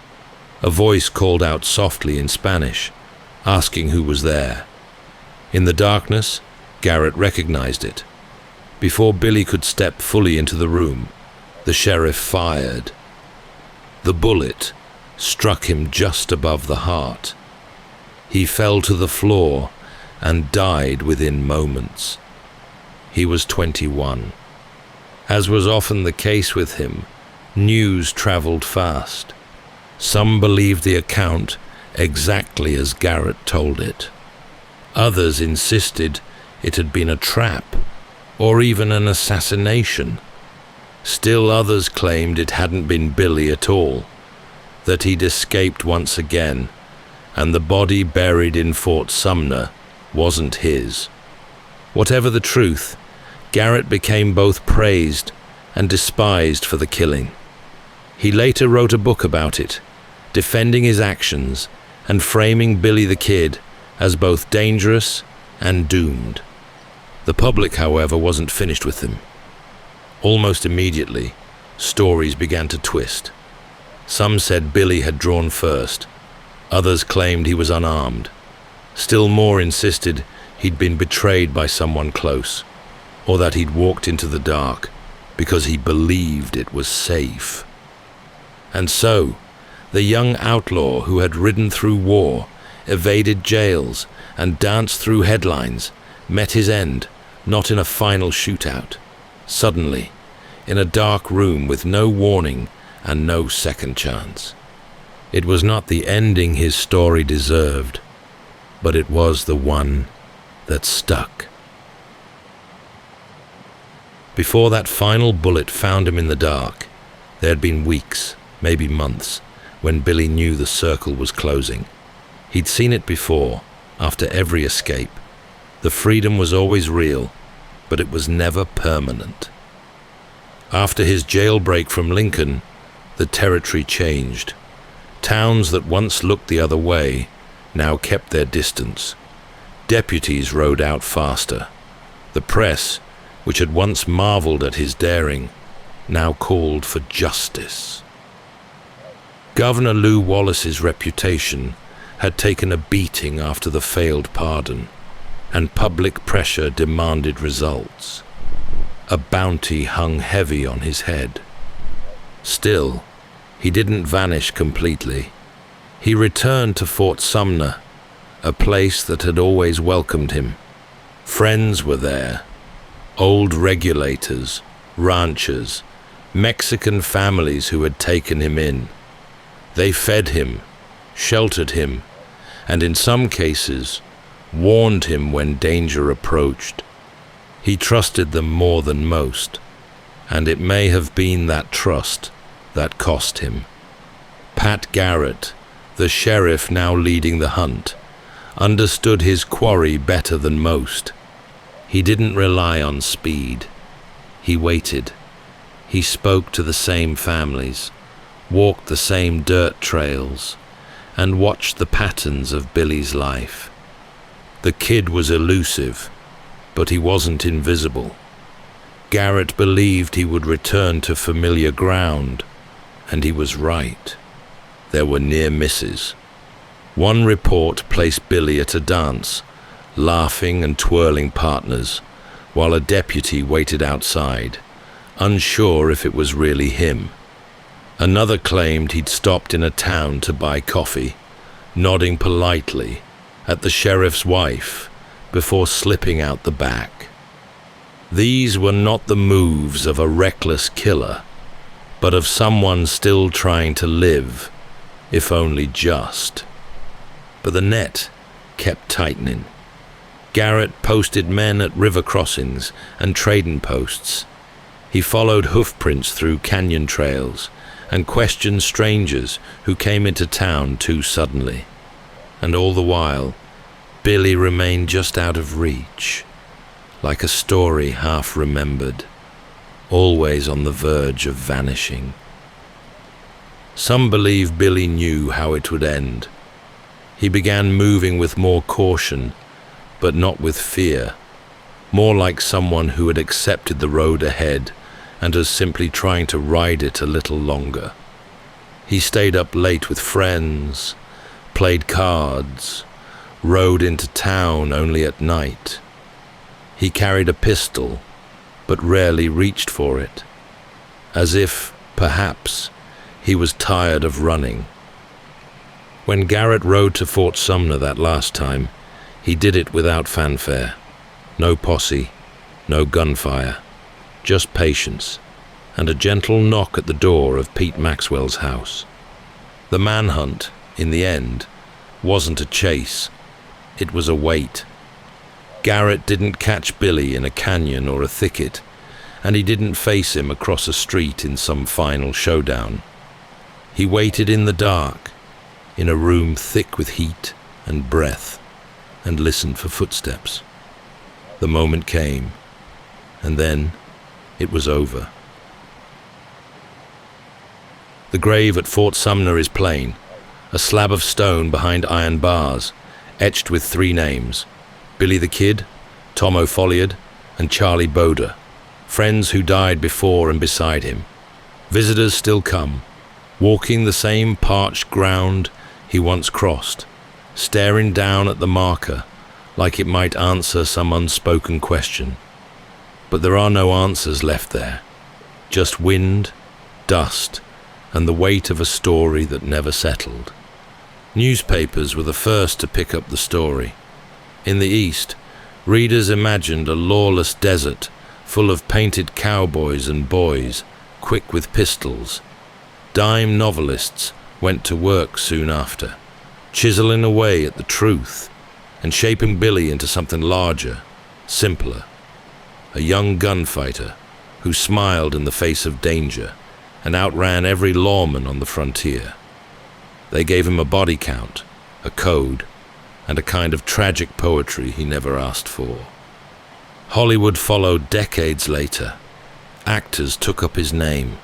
Some played him as a heartless killer, others as a misunderstood rebel, standing tall against the machine of power. In each retelling, he changed just enough to suit the time. Historians have tried to draw clear lines, to tally the facts and separate myth from record. By most accounts, he killed fewer men than is claimed, perhaps 4 or 5, most during wartime. He was fluent in Spanish, respectful toward women, and deeply loyal to his friends. He stole, yes, and he fought, but many of those who knew him remembered him as generous, charming, and quick with a joke. A boy shaped by loss and conflict, not born into cruelty. Over the years, others tried to claim his name. In 1948, an old man in Texas stepped forward, calling himself Brushy Bill Roberts, and insisted he was Billy the Kid, that he had escaped that night in Fort Sumner and lived in hiding for nearly 70 years. He petitioned for a pardon, stirred the press, and rekindled a fire that had never truly gone out. But the evidence didn't hold, and he died not long after. The state never gave him what he asked for. Yet even now, long after the last witness passed on and the trail grew cold, people still argue over who he really was. An outlaw, a murderer, a symbol, or just a young gun caught in the undertow of a land too rough for innocence. In the end, his story outlived the facts. It drifted into song and story, into paintings and poems, into films and footnotes, and fireside retellings. What remains isn't just the record of a life. It's the echo of something people wanted to believe, that a kid with a fast horse and a quicker smile could fight back against the powerful, even if only for a little while. He didn't win. He didn't escape in the end, but he never faded either.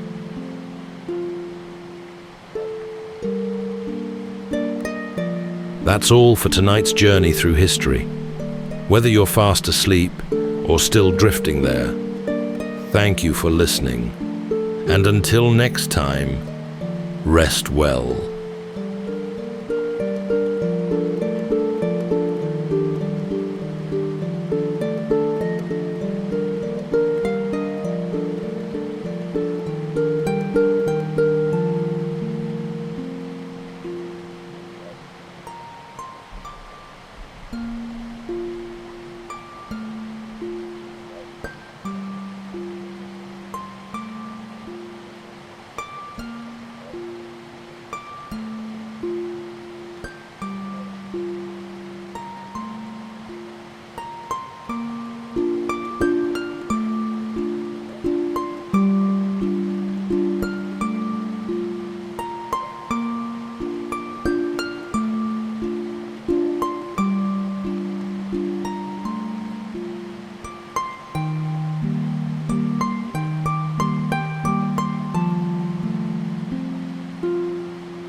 Welcome to Sleepytime History. True stories from the pages of history for a full night's rest. If this is your first time listening, let us know where you're tuning in from. And if you like what you hear, please consider subscribing or rating us on your preferred podcast app. You can also help us choose an upcoming feature by voting in our Spotify poll. Thank you for your support. It helps us immensely. All right, it's time to settle in, relax, and take a wander through the pages of history and storytelling. Tonight, we're going to be exploring the remarkable true story of Blackbeard, the legendary pirate captain and archetypal swashbuckling rogue of the high seas. Picture the Atlantic at dawn, the slow creak of rigging and the smell of salt and tar over water. Lanterns sway, cannons line the gunwales as the sea drums against the hull. A towering figure stands on the quarterdeck with a black tricorn pulled low over deep-set eyes. A wide bandolier of half a dozen flintlock pistols hangs heavy like a portable armory. Ghostly threads of smoke curl about a bristling beard tied in tails with vibrant ribbons. This was stagecraft meant to intimidate and unsettle. This was Blackbeard, captain of the dreaded Queen Anne's Revenge. This brilliant naval strategist stalked the 18th century Caribbean and the colonial American seaboard, commanding a modest flotilla of buccaneers, often subduing his opponents by presence alone. His time at sea was brief, no more than a handful of years, but the tales of blockades, stolen ships, and narrow escapes spread rapidly, whispered in taverns, written in broadsheets, and carried across the seven seas. He came to embody everything a pirate was thought to be: fierce and flamboyant, cunning and cruel. Even now, more than 3 centuries later, the spectre of Blackbeard still echoes through history. Tonight, as we drift into sleep, we'll trace the man and the myth, letting rough edges soften with the tide. So settle in, take a deep breath, and let's raise the sails with Blackbeard, prowling through uncharted waters, starry channels, and drifting tides of this golden age of piracy.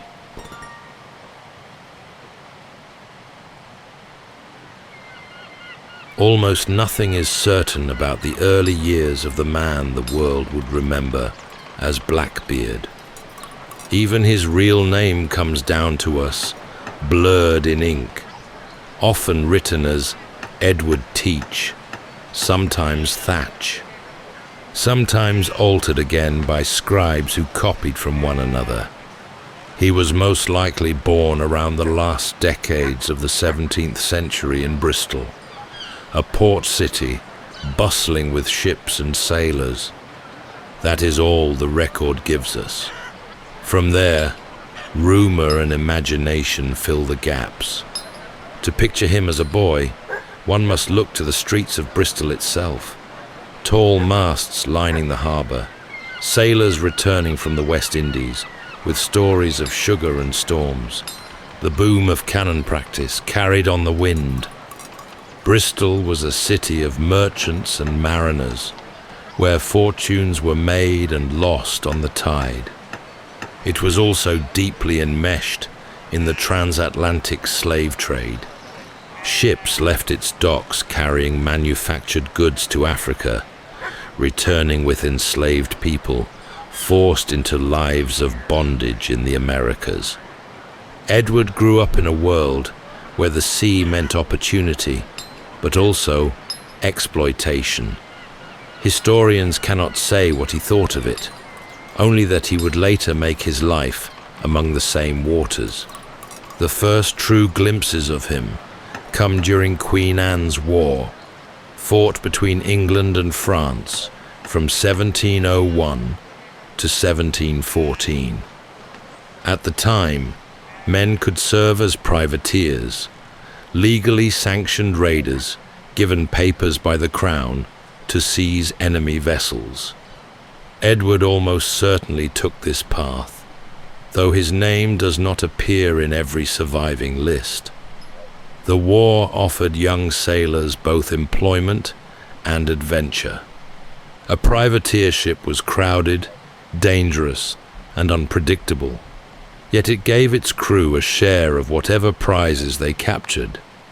In those years, Edward learned how to fight with cannons, how to command men under stress, and how to maneuver a vessel under fire. When the war ended, thousands of privateers were left adrift. Their commissions expired, their pay cut off. A man trained to capture ships found that the crown no longer had need of him. Some returned to merchant sailing, accepting lower wages and long voyages. Others, unwilling to surrender their hard-won freedom, turned pirate. Here is where Edward's trail takes its decisive turn. Was it simple necessity that drove him to it, the need to earn a living in unforgiving times? Or was there a darker hunger, a taste for the chaos and spoils that piracy offered? The records are silent, leaving us to wonder. Later, legends often exaggerated this choice. Some tales claim he was betrayed by officers, cheated of prize money, or scorned by governors who profited while men like him risked their lives. None of that can be proved. What we do know is that by 1716, he was sailing under a notorious pirate captain named Benjamin Hornigold in the Bahamas. This was Edward's apprenticeship in piracy, learning from a leader who was both respected and feared. Hornigold was selective about targets, often choosing Spanish or French vessels, careful not to anger England directly. In this company, Edward gained experience and reputation. It was during these years that he began to distinguish himself, not only as a capable seaman, but as a man who understood the power of appearance. Witnesses would later describe his size, his imposing figure, and the way he carried himself on deck. He was not yet Blackbeard, but the elements of that persona were beginning to gather, like storm clouds over the horizon. The boy from Bristol, shadowy in the records, had become a man of the sea, hardened by war, sharpened by necessity. From here, the outlines of a legend would start to take shape, carried by whispers among sailors, and soon to be feared across oceans. When the guns of Queen Anne's War fell silent in 1714, the world of the privateer collapsed almost overnight. Ships that had once sailed proudly under letters of marque were stripped of their legal cover, their crews dispersed into unemployment. For some, the path back into ordinary merchant service was open, yet merchant wages were meager and the discipline harsh. A sailor could toil for months, only to earn a fraction of what a single prize had brought in wartime. For Edward, who had tasted the unpredictable wealth and freedom of seizing enemy vessels, the thought of such a return must have seemed unbearable. The crown had profited, the governors had profited, but the men who risked everything were left to scrape by. It is easy to imagine resentment growing in his mind, the sense of being discarded. Piracy offered a man like Edward more than just income. It offered independence. No king to answer to, no captain's whip, no merchant counting profits ashore while others bled at sea. It was in the Bahamas, at Nassau, that Edward found his turning point. The harbour there had become a kind of republic for outlaws, a loose community of former privateers who had turned pirate.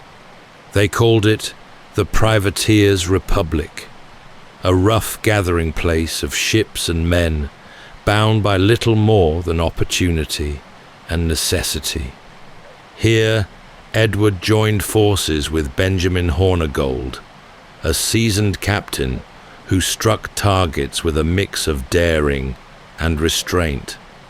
Under Hornigold's flag, Edward honed the skills that would later make him notorious.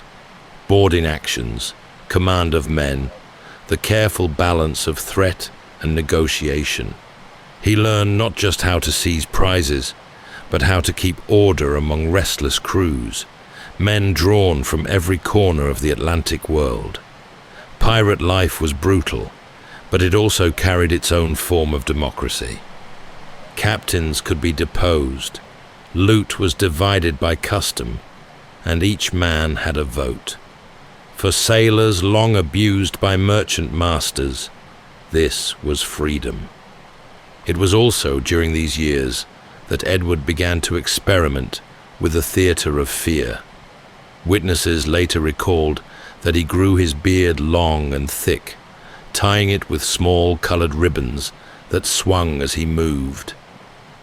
He cultivated a presence that unsettled before a shot was fired. Legends later embroidered this image into something monstrous. Eyes that glowed in the dark, smoke that rose constantly from his hair, even rumors that he was in league with the devil. Myths often tell us as much about what people wanted to believe as what was true. By 1717, Hornigold's power was waning. Edward, ambitious and already commanding respect, was ready to step into his own authority. When Hornigold lost favor with his men, Edward broke away, taking ships and crew with him. He was no longer simply a former privateer, nor merely a pirate among many. He was beginning to craft an identity that would soon eclipse all others. What began as a choice born of circumstance, a war ended, a sailor left adrift, was now shaping into something more deliberate. Edward was not content to be another nameless marauder on the sea lanes. He was building something larger, a reputation, an image, a legend that would ripple far beyond the men who saw him face to face. The man who stepped out from Hornigold's shadow was already shaping a role for himself, not simply as a pirate, but as a figure larger than life. Edward understood something that many of his peers overlooked, that fear was as valuable as firepower. A reputation, once established, could empty a ship's decks before a blade was drawn. Witnesses would later describe him as tall and broad-shouldered, towering over many of his crew. His beard was his signature, thick, black, and left to grow long in an age when many men shaved or trimmed. He tied it with colored ribbons, small scraps of red, blue, yellow, or green that swayed as he moved. On their own, these were just eccentricities, but Edward wove them into a performance. He made himself unforgettable. The most famous touch was smoke. Before battle, he is said to have fastened slow-burning fuses beneath his tricorn hat and around his beard, so that tendrils curled up around his face. To the men on a targeted ship, the sight must have been terrifying.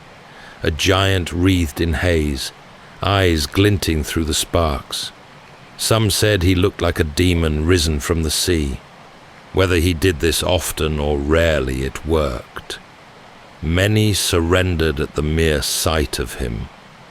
He also armed himself to excess. Contemporary accounts tell of no less than 6 pistols strapped across his chest so they could be fired in quick succession. A cutlass hung at his side, and knives were tucked into his belt. Most men could hardly reload a musket quickly in the chaos of a fight. Edward sidestepped the problem by bristling with weapons. The myths grew quickly. Some sailors swore that his eyes glowed like coals in the dark, that his very gaze could unnerve the bravest men. Others claimed he was bulletproof, enchanted by dark powers, or that he could not be killed by ordinary means. Ghost stories painted him as something other than human, a fiend who walked the decks by night, a shadow that could not be escaped.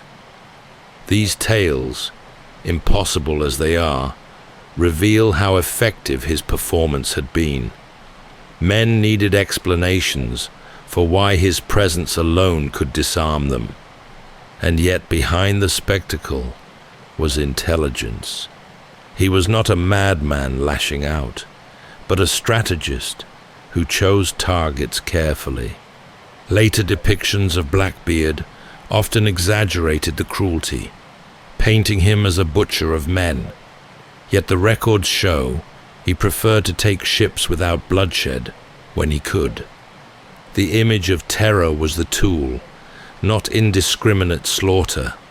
That contradiction, ruthless but calculated, is part of why his legend endures.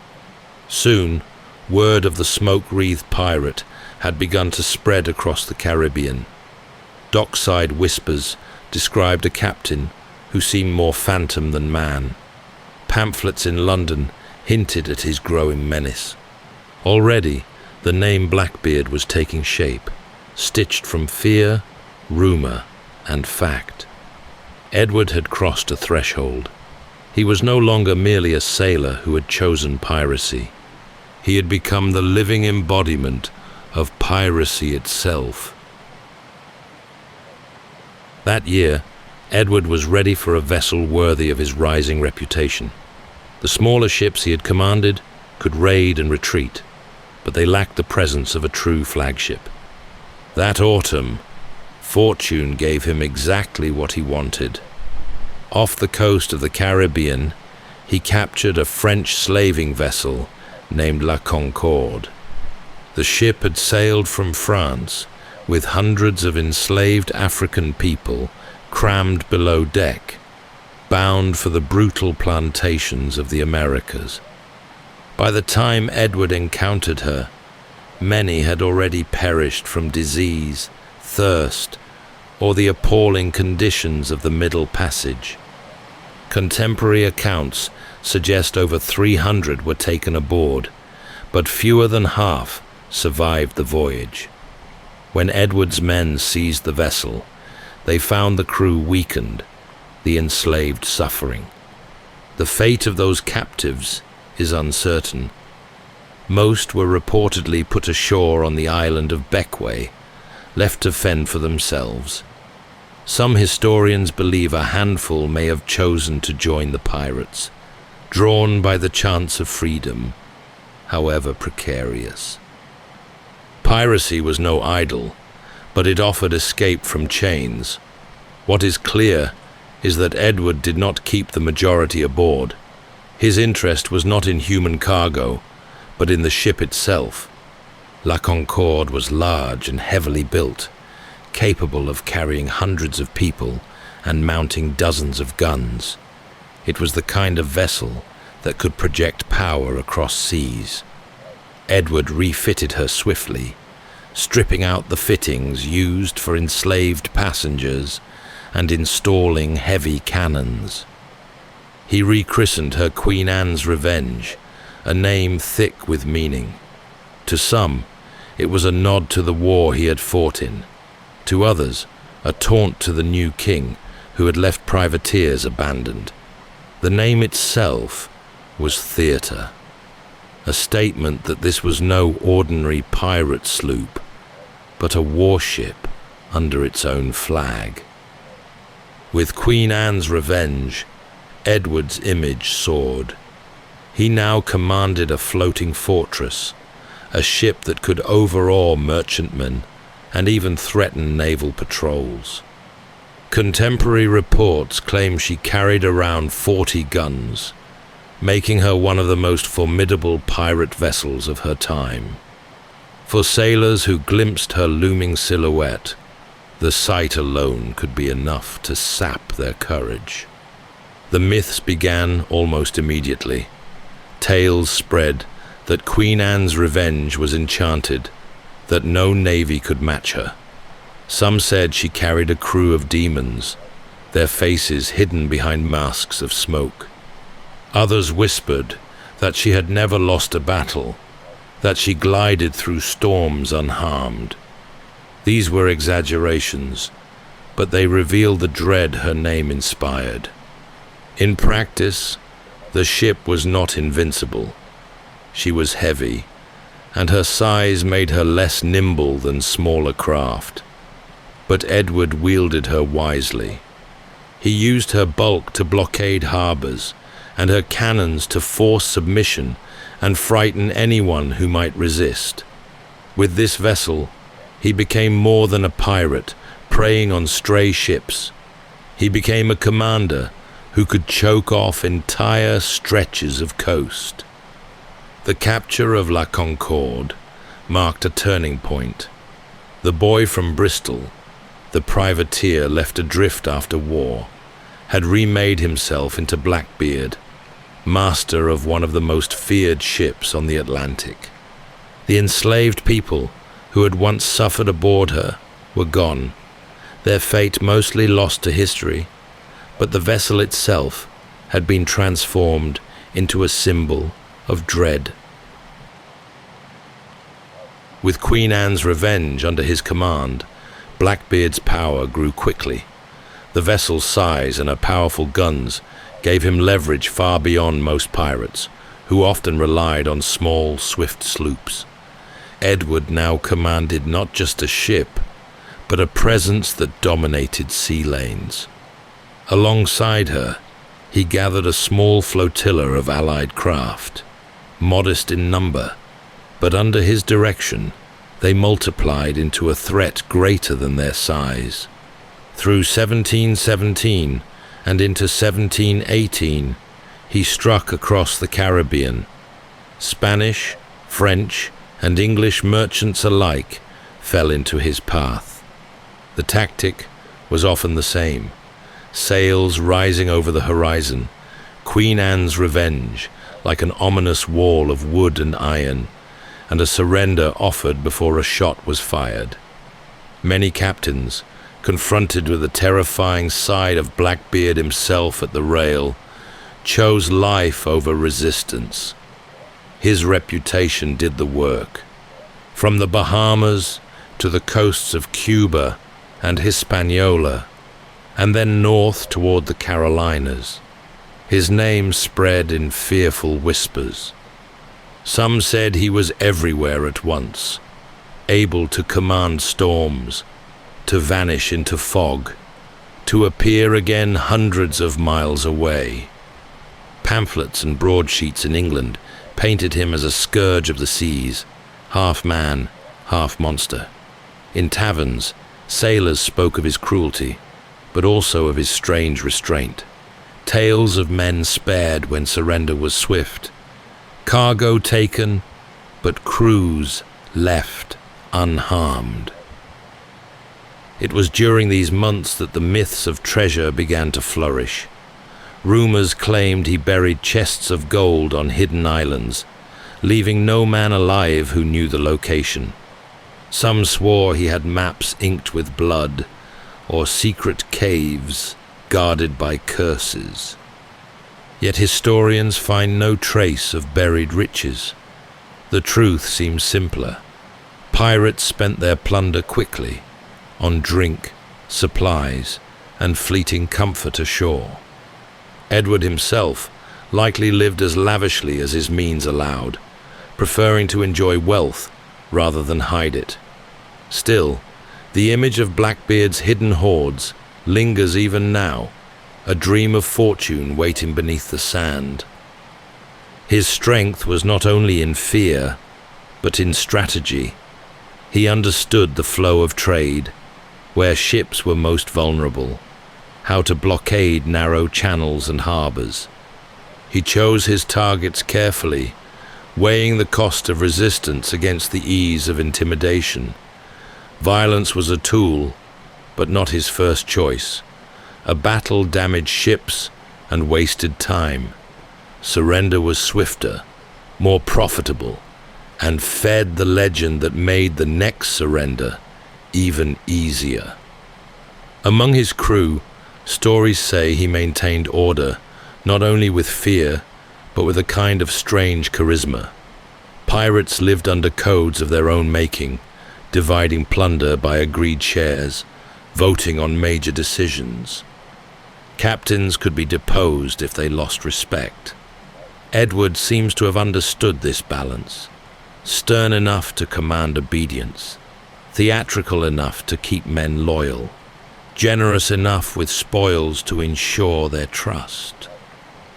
The seas, however, were not boundless.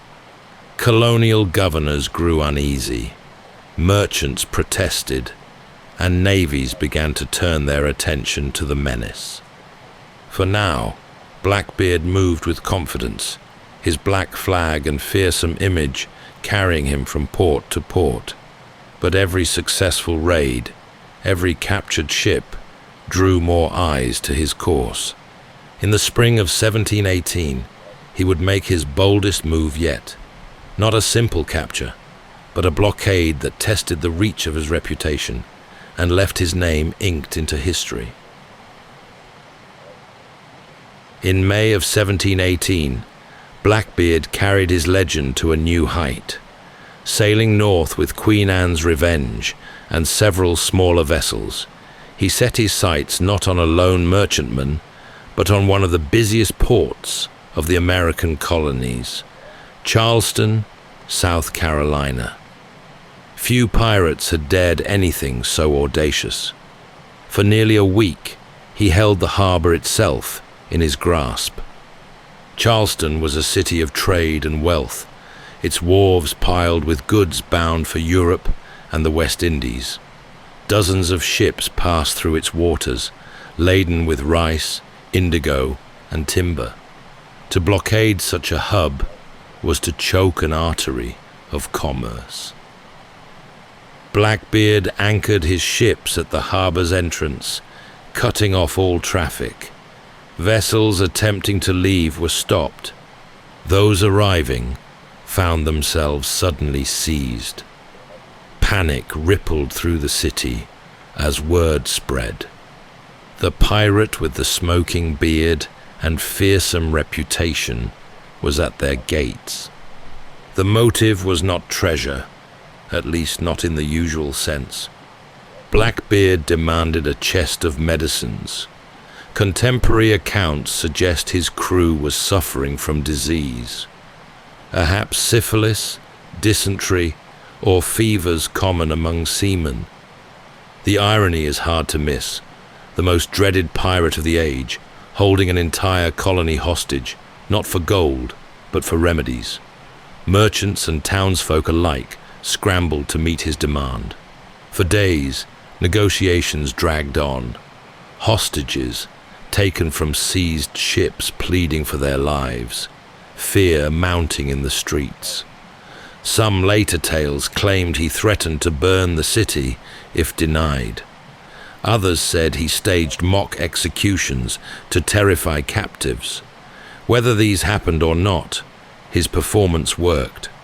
The colony, desperate to end the standoff, assembled the requested medicines and delivered them.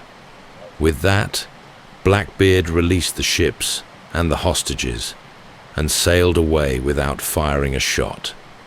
The episode became one of the most famous of his career. Newspapers in London relayed the story with alarm.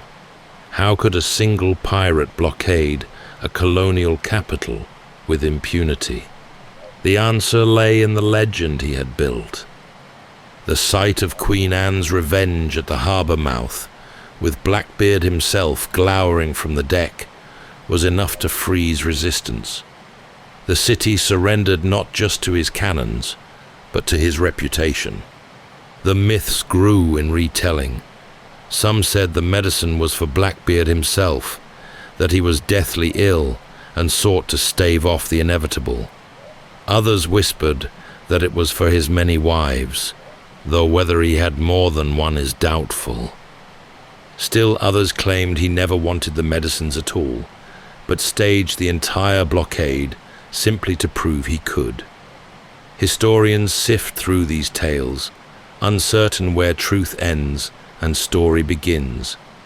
What is certain is the impact. By blockading Charleston, Blackbeard demonstrated that piracy was not merely harassment of trade, but could challenge the authority of colonies themselves. Governors were humiliated, merchants enraged, and the crown increasingly pressed to act. In their eyes, this was no longer just a rogue captain. This was a threat to order. For Blackbeard, it was both triumph and turning point. His crew had their medicines. His legend had swollen further. But his boldness also ensured that powerful men would now conspire to bring him down. The blockade was a masterpiece of theatre and strategy, but it also drew the curtain toward the final act of his story. In the months after the Charleston blockade, Blackbeard's fortunes shifted. He had shown the colonies their vulnerability, but he had also drawn the full weight of their attention. Governors along the coast began to petition London for action. Naval patrols increased. The Crown, eager to quell the disorder, issued a broad pardon to any pirate willing to renounce the trade. Known as the Act of Grace, it promised forgiveness to those who surrendered within a set time. Edward saw his opportunity. Sailing north into the shallow sounds of North Carolina, he deliberately ran Queen Anne's Revenge, aground near Beaufort Inlet. Some say it was an accident, the vessel lost to treacherous waters. Others suggest he grounded her on purpose, shedding an unwieldy ship, and perhaps even thinning his crew to keep the choicest spoils for himself. Whatever the truth, the great flagship of his legend was left broken on the sandbars, while Edward slipped into the tide of events. He presented himself in Bath, then the colonial capital of North Carolina, and accepted the king's pardon from Governor Charles Eden. To the authorities, this was a success. One of the most notorious pirates of the age had seemingly laid down arms. Edward settled briefly into life ashore. Reports speak of him marrying a local woman, his 14th wife if the rumors were true, though such numbers are almost certainly myth. Still, the image of the fearsome sea wolf turned domestic husband delighted the gossips of the coast. For a time, he lived as a gentleman of sorts, appearing in Bath, mingling with officials, even receiving visits at his house along the Pamlico River. Governor Eden seemed content to look the other way at his past. Some say bribes were passed, others that the governor enjoyed the pirates' company. Yet Edward was not made for land. The creak of rigging, the salt wind, the thrill of command, these called him back. Within weeks, he returned to the water. At first, his voyages were described as trading expeditions, but the line between commerce and piracy soon blurred. Ships vanished, rumors swirled, and Edward's name again carried menace. Some accounts suggest he colluded with colonial officials, sharing spoils in exchange for protection. Whether true or not, whispers of corruption clung to Bath, staining its governor's reputation. The myths multiplied in his absence. Tales spread of wild revels, of Edward hosting feasts where candles burned in the sockets of skulls, though no evidence supports such grisly detail. Others claimed he had grown weary of blood, that he sought to retire into comfort, yet could not resist the pull of the sea. As with so much of his story, the truth lies somewhere between. By the autumn of 1718, it was clear he had not abandoned piracy. He still commanded men, still seized vessels, still haunted the inlets of the Carolina coast. To the merchants and governors who had hoped the pardon would end his career, it was an embarrassment.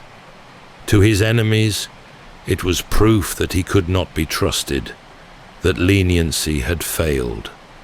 Blackbeard had exchanged one stage for another.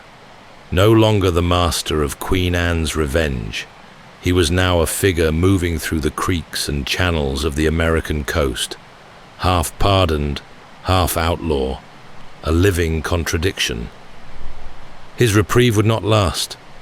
Already forces were gathering to remove him, led by a naval officer who would become his final adversary. By the autumn of 1718, Blackbeard's uneasy half-life, as both pardoned man and outlaw, had worn thin. His raids along the Carolina coast continued, and while Governor Eden seemed willing to look the other way, the merchants and planters of Virginia were less forgiving. Trade was suffering, fear was mounting, and pressure grew upon colonial leaders to act. Into this tension stepped a man who would become Blackbeard's nemesis, Lieutenant Robert Maynard. Maynard was a career naval officer, not long into his 30s, known for diligence rather than fame. He had served through the recent wars, proving himself capable, but without the glory attached to celebrated commanders. Yet in November 1718, he was given a task that would mark his name forever. Virginia's governor, Alexander Spotswood, alarmed by Blackbeard's proximity and frustrated by North Carolina's leniency, authorized an expedition. Maynard was chosen to lead it. The mission was dangerous from the start. Blackbeard commanded men hardened by years at sea, men who lived by plunder and were bound by loyalty to their captain's charisma. Maynard, by contrast, had two small sloops borrowed from the colony, Ranger and Jane, carrying fewer than 60 sailors.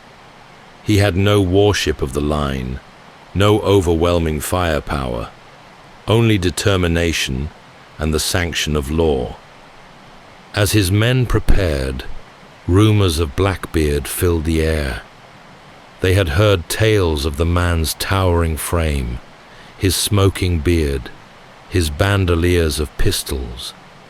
Some whispered he was invulnerable, that bullets passed through him, that his head could not be severed. Maynard dismissed such stories, but he understood their power. To face Blackbeard was to face not just a pirate, but a legend. The chase led to Ocracoke Inlet, a shallow and twisting stretch of water off the coast of North Carolina. Blackbeard had anchored there with a reduced company, perhaps fewer than 30 men. Some believe he thought himself safe, sheltered by Governor Eden's protection and the shoals that kept larger warships at bay. Others say he was already weary, ready to drink and feast his final days away. Either way, he did not expect Maynard's sudden strike. At dawn on the 22nd of November, Maynard's sloop slipped into the inlet. The tide was against them, the channels treacherous. One of his vessels grounded, but the other pressed on. Blackbeard spotted them early and prepared. He had fewer men, but his cannons gave him the advantage.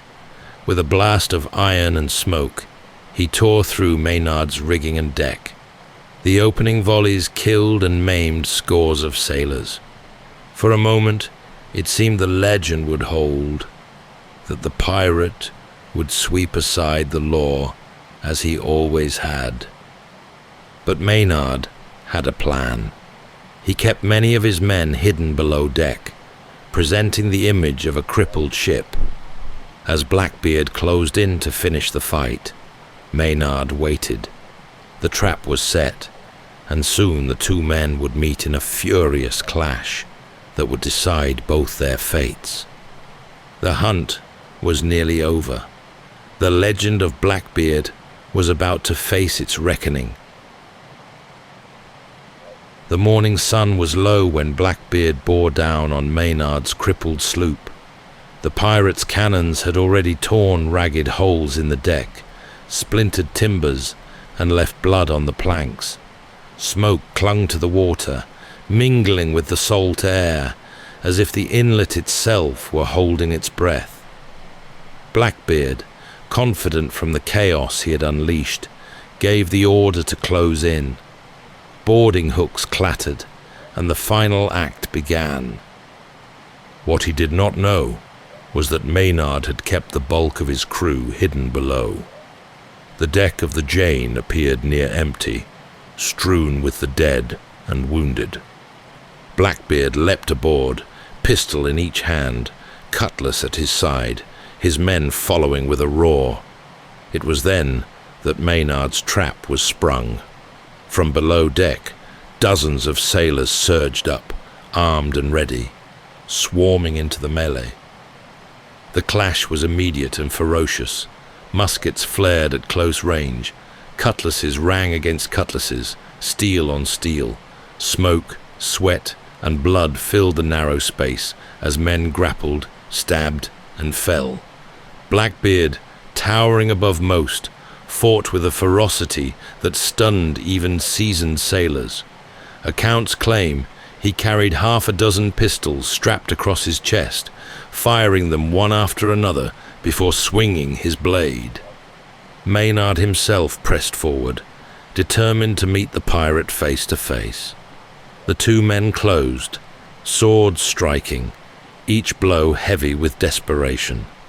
Witnesses later swore Blackbeard fought like a man possessed, shrugging off wounds that would have felled another.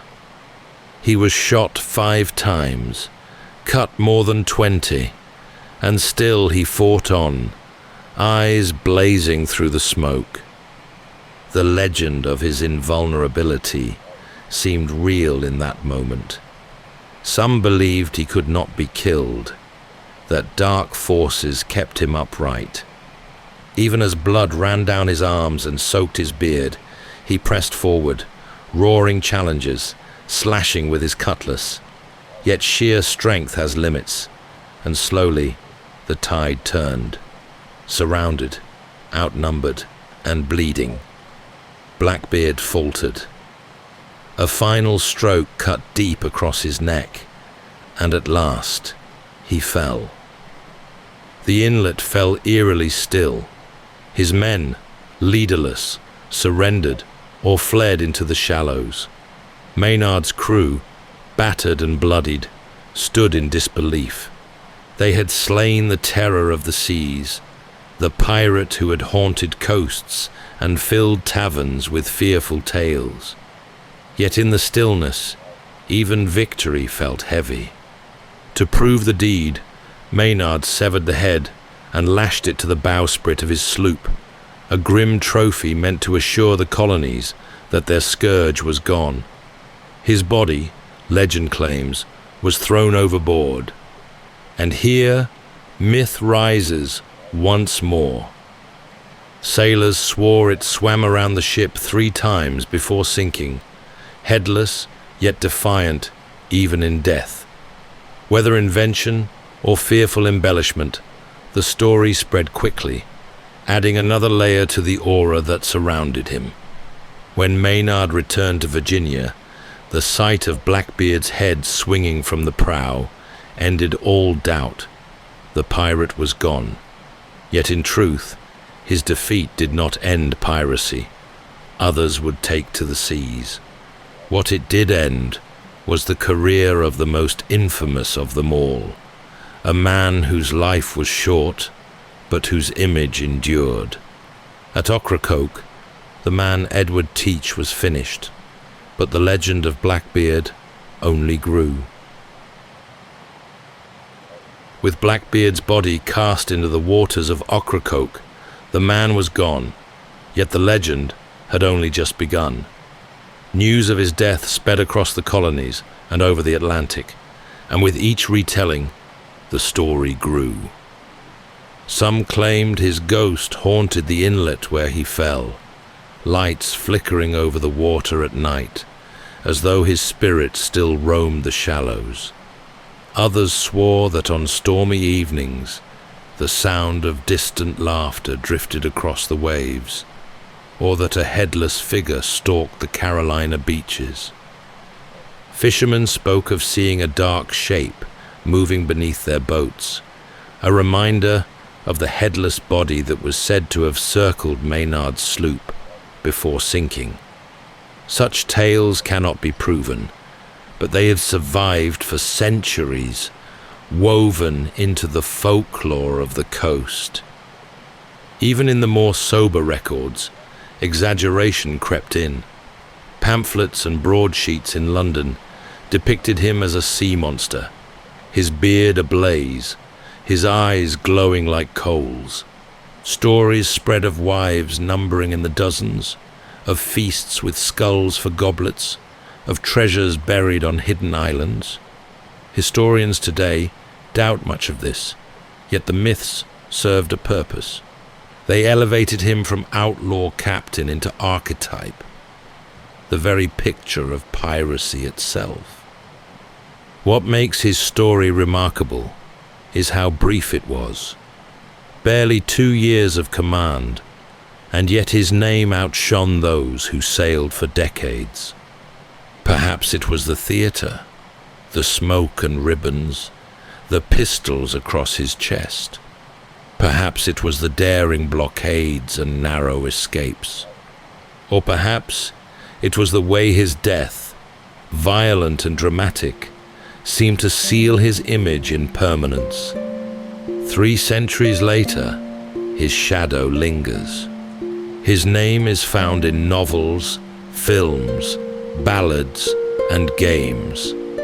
Children dress as pirates, and though they may not know his history, the image they imagine, the beard, the tricorn, the cutlass, is his. He became not just a man of the early 18th century, but the model for every pirate who followed. That's all for tonight's journey through history. Whether you're fast asleep or still drifting there, thank you for listening. And until next time, rest well.